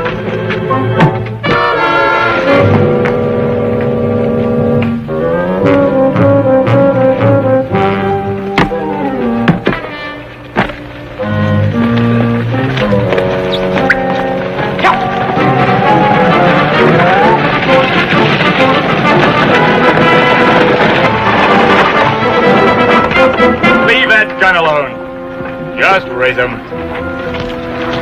All right, climb down from there. You didn't think that I'd let you get away with this election, did you, Kate? We'll hold another one. You can't stop them all. I wouldn't bet on that, Miss Dawson. All right, build a fire and let's put these ballots in.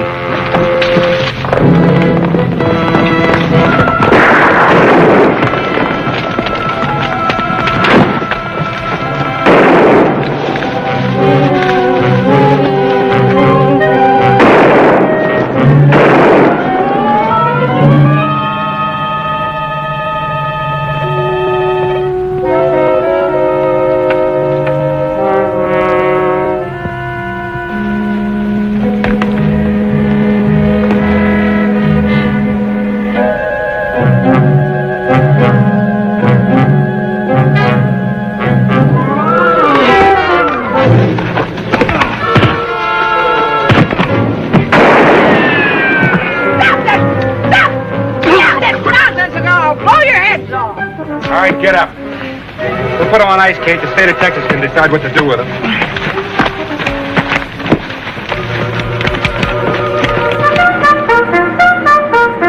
Easy! Sabers! Congratulations, Kate. Believe me, you deserve them. Thanks. You know, I've always wanted some place to be from, and now I got one. Adios. Hasta la vista.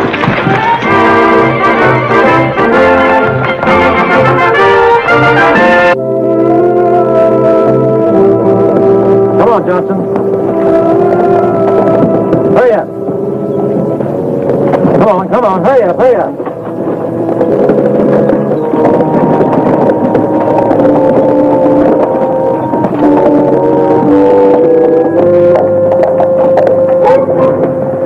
Now get going and don't come back. I'm going all right, and I'm coming back.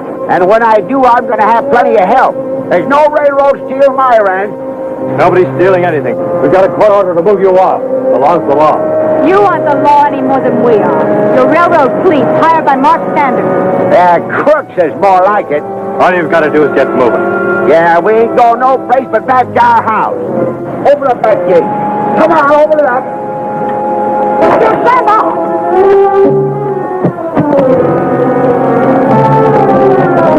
I'll teach you to do it this truth.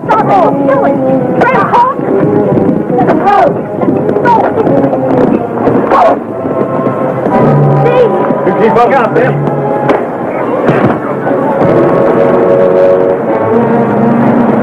I knew you'd get here, Steve, when you heard what was happening. Now, don't you worry no more about it, Grandpa. We're going back home. Not just yet, Betty. It won't be safe for you there. You're darn right it won't, Brady. Wait till Mark Sanders hears about this. Take the men over to those trees and tie their hands over their heads.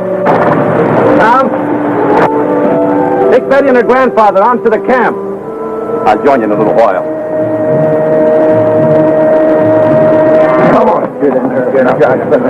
All right.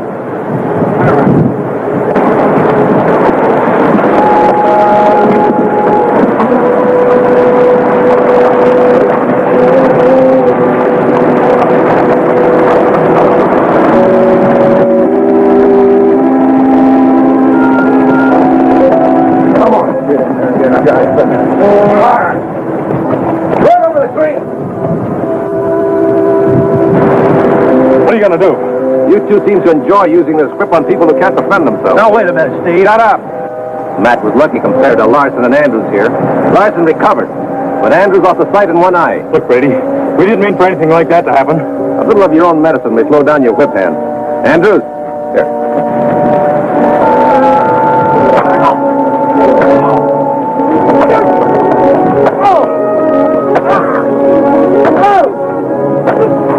Well, I'll be. That's a new approach. Let's go down and butt in.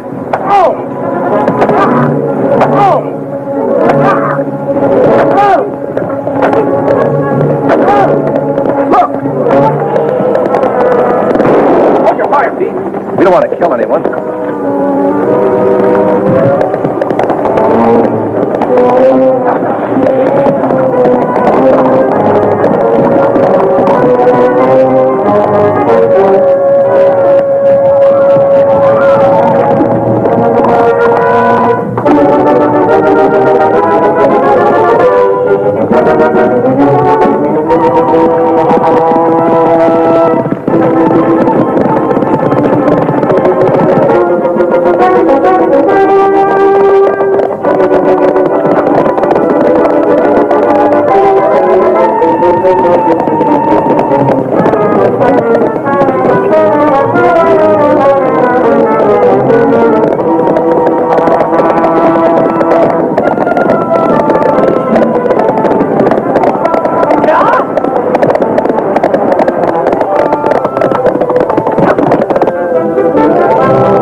that's enough. Get up.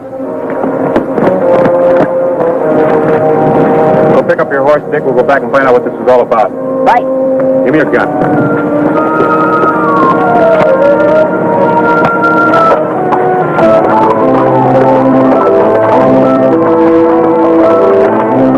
Well, how do you like that? They didn't even stick around long enough to say thanks. Who were they? Why were you whipping them? We've got nothing to say. Why are you so interested? Just curious. It was a personal matter. What are you going to do about it? Well, there's not much that we can do without any proof. It's your word against ours. In the future, I suggest that you let the law take care of any of your differences.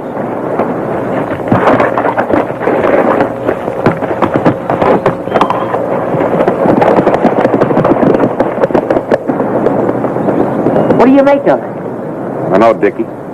Looks like we've run into some kind of a personal feud. Let's ride into town, see what we can find out.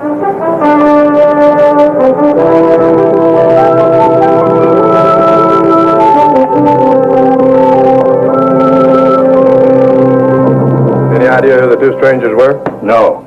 We didn't figure it smart to stay around and find out. If they were lawmen and caught up with Steve, we'd have to help bring him in. Well, you used your head for a change.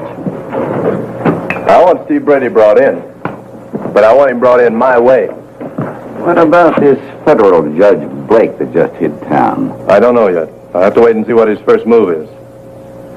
In the meantime, we've got to keep Steve Brady from being brought to trial. The other ranchers look to him as their leader. If we can just get rid of him, we won't have any more trouble with the rest of them. Well, I hope not. I wouldn't want those new survey records of mine investigated too closely. Those records include me just as much as they do you. Oh, by the way, I've just increased the reward for Brady to $2,500. Someone will surely double-cross him for that kind of money.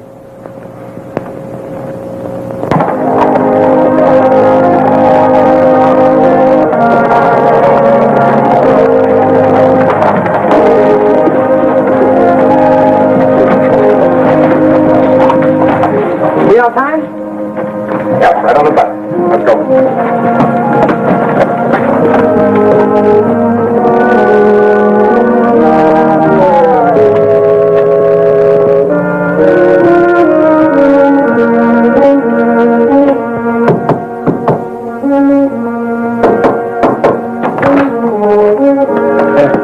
Good to see you, Dick. Hello, Judge. And you, Range Rider. I see you're right on time. Good to see you again, Judge Blake. Sit down. Thanks. Now, you mind telling us what's here? Well, as you know, I'm here to straighten out the trouble between the railroad and the ranchers. From what we've seen, that's not going to be too easy. I know. And only because a number of hot-headed ranchers have refused to sell right-of-way to the railroad and have been legally evicted. Now they've banded together, and their continuous raids on railroad equipment and supplies have prevented the road from going through. Well, can't the local law do something about it? And not as yet, Dick. However, no one's been able to locate their hideout, supposedly somewhere up in Black Canyon. So you want us to pick up their trail, take a posse into the canyon, and bring them out. Is that right? Except for one thing. We must avoid bloodshed if possible. My investigation so far has led me to believe that these dispossessed ranchers are not entirely in the wrong. They can't prove it by hiding out the way they are. That's why I want you to bring in their leader, Steve Brady. That way I can try this case in federal court and force both the ranchers and the railroad to present their claim. Sounds reasonable.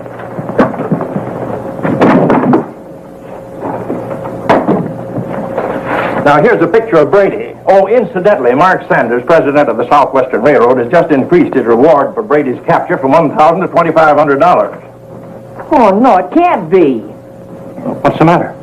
You won't believe it, Judge. We had our hands on that man this morning and let him go. Are you sure? I'm positive.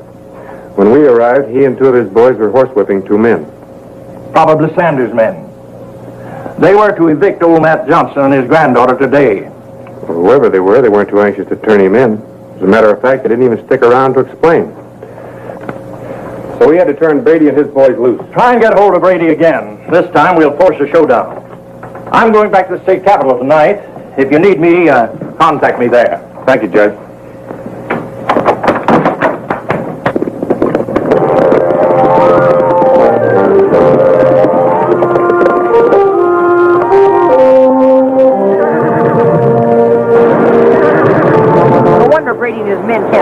in here. This canyon's just like a Chinese puzzle.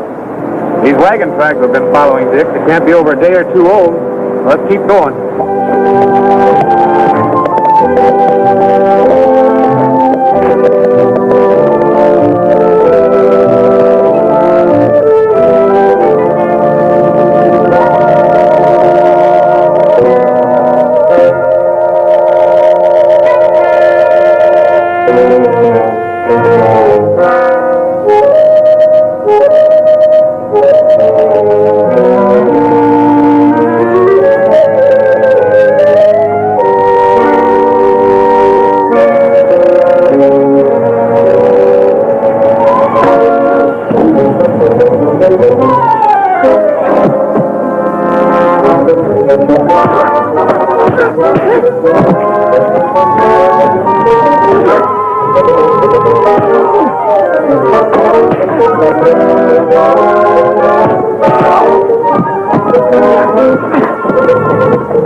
Well, now we should be able to go through the canyon.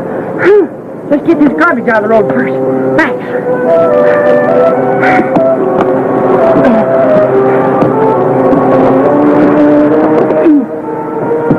You see my hat?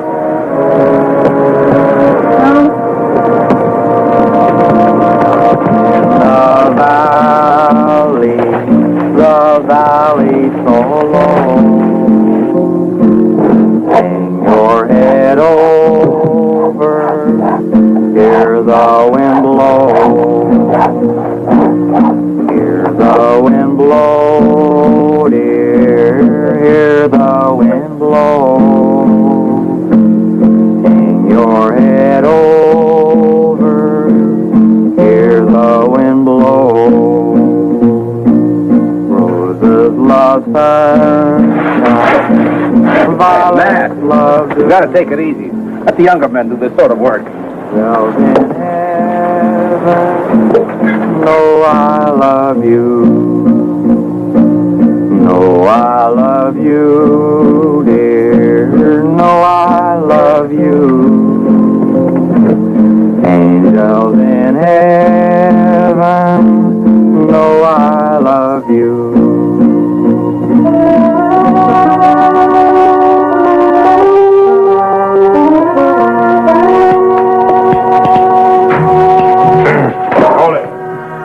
Put it down. How did you get in here? Through a window. You and I are going out through that window. We'll go someplace where we can talk uninterrupted.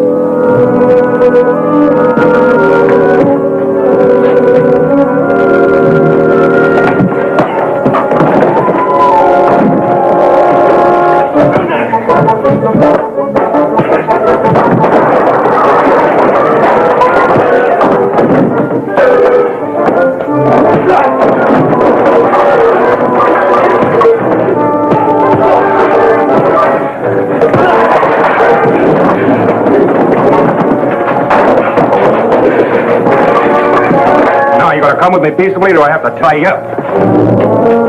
Too bad you didn't know who I was this morning.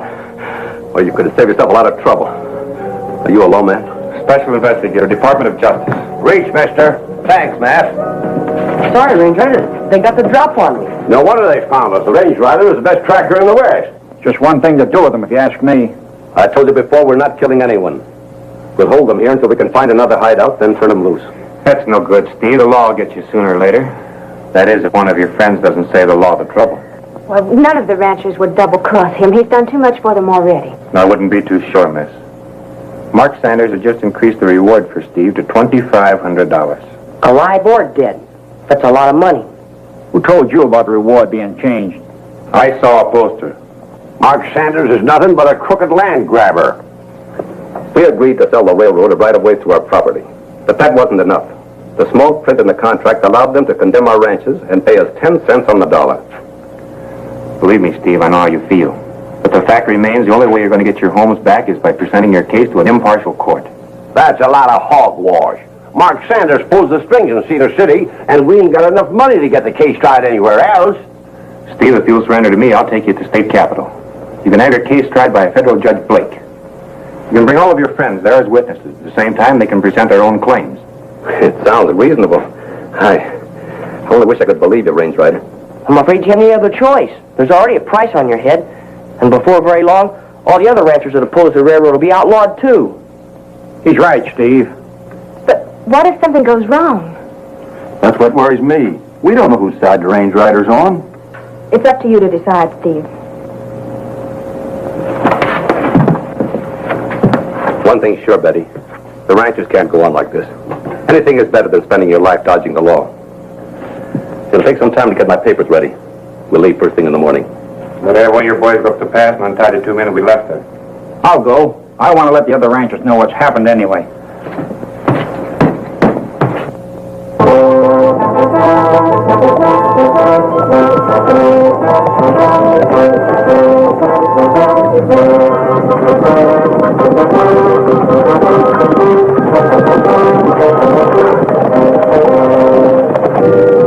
Here they come.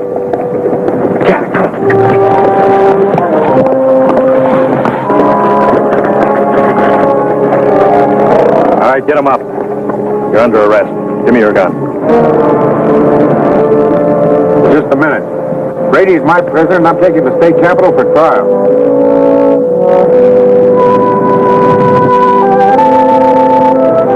Think these papers are on the up and up, Clem? Well, I suppose we'll have to wait and let the city marshal decide that. You mean you let Mark Sanders decide? Look, why don't you all quit your play acting? This meeting was prearranged, and you know it. You think Dickie and I double-crossed? That's just exactly what I think. Come on, we're wasting time. Get moving. You too, Deputy.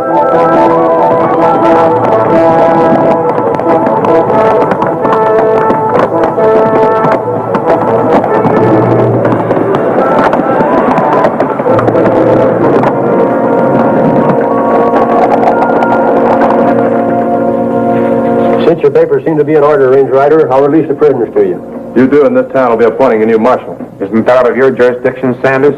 I'm merely protesting Brady being moved to another court. After all, the railroad police did help capture him. That's a laugh.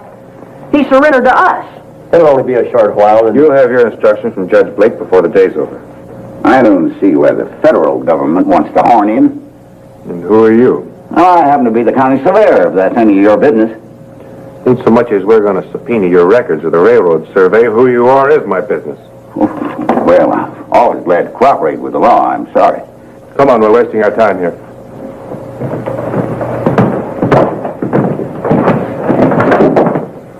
Don't worry, Steve. You won't be in there long. No, I won't. When my friends hear about this, they'll tear the jail apart to get me out. That's a wrong attitude. I don't like this, Mark. My records won't stand a close investigation. Suppose you let me worry about that.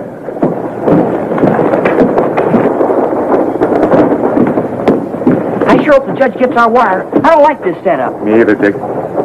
Pete must have sold Steve Brady out to Saunders. He's the only one that left camp.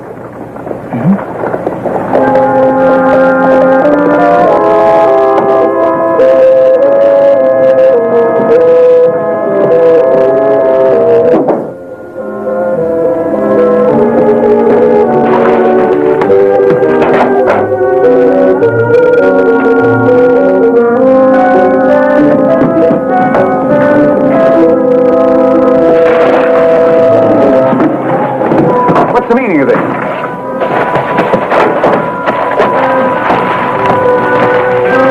You know, this is a federal offense, Mr. Sneed. Suppose you tell us. Hey, What'd you find, Dick? these are homestead records. Here's one of Steve Brady's place. Now, would you like to talk?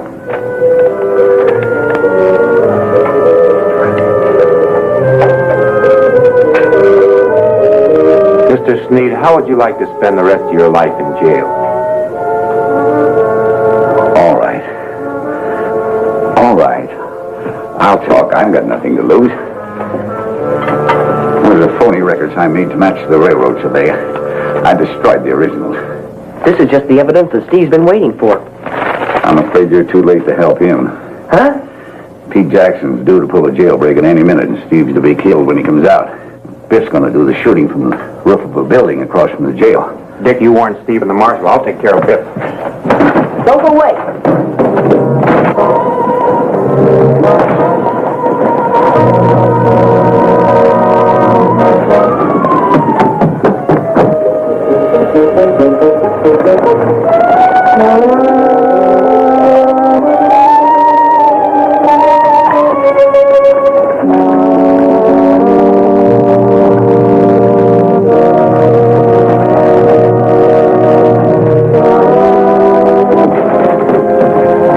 Get your hands up. Hand over the keys, Marshal.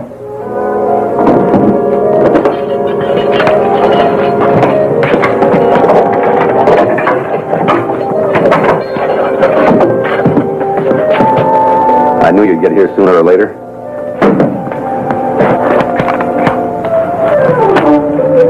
In the cell, Marshal. Lock him up.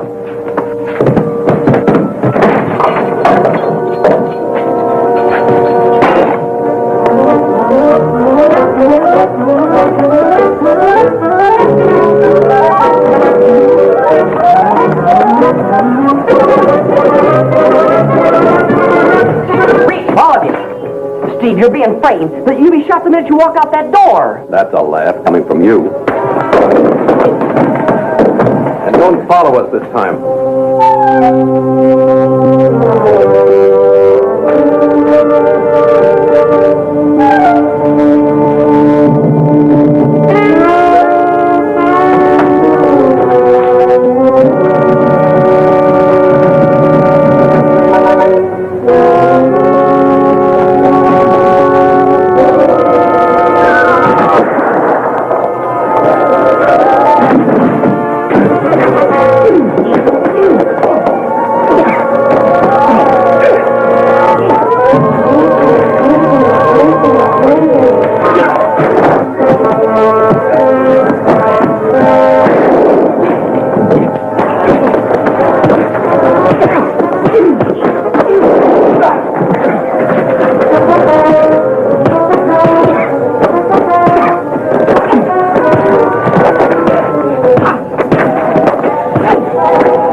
The other two over there are asleep. Good. Pick him up.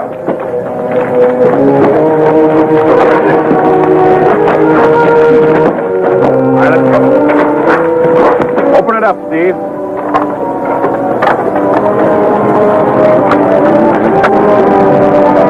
Matt, you won't have to worry about the railroads any longer. This new president's only interested in the necessary right-of-way. We're awfully thankful to you for helping us out, Range Rider. You too, Dick. Doc, it was a pleasure. Betty's got such a pretty smile. I'd like to see her use it. Oh, darling.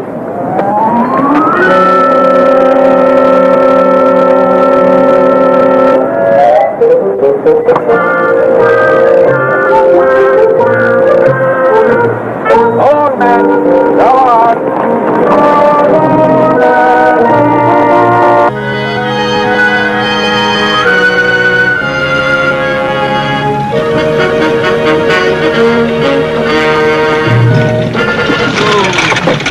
You better get some air, guard. See anything? No. Looks like Kid Laredo took a day off. I sure thought he'd hit us before now. We'll be waiting for him this time if he does. Go ahead, I'll be all right for a little while. Get up in there.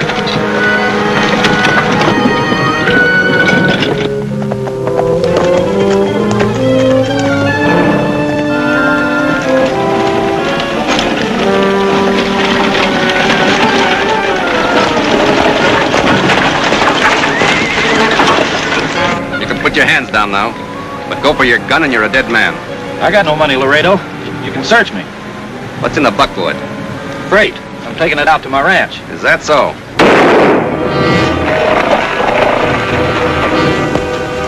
Sounds like trouble. Let's go. You didn't think I'd fall for your trap, did you? Oh!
right, Laredo, just relax. Toss me your gun. I said toss it up here. All right, now the money.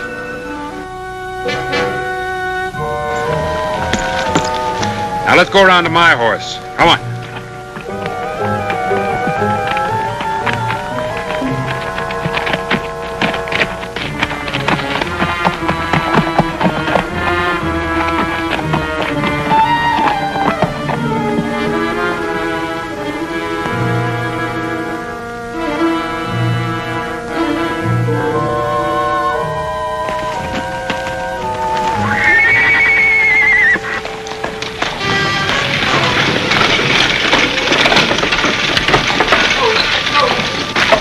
Hey, this man's hurt real bad. You better get him to a doctor. What's going on here? This man's dead. Let me see. Why, it's one of my deputies. Well, here's the man responsible, Sheriff. Kid Laredo. What, quite a catch you got for yourself, stranger. They got Laredo. Yeah, let's go. Take him over to the coroner. I'll be over later. Come on, inside, you.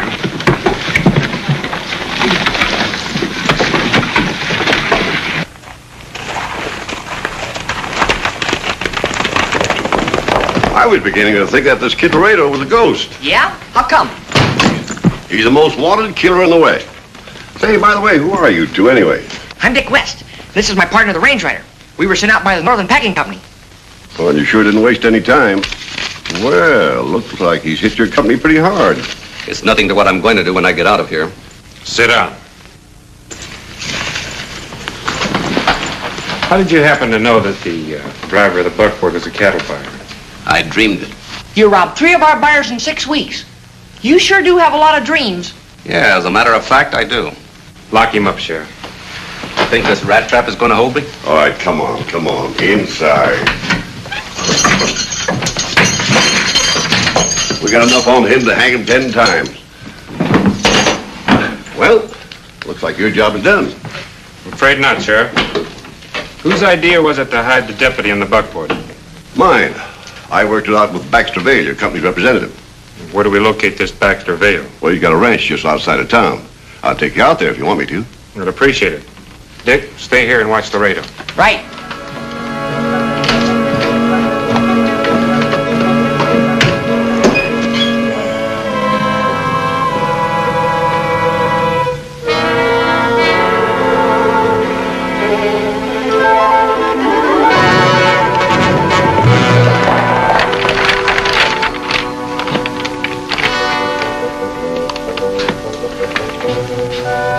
Didn't you hear me, boss? I said they got Laredo. I heard you. Beautiful. Perfectly matched. Exquisite workmanship. Looked just like a couple of old guns to me. Old guns? Mike, this is a set of Quran dueling pistols. Far more accurate than your .45. Yeah, but we were talking about... I know. I told Laredo not to bother that buyer. He don't like taking orders. In that case, I may have to teach him a lesson. You gonna leave him in jail? No. They think he's the head man. I want to keep it that way. As long as he's in jail, we can't operate. Come on outside. I want to try this out.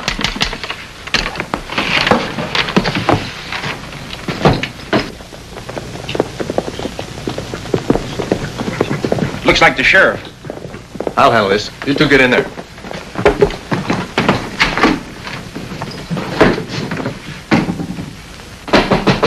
Come in. Oh, Sheriff. Good to see you. Same here, Mr. Vale. Oh, by the way, this is the Range Rider. How do you do, sir? Looks like you both got the same boss. Oh? Well, the packing company sent me up here to check up on these recent robberies. There was another one today. I know. My boys just told me. You know, it's funny the company didn't let me know you were coming. Well, I just arrived this morning. He's already captured Kid Laredo. Laredo? Yeah. Well, you are to be congratulated. And I take it our little plan worked out. Except for one thing. Laredo knew right where the deputy was, and he gunned him down. But how could he have known? Do your buyers follow a regular schedule? Well, more or less. It takes a steady flow of cattle to supply a big firm like ours. When is your next buyer due to go out? Well, tomorrow, as a matter of fact. We have a chance to pick up a big herd. Well, there's one thing for sure. You shouldn't have any more trouble now with Laredo out of the way. Yes, thanks to the Range Rider. Well, Sheriff, if you've terminated your business, I think we can get back to town. I'm sorry I couldn't be of more help. Nice to have met you. Oh, I got a cigar, didn't I? Oh, hello. What have you got here? Oh, just another addition to my collection, Sheriff. Hmm? When these were made, one shot had to count. Beautiful piece of workmanship. Yes. Say, how about a test? The old against the new. Let's go outside and set up some targets. Come on, Range Rider. Show him.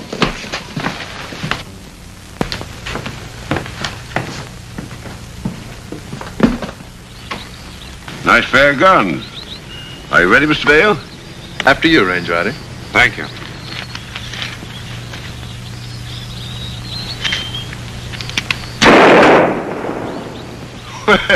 You sure made a 4 out of that 5 spades.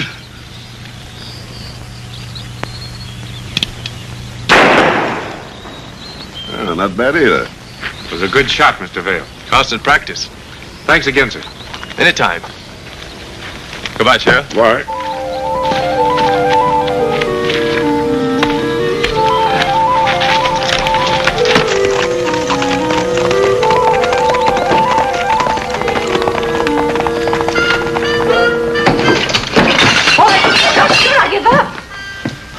What's your big idea sneaking in here scaring me half to death? Well, I was only bringing the sheriff his lunch. What were you doing here? Well, you see, after I brought the Kid Laredo in, I decided I need a little rest. Kid Laredo?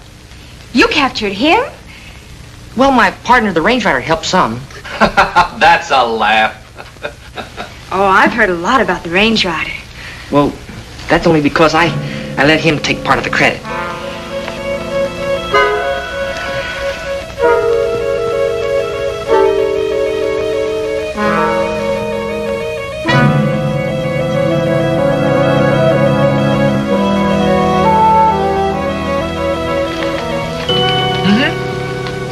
I guess I've been hunting gunmen now for 10 years. Well, you must have started when you were awfully young. Typical woman's way of finding out how old a man is. How did you find your way here? Well, we like to help these small town sheriffs out when they get stuck. You mean like, Sheriff Lawson? That's right. You see, they're not much good when it comes to handling real gunslingers. More pie? No, thanks. How about some food for me, sonny boy? You get fed when the Range Rider gets here, not before. Well, why don't we give him this piece? And in just a minute, he might try something. Try what? What can I do? Well, I'll hand it to him between the bars. Okay, be careful. Thank you. Open up his cell. Don't do it, Dickie, don't! Make up your mind. I'm not bluffing. Now, come on. And you shut up. Dick, don't! Come on, now, open it up.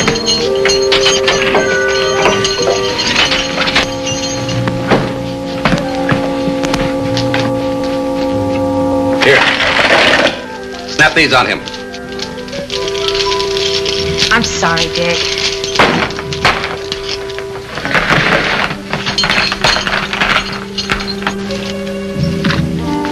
Now, put them on yourself.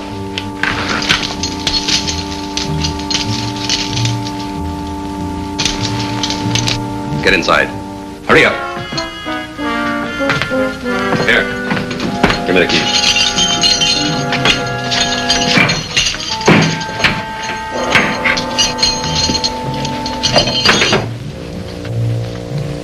Here's a present for you. And tell your friend the Range Rider I'll be looking him up.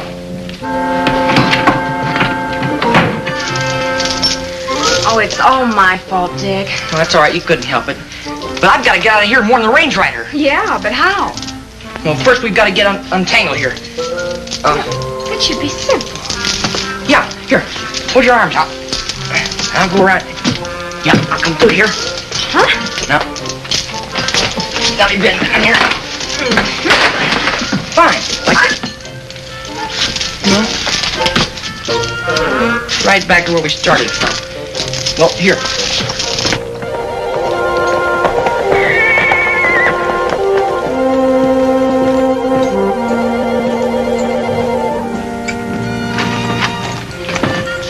For heaven's sake, what are you two doing in those chains? Where's Laredo? Get me out of here.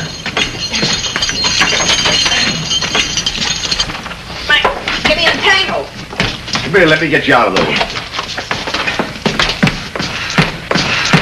Are you all right, honey? Sure, Dad. Dad? It was my fault. Dick warned me. Kid Laredo had a gun. Where did he get a gun? Search me, but it's over there on the desk. It's a Derringer. You mean this?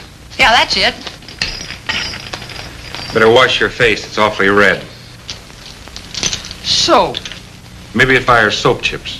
Very funny. Now, don't worry. We'll get him back. Vale said he's sending out a buyer tomorrow. Yeah, I know. That's right where you and I are going. It's out to Vale's. Come on.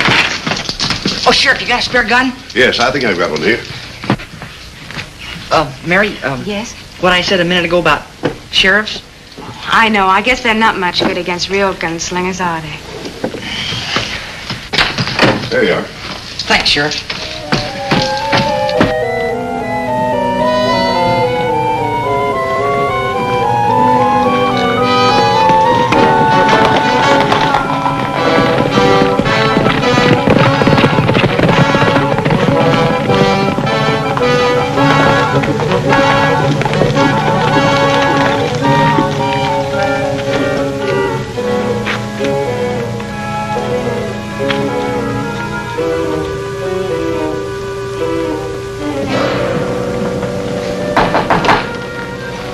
Come in.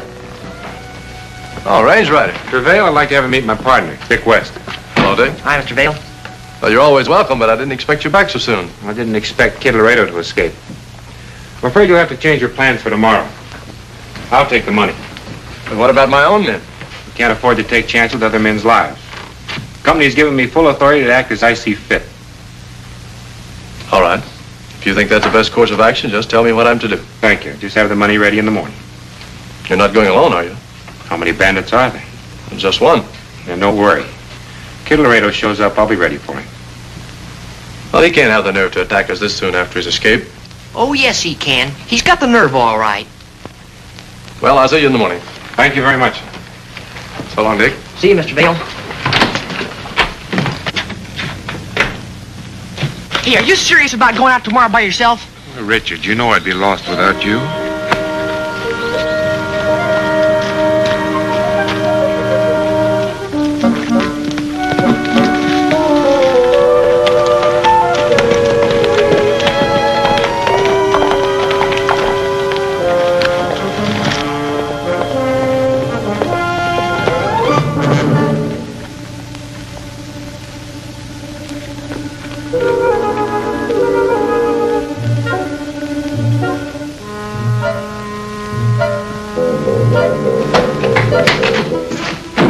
What's going on? Laredo. I see you're not losing any sleep trying to think of a way to get me out of jail. I told you not to ride into that trap this morning. You didn't listen to me. What do you expect, tears? You sound like you really think those jobs could have been pulled off without me. Oh, I'll admit you've been helpful. Fast with your gun, no fear, but no brains. What do you mean by that? If you'd come in here 2 minutes earlier, you'd be right back in jail. If you're talking about the range rider, I just saw him and his baby-faced pal leave. What did he want? He's carrying the herd money tomorrow. Alone. Good. I've got a score to settle with him. Forget it. Says who? Look, the range rider's clever. He's expecting you to try something. You know something? He couldn't be more right. All right. But you better take Mike and Pete with you. I don't want any more mistakes. The range rider's been asking too many questions already. After tomorrow, the range rider ain't going to be asking nobody nothing.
here, or I'll drop you. Now, toss me that bag.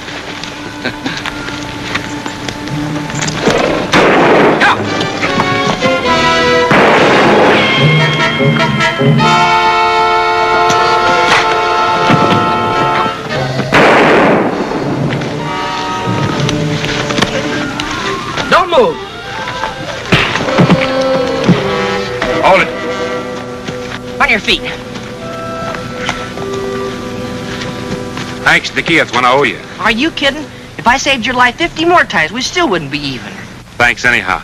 Take care of these 2 men. I'm gonna go tag Laredo. I know right where he's headed. Where? Only one man knew I was carrying that payroll. Vale. Right.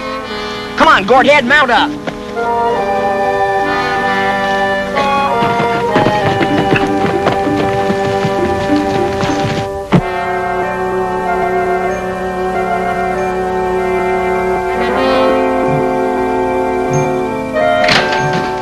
Where are the boys? The range rider got them. We've got to get out of here. I told you you'd mess it up. Forget about that now. We'll get the money from the other jobs and go.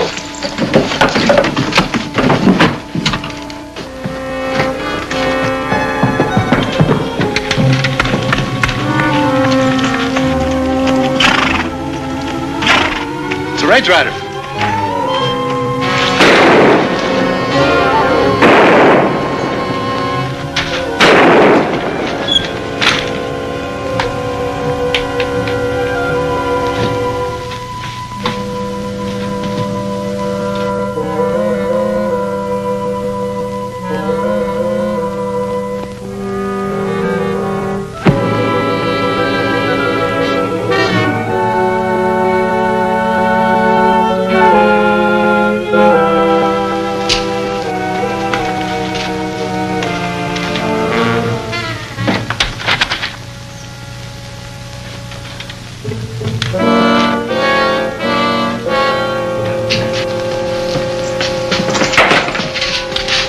Crossfire as he comes through the door.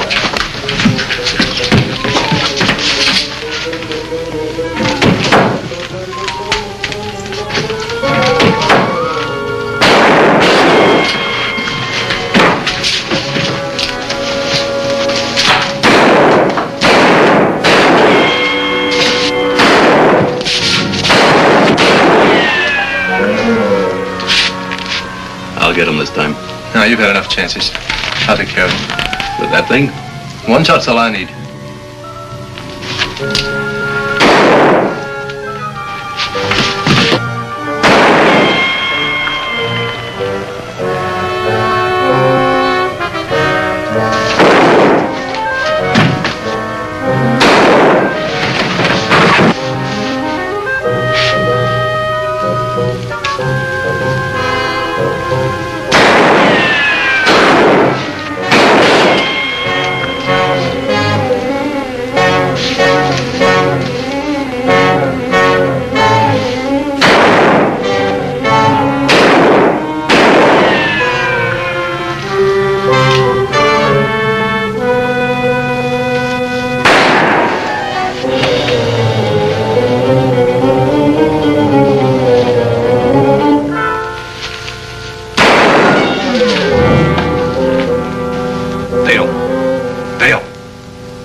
Cut down the split for me, Range Rider.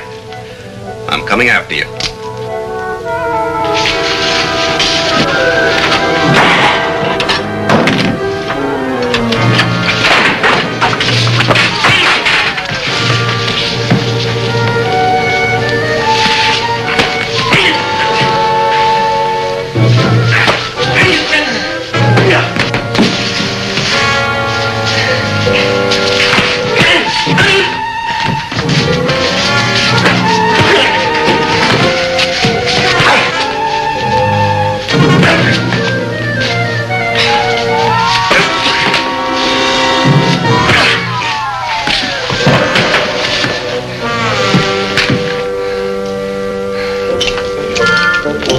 I'm gonna figure this out if it takes me the rest of my life.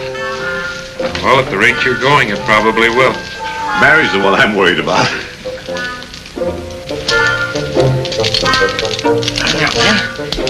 Now, when I say go, you turn right and I'll turn left. Okay. Ready? Go.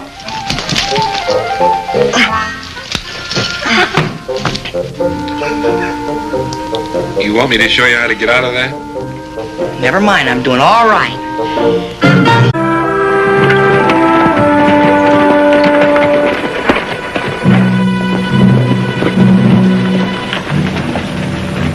This isn't Halloween, is it? Hardly.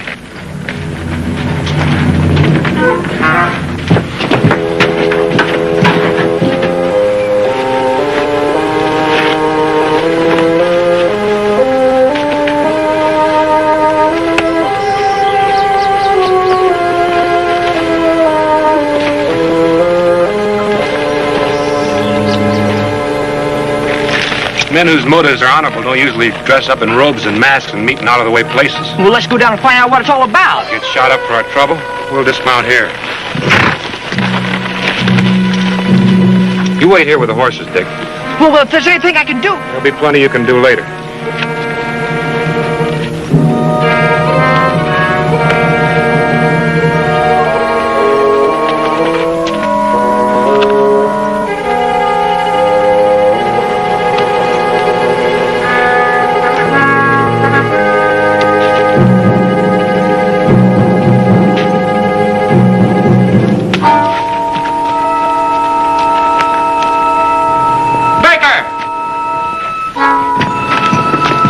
Any sign of Petrie? Not even a shadow.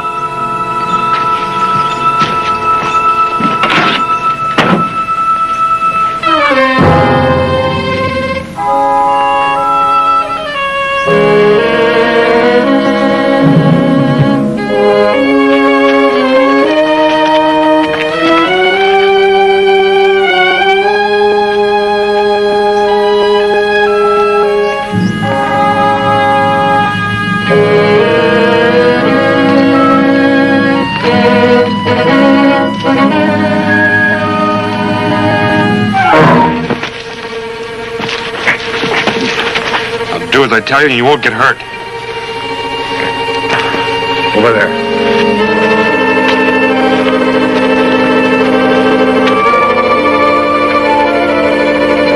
Petrie should have been here by now. Take it easy, Mayor. Don't call me Mayor. Anybody finds out I'm mixed up in this? All right, relax then. Where are you taking me? You'll find out. Get going.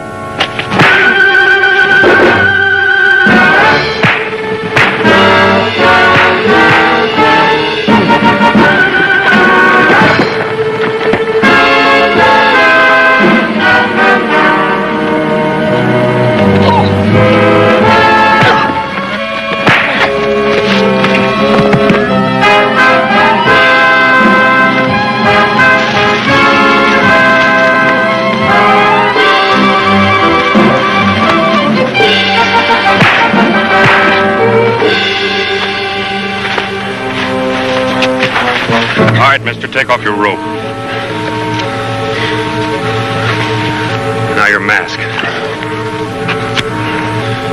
Take it easy on yourself. Come clean. Why the masquerade? You ask too many questions. Okay, suit yourself. Dick, take care of him. If anything goes wrong, take him to the sheriff. That'll be a pleasure. Let's go.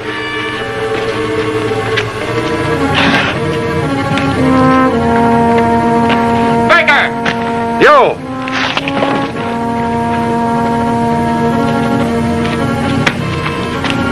Anything wrong back there? Nope, just looking around. There's Petrie now. Bring him right inside. Right.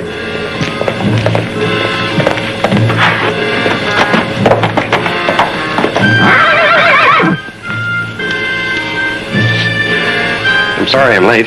Couldn't get here any sooner. Inside, mister.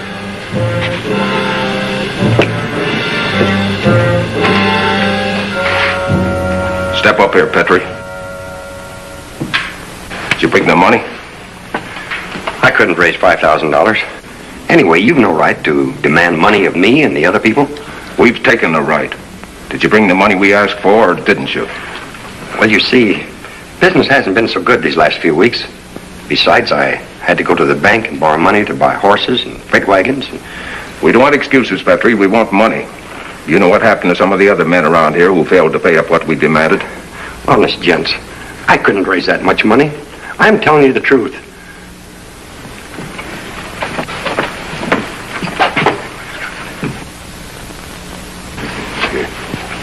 How much did you bring along?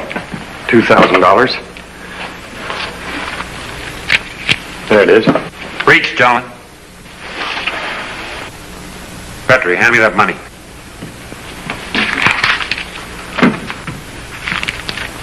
Now get their guns and throw them out the window. You'll pay for double-crossing us, Baker.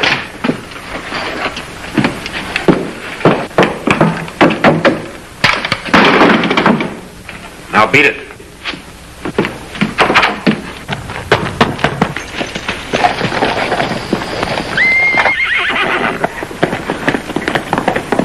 All right, gentlemen. Take off your mask. I'd like to see what you look like. Don't anybody move.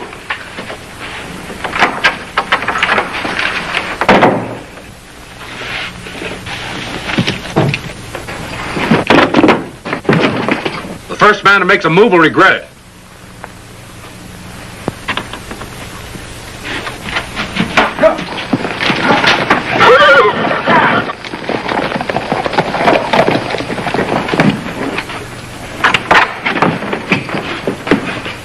What a bunch of suckers we are.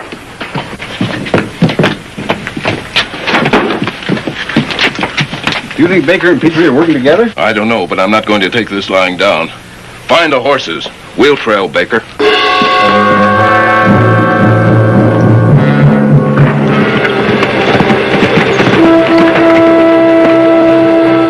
What'd you find out, Dick? Nothing, Range Rider. He's too scared to talk. What's that you call him, kid? Range Rider. He's the Range Rider. Look, Range Rider, you got a name for being fair and square. Those fellows will figure I double-crossed them. From now on, my life won't be worth a hoot. Your best bet is to play along with us? You can trust the Range Rider. All right, now what's this big fleece all about? You better get out of here.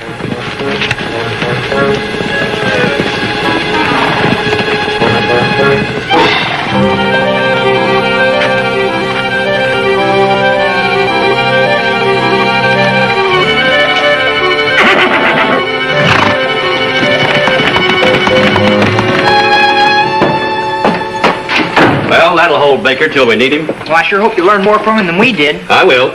Ready to go, Dick? All set. Oh, Sheriff, how do I find Petrie's freight office? Right up the street near the next corner. Thanks. Thanks.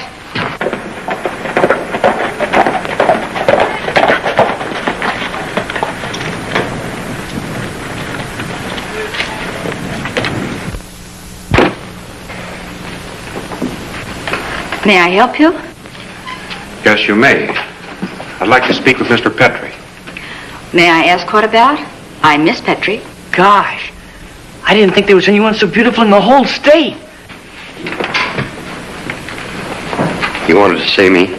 Yes, sir. I'd like to return something to you. $2,000. Well, don't be frightened, Miss Petrie. It's only money. Take it. How did you get it? Well, you might say I stole it. Then you're the one that Took it off the table. You see, he's the Range Rider, and I'm his partner, Dick West. Then you're not one of the band of criminals? Well, hardly. Well, that makes everything different. different nothing. If you hadn't have interfered, I'd be in the clear with this money. What do you mean you'd be in the clear? What is their game, anyway? Nobody knows. Suddenly they showed up here and started sending extortion notes to people demanding money. Those that refused to pay off or went to the sheriff, these masked men burned their barns, ran off their cattle. Why, they even killed a couple of people. Say, it's a good thing we got here when we did, huh? Perhaps. The problem is we don't know where to begin.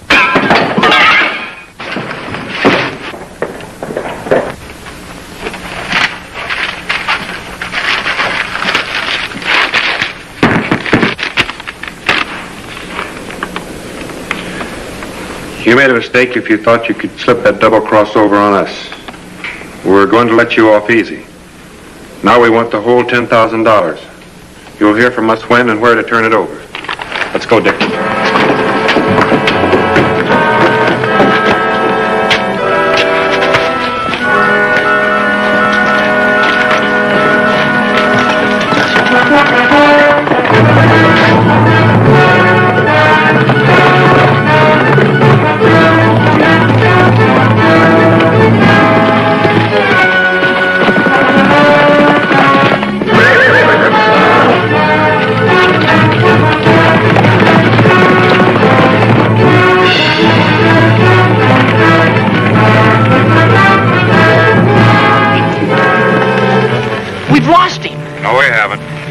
he's in there. You go out to the left, I'll close in from the right.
Golly, I'm sorry. I thought you was him. It's all right. It was a mighty fine tack. But what about him? Oh, by the time we get our horses, he'll be gone so far we won't even be able to see his dust. Let's go. Mayor, I just found out something. Baker didn't have nothing to do with stealing that money. He took it. That's good enough for me. That's why you're wrong. He didn't take it. It was the range rider.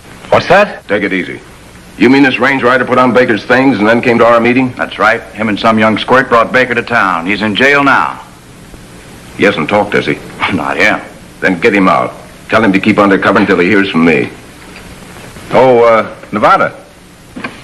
The good citizens of the community have demanded that I do something about this pack of coyotes that are disturbing the peace and quiet of our fair community. So a delegation is meeting here shortly. Now, as soon as you're through at the jail, you come back here. I might want to put you and Lang on a committee. It'll be a pleasure to serve you.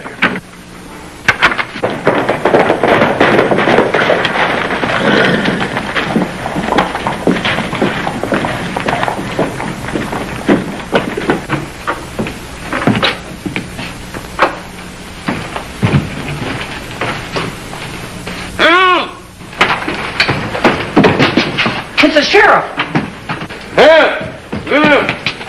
Let that thing off.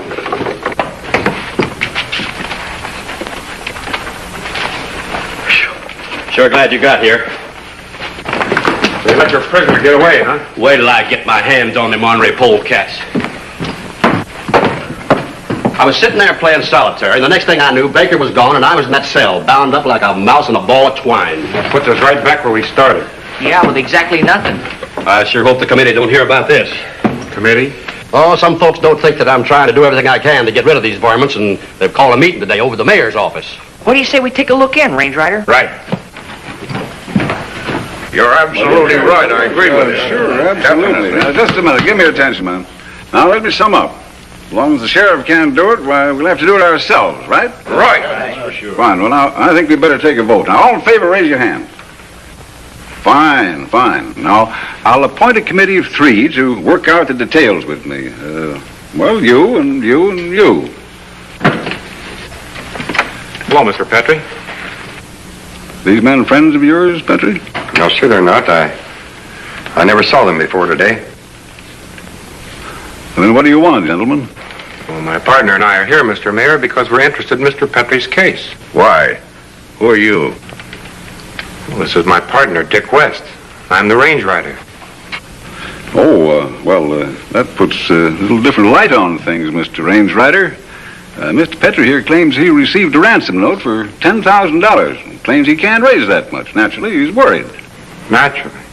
Now, I suggest, and I'm sure the committee agrees with me, that you get together all the money that you can raise. And then? Well, when you hear from them again, you let me know. Then you take the money wherever they tell you to. And we'll be hiding out there, as the committee and I, so that when you hand it over to them, we'll be able to catch them red-handed. Now, does that sound reasonable? Well, I don't exactly know. Sounds reasonable to me. Well, sure, it's a swell idea. Then it's agreed. Thank you, gentlemen. That's all.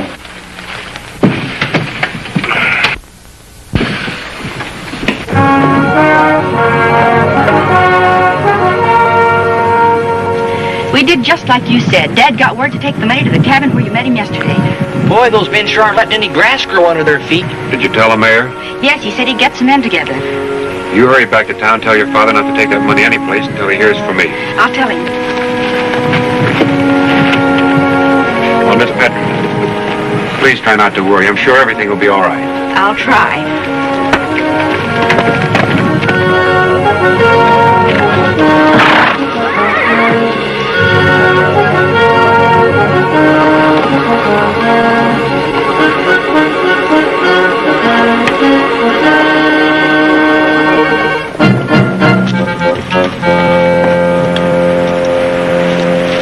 Right on the job, eh, Mr. Range Rider? It's more than I can say for the members of your committee.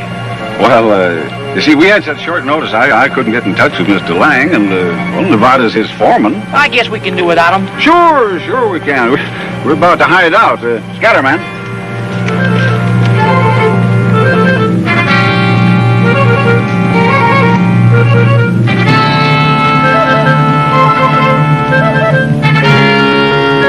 Dick and I'll go back down the road and hide out. When they arrive, we'll close in from behind. Good idea. Get back of those rocks, but keep out of sight. Oh, don't worry about that.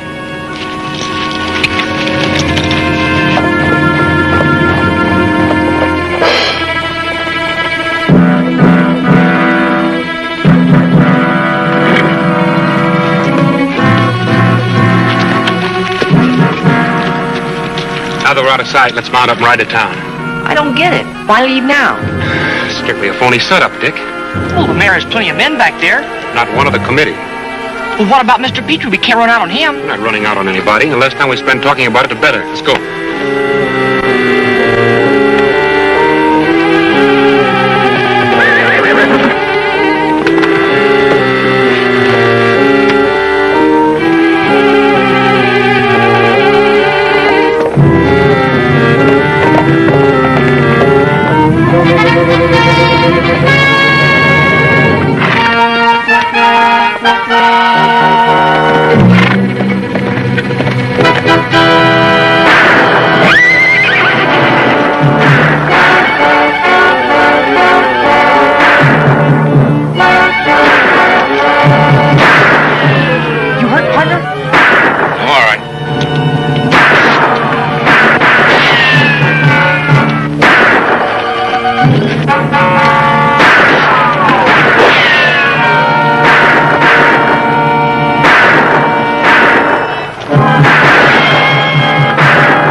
Swell work, Range Rider.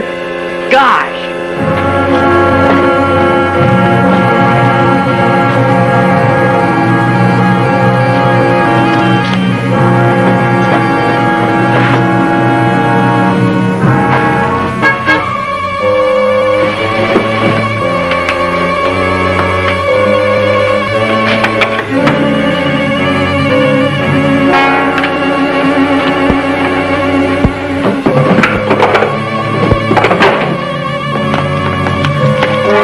Something must have gone wrong, man. You might as well go home. I'll call you again when I need you.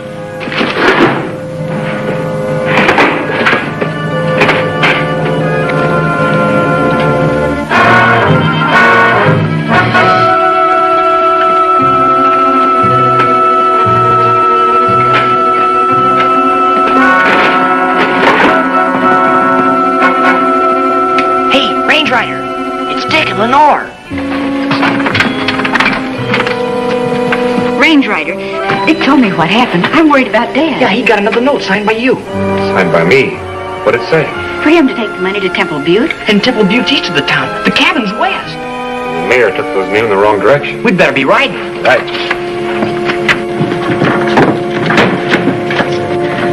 Hurry, please.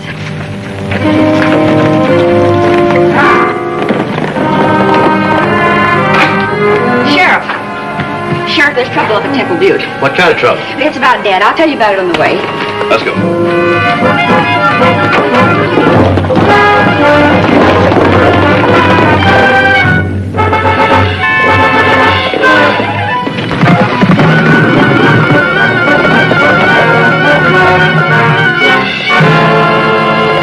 Hey, here comes Petrie now. He'd better have the dough with him, too.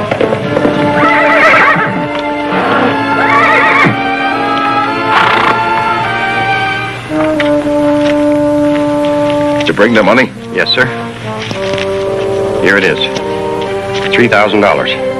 That's all the money I could get together. We told you 10. Take him over there and tie him up.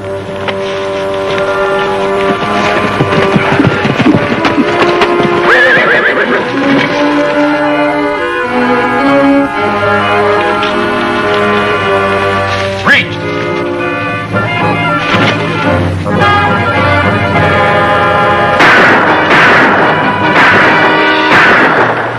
Come over here and tie him.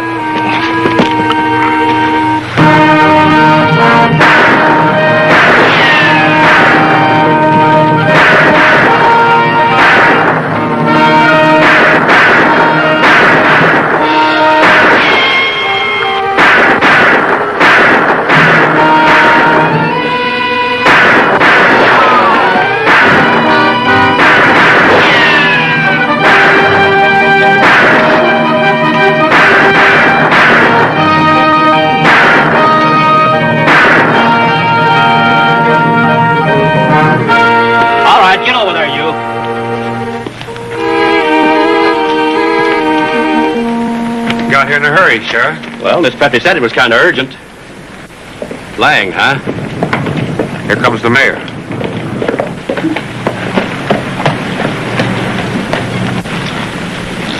What does this mean? It means we caught these Jaspers red-handed this time, Mr. Mayor.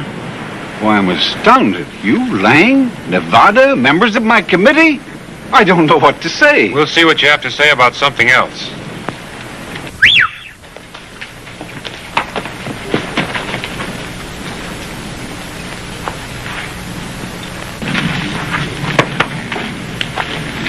Does this belong to you? Why, I don't know for sure. Where'd you get that? In your office?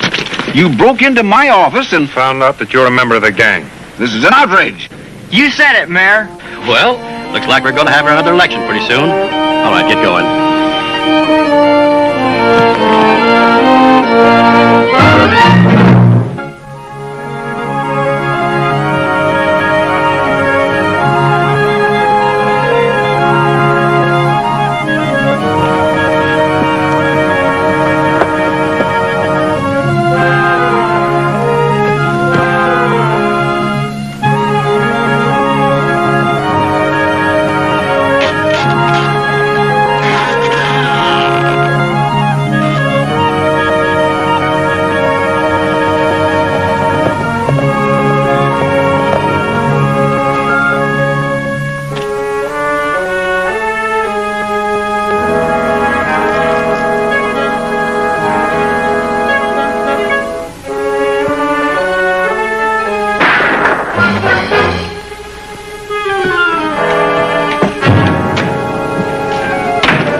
Ben Brown.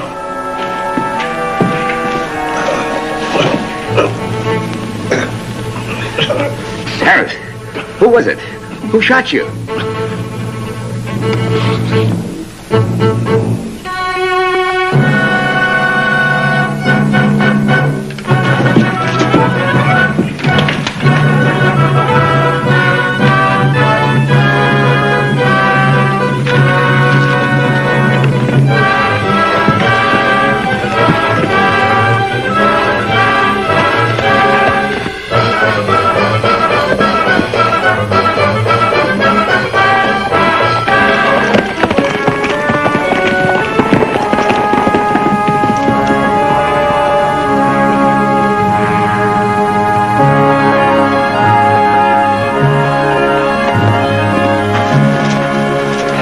sure hope this is it. I could use a bath and some hot food. Ben Brown, this is it. Let's go in. Help! Sounds like somebody's in trouble.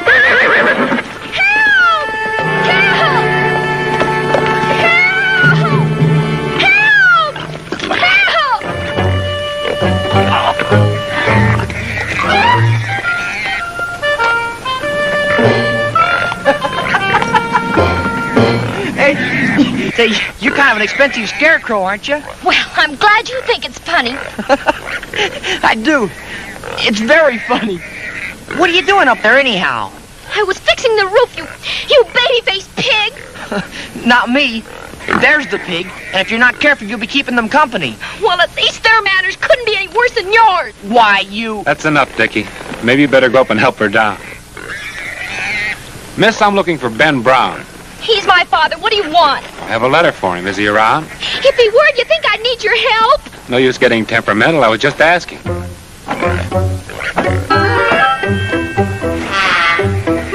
Take it easy, Dick. Be careful, the boards are loose. You just watch out for yourself.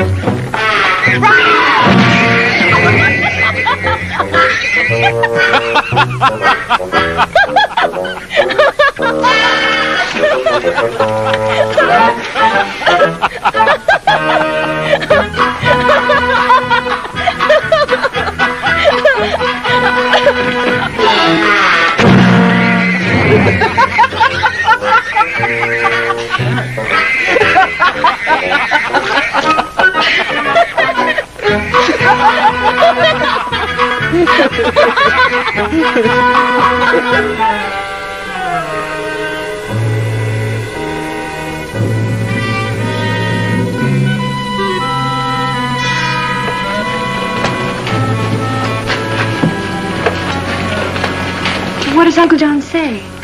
He can't help us. Oh, Pop. My brother writes in his letter saying you're a very good friend of his, Ryder. Yes, we've known each other a long time. How's he doing? Well, he's had a bad winter. He's buying feed. We've lost a lot of cattle on the range. He'd be very lucky if he breaks even this year. Wish I could say as much. Sorry to hear that. Oh, Pop, what are we going to do? Unless we can get the money to pay Mr. Harris. We'll manage, Nicky. We'll manage. Maybe we won't need that money anymore. Not need the money. How about y'all, Ryder? Dick? The boys must be hungry. You bet. Mr. Brown, looks like you're going to have some company.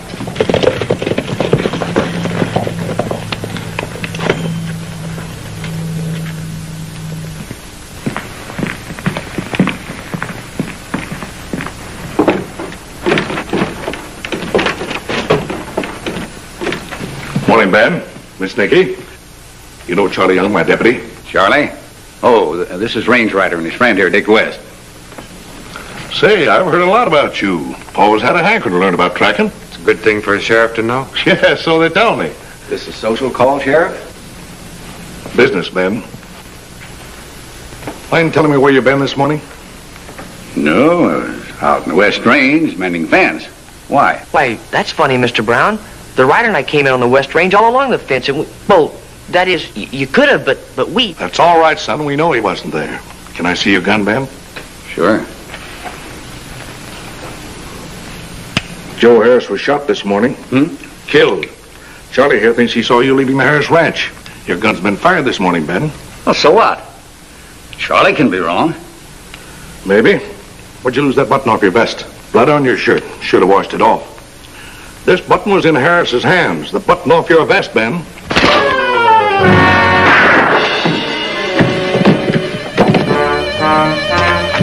Hasn't got a gun. What are you trying to do, kill him?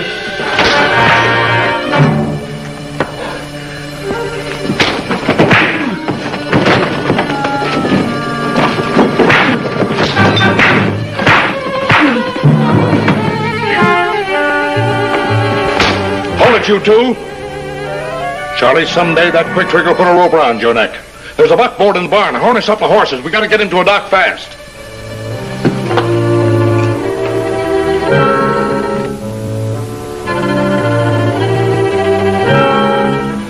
I'm sorry about this, Ryder.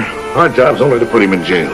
But sometimes Charlie gets to thinking he's judge and jury rolled into one. How's Mr. Brown? Well, the bullet grazed the side of his head and cut him up pretty bad, but he'll be all right once the doc works on him.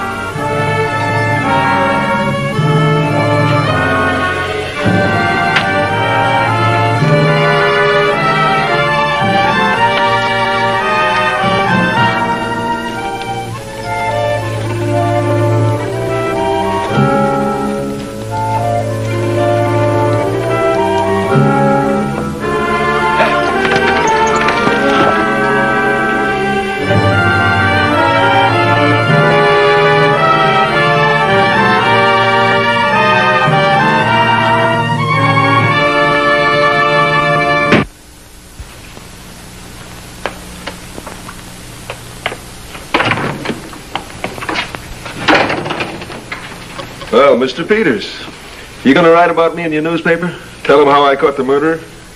When I put your name in my paper, it'll probably be in the obituary column. Where's Ben Brown? He's in there.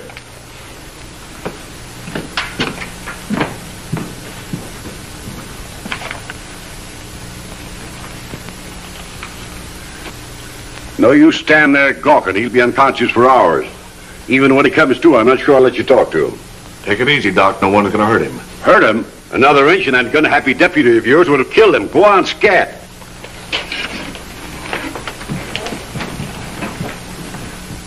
Now, hold that.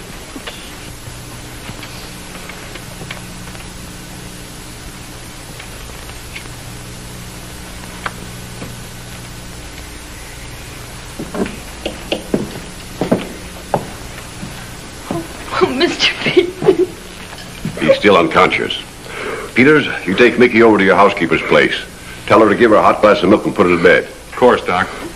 Mind if I stay with him a while, Sheriff? No, Doc, go right ahead. Perhaps you and your friend would be good enough to come over to my place. I want to talk to you both. Glad to. Let me help.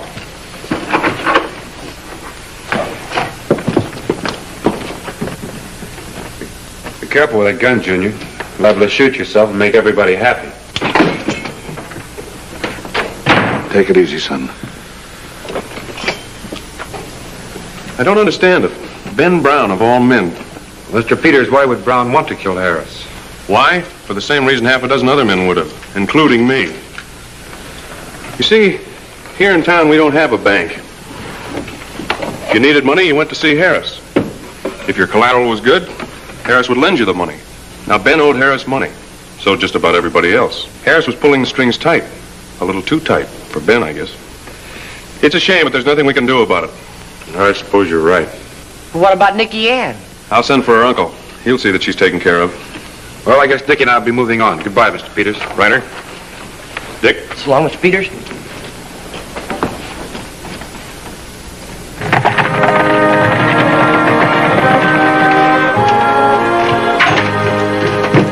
Ryder, what's troubling you? That letter we brought. If Brown was expecting money from his brother, why should he kill Harris? I never thought of that. Range rider. How is he, Doc? As well as can be expected. He came to about 5 minutes ago. Did he say anything? Well, nothing that made much sense. Claimed he was innocent. Mumbled something about firing a shot at a man riding away. Well, did he know who it was? Well, he passed out again before I could bring the sheriff in to listen. Doc, do you think he killed Harris? All evidence points that way. That isn't what I asked. I'm not a lawyer, Ryder. I'm a doctor, and I know Ben Brown. He didn't shoot Joe Harris. How do we find the Harris Ranch? Straight out this road. There's a sign at the turn point there.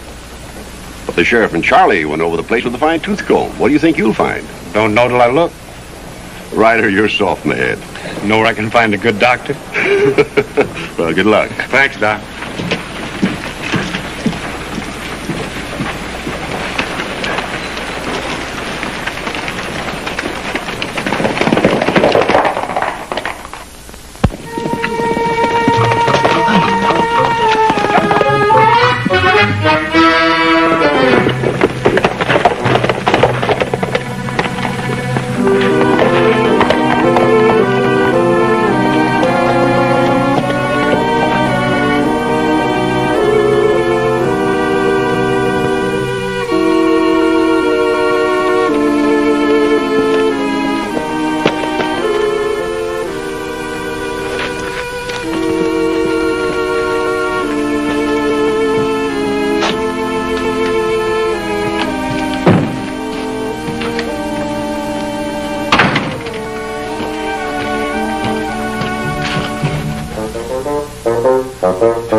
It's moving by itself. Watch.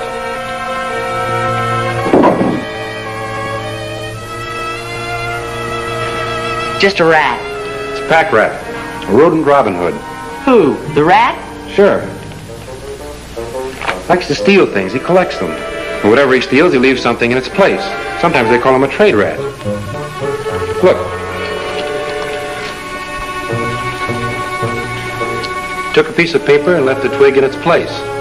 What you might call an honest thief. Well, let's start looking.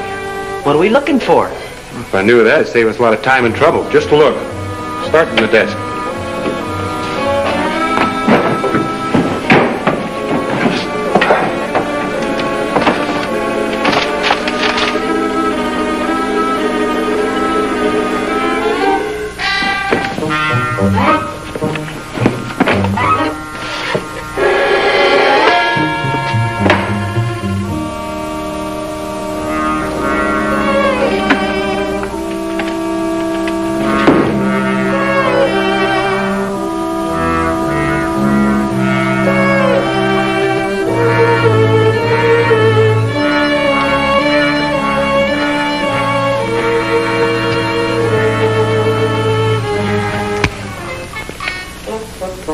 What was that? Stepped on something, I guess. Just another piece of twig. Hey, wait a minute. What's the matter? Looks like your friend, the honest thief, made another trip before we came. What are you gonna do? Trail him. Trail who? The pack rat. All right, this is no time for games. We're here to help Nicky Ann's father. We are. By trailing a pack rat? All right, or maybe you do need a doctor. Well, do you think the pack rat will tell us who killed Joe Harris? Maybe.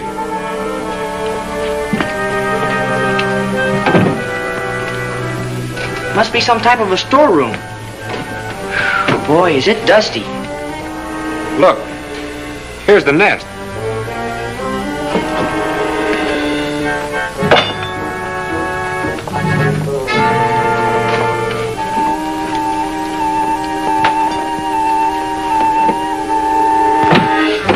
Someone's coming. Shh. Quiet.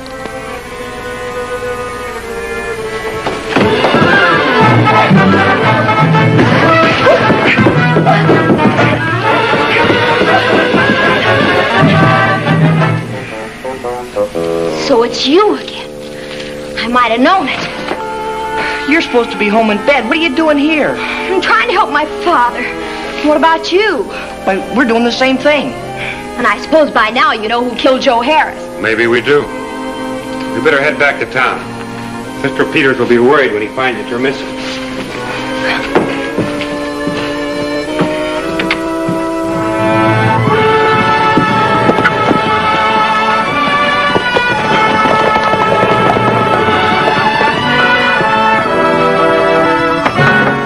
Come in. Nicky Ann, where have you been? We've been half out of our minds looking for you. Oh, with Dick and the Range Rider. I thought you two were leaving. Change our mind. Need your help. My help? For what? I don't understand. Mr. Peters, my father didn't kill Joe Harris. Oh, Nicky. She's right. What do you mean? Listen, we haven't much time. Brown came to long enough to deny shooting Harris. Claims there was somebody else there. Somebody he took a shot at. Does he know who it was? I don't know. He passed out again before he could tell us anything else. I see. We need time to check his story to get proof. The circuit judge will be here tomorrow. That's what I mean. That's why we have to get him out of jail tonight. Out of jail? We need time. To protect my father. If the real murderer knew that Mr. Brown saw him, he'd try to kill Mr. Brown. But what can we do? I'll get the sheriff out of town on a wild goose chase. That'll just leave his deputy. Get him out of the way, but don't hurt him. Then sneak Brown out of jail and take him someplace where he'll be safe. Why not here? Nobody'd think of looking for him at my place. Will you help us bring him here? Well, of course I will. Oh, thank you, Mr. Peters. Well, I'll get the sheriff out now. You wait till we're out of town. Good luck. Dick, the buckboard's in the stable. Harness up the horses. Right. We'd better get on so we can do our part.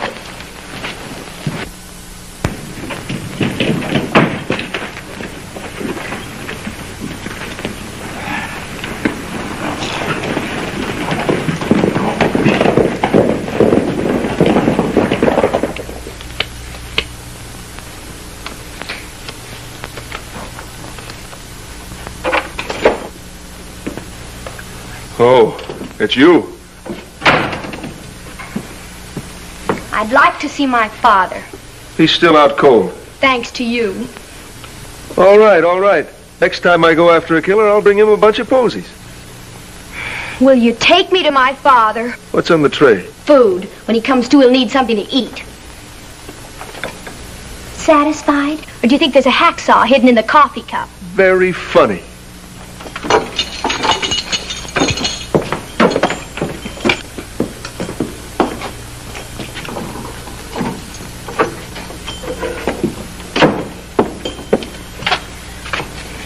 I'd like to stay a while. I'll have to lock you in. With you around, I'd feel safer that way.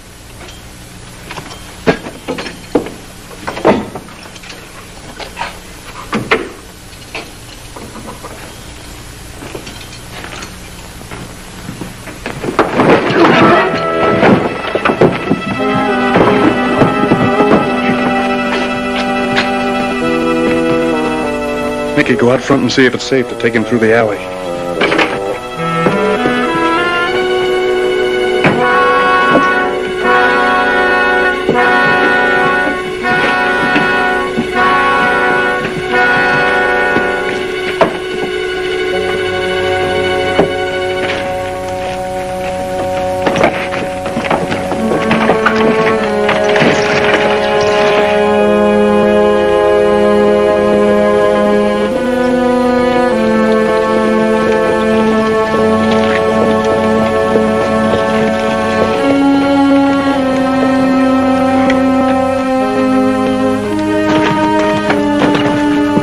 Things ready inside.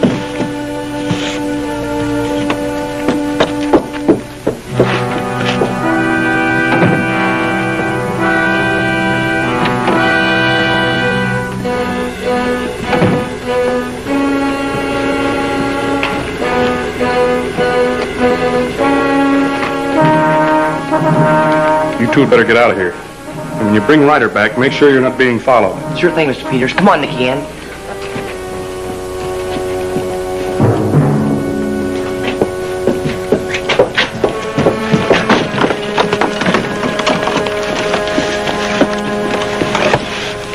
You look after him till we get back. Don't worry now, Nicky. He'll be all right.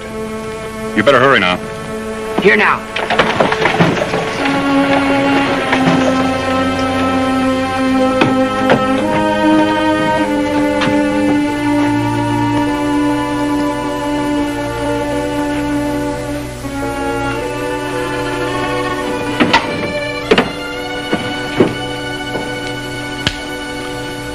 I'm sorry about this, Ben. Very sorry. I knew somebody had taken a shot at me when I left the Harris Ranch, but I didn't know it was you. And I didn't know you'd recognize me. I'm gonna have to kill you, Ben. I'll need a good story, because when they come back and find you dead, they're gonna be asking questions. Oh, yes. You came to when I wasn't looking. You grabbed the gun from the desk drawer and tried to kill me. We had a fight. The gun went off accidentally. That'll prove you're guilty and clear me.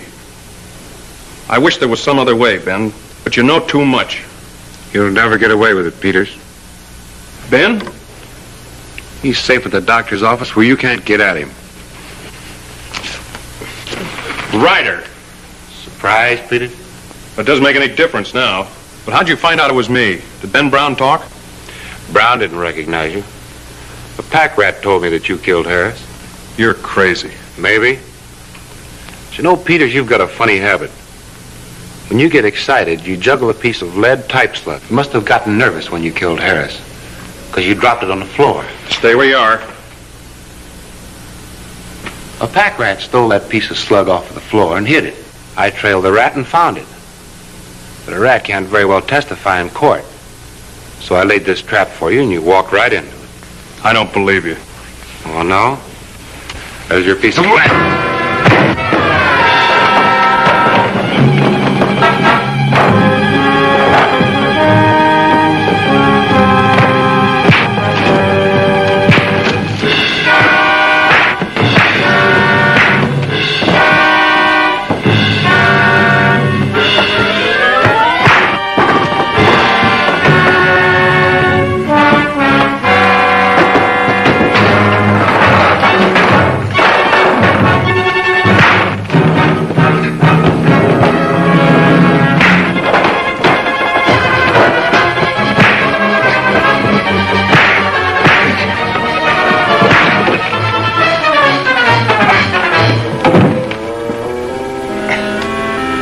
your man, Sheriff. Sorry about taking that shot at you, Ben. If it hadn't been for Ryder here, I guess I might have killed you. Oh, that's all right, Charlie. I was a fool to get scared that way and trying to make a break for it. Guess we owe you a lot, Ryder. You gonna be around much longer? No, Dick and I are pulling out today. Well, I guess I gotta be going. So long, Ryder. See you later, Ben. So long, Charlie. Will you be back soon? Oh, yeah, I guess so.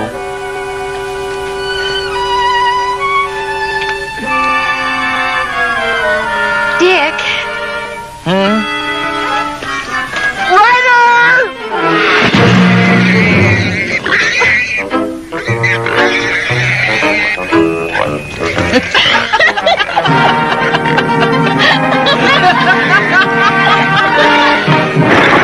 Back over! Get over here!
What do you know?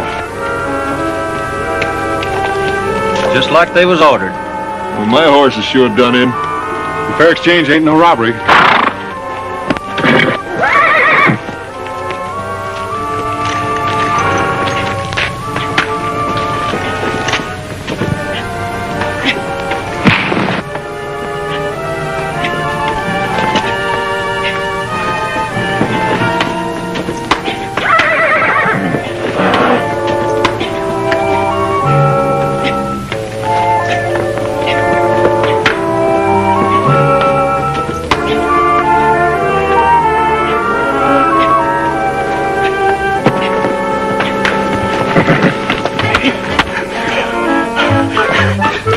I'll lead with you, right? You leave yourself wide open. Oh, I forgot. Let's go again.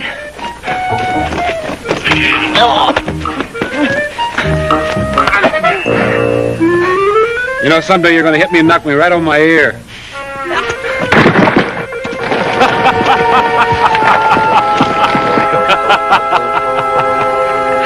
I think the horses are rested enough by now. Yeah, and we got to get to town before the bank closes. Right.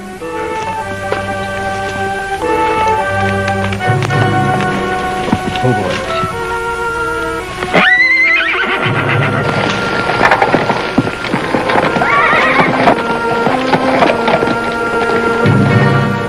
We got plenty of time.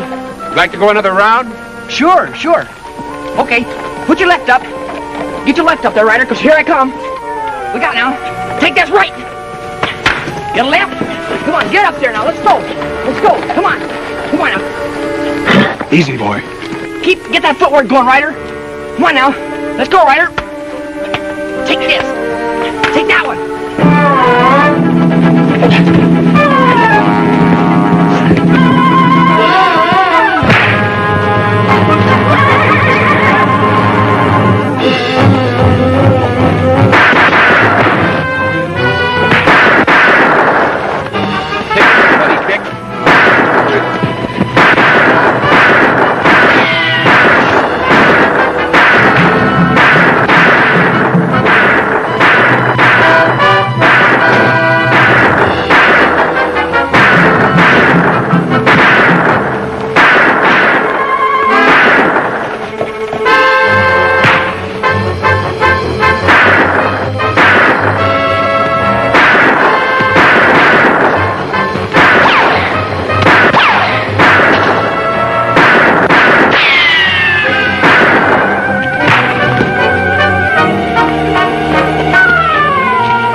they get you, Dick?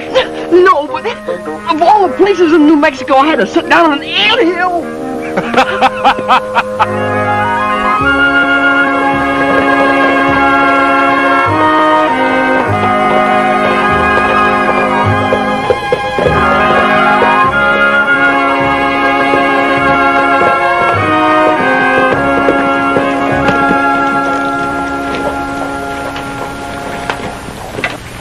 I wish we could have lit out after them coyotes. Too dangerous with the money I'm carrying. I wish you hadn't sold that herd of horses. While you're wishing, wish yourself over to the sheriff's office. You might like to know we have some visiting rustlers. Yes, sir. Jeb! Jeb, hold it! Deposit that money for me. Keep my saddlebags till I get back. Right. Ryder! Hey, Ryder! Come over here. Hello, Clark. Am I glad to see you? In trouble again? Could be. Come on inside. Dick's been telling me about those 3 rustlers you met up with. Careful the carpet. Yes, just being laid. You know, they could have been the same hombres that held up that bank this morning. Held up the bank? Sure, killed one of the tellers and got away with $17,000. Looks like they've had a busy day. We're getting up a posse to go after them. Watch out. A sheepherder said he saw 3 men riding in the Mule Deer Pass about noon. Mule Deer Pass? Why, as we were coming to town, we saw him going...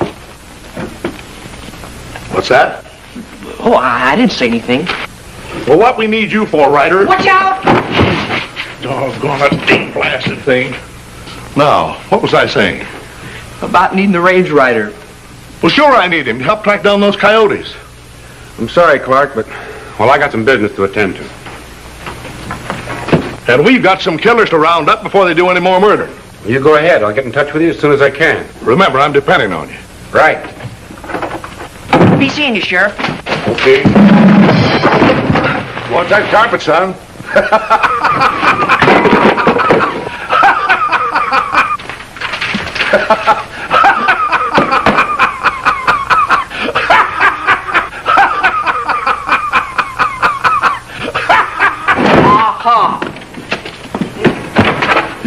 Hey, Ryder! Those rustlers weren't headed for Mule Deer Pass. They're on their way to White Mesa. That's exactly where we're going. We are? Not with any posse. I'd just as soon take along a brass band. You can hear them both coming for a mile.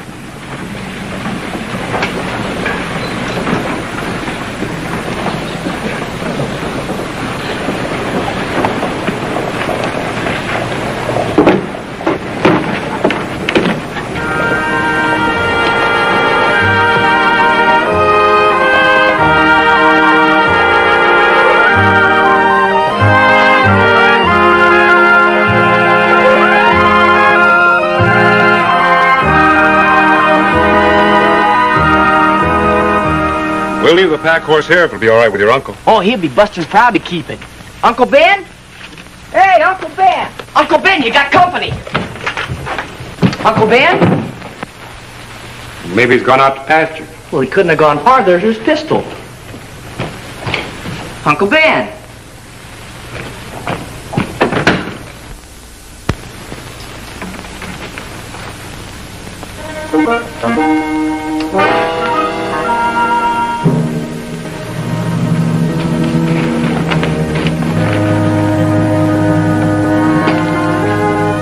Uncle Ben!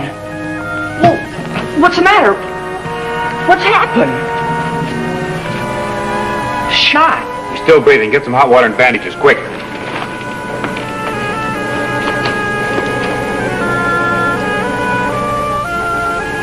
Who could have done it? Well, Uncle Ben has an enemy in the world. Everyone likes him. He's one of the kindest men I've ever known. Take it easy, Dick. You'll be all right.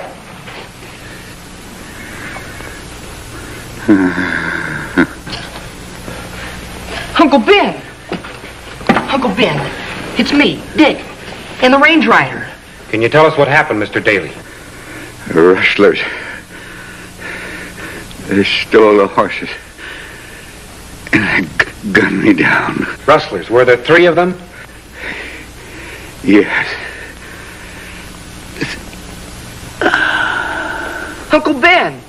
Take it easy. He's passed out. We better get him to a doctor quick. Get a mattress and some pillows. I'll hitch up the horses.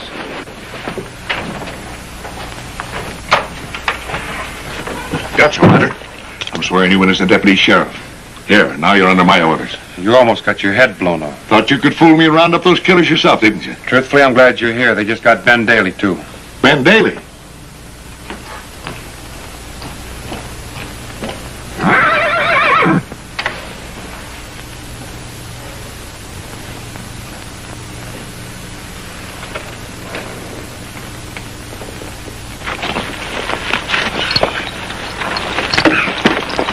You ain't aiming to hitch saddle horses to a wagon, are you? Have to. The rustlers took Daly's. Well, I got a feeling they ain't gonna like it.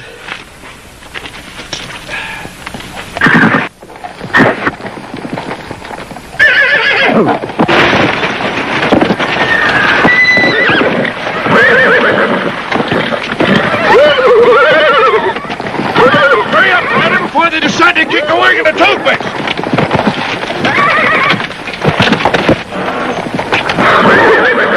Oh, Doc, on your hole!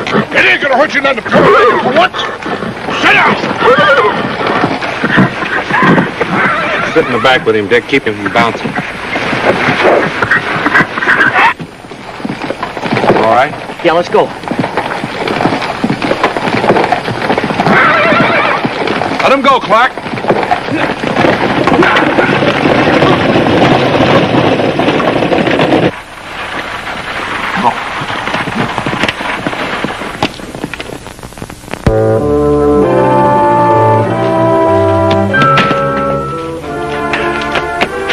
How is he?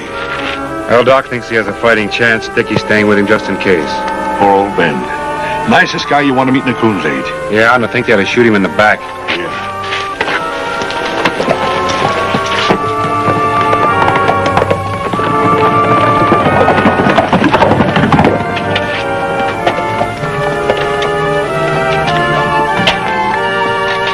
Get a move on it, will you?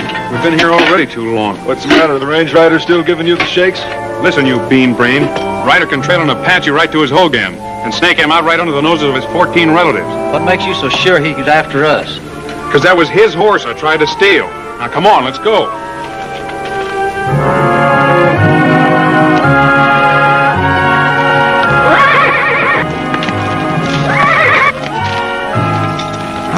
Anytime?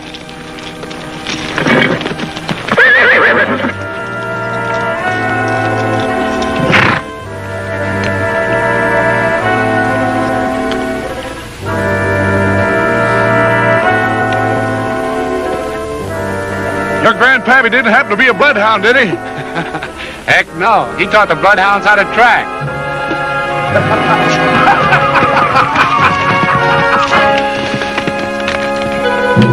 I'll feel a whole lot better when we get across that mesa. We ain't stopped running long enough to count the money we stole from the bank.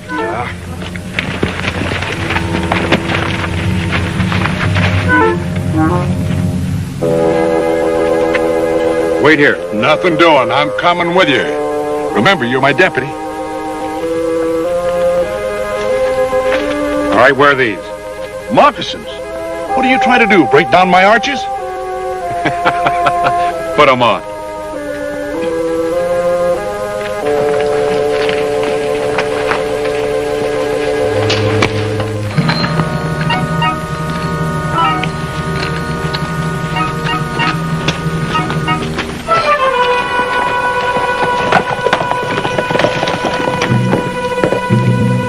Well, there they go.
We better take a look over that ridge. The man on the hill is a mighty fine target. Right.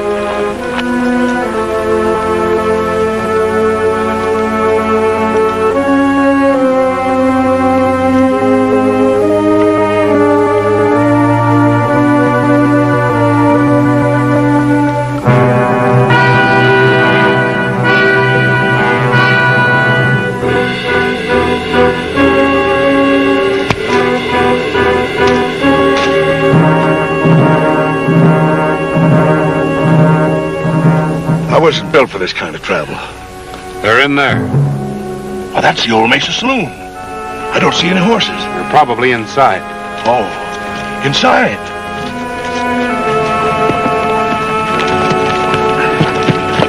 Well, if they hold up there, we'll have to blast them out. What are you going to do? Pay them a call. What do you suppose? You go charging across that clearing, somebody else will be wearing your badge. What's it? Somebody's following us.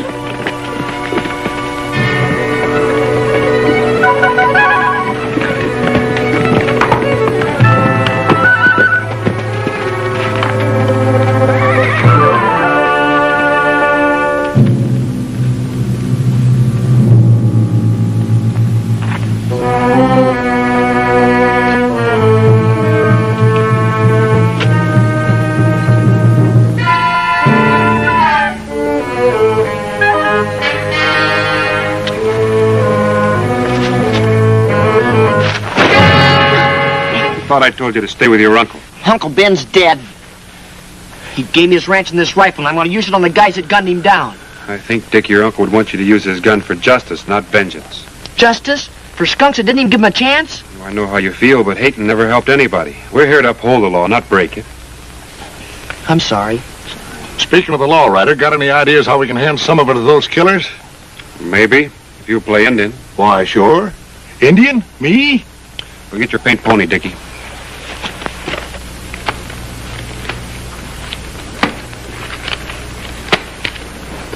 Hey, not bad for a morning's work. Yeah, if Ryder lets you live to spend it. Oh, you got the range rider on the brain. I'd rather have him there than on my neck.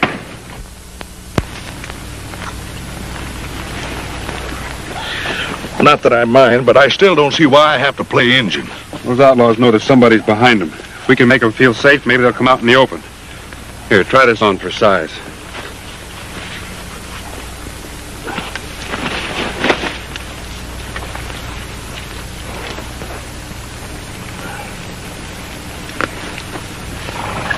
Now I've seen everything. Me, cheap, go soak your head. Be sure and keep your pony between you and the windows. Dick, you cover him. Give me a 5-minute head start.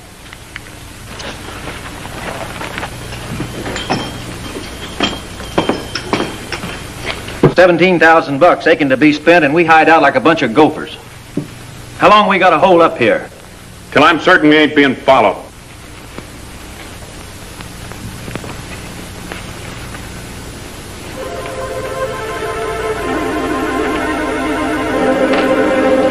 Put that down. Okay. No need in getting hostile about it. I was just going to put it back in your saddle horn. I'll take care of that money till we can divide it up even. Hey, someone's coming.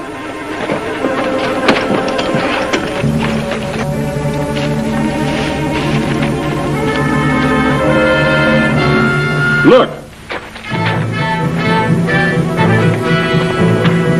It's an Indian.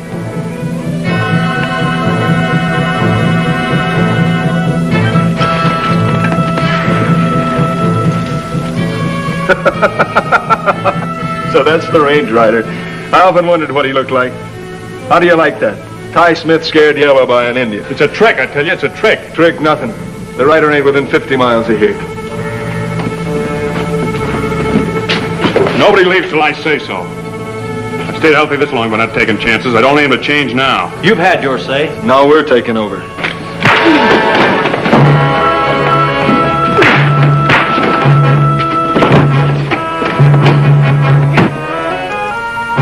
See anything of him? You don't see the rider until it's too late.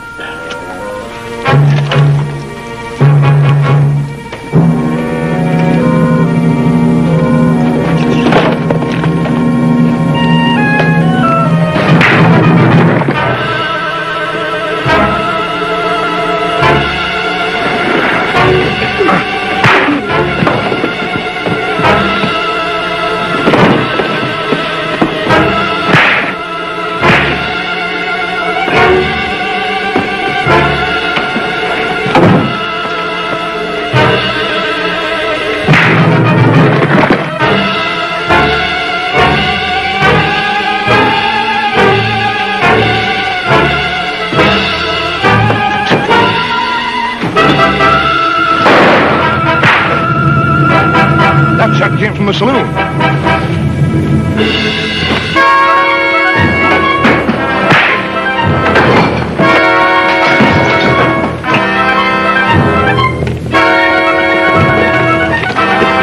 Go round to the back, Dick.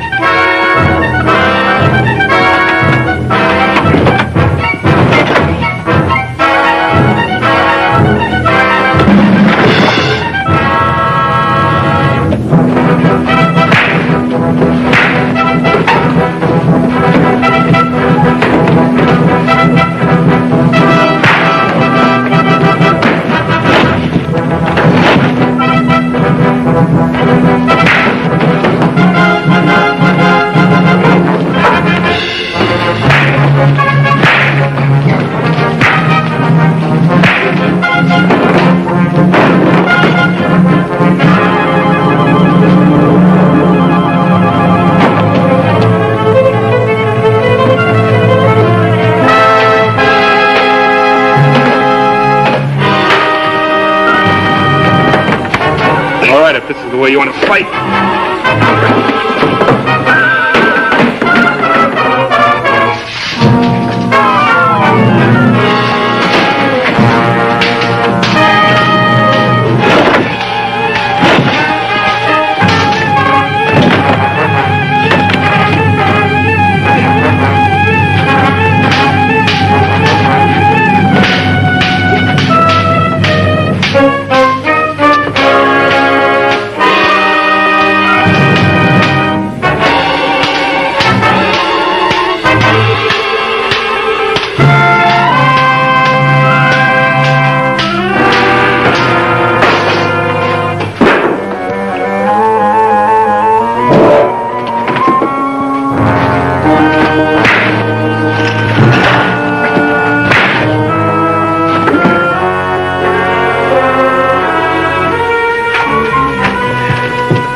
Well, we've got those killers in the hoosgow and the money back in the bank. Thanks to you both. And to you, Chief. Go soak your head. Go soak your own head. So long, Clark. So long, son. See you, Sheriff. Bye, Dick. Hurry back now.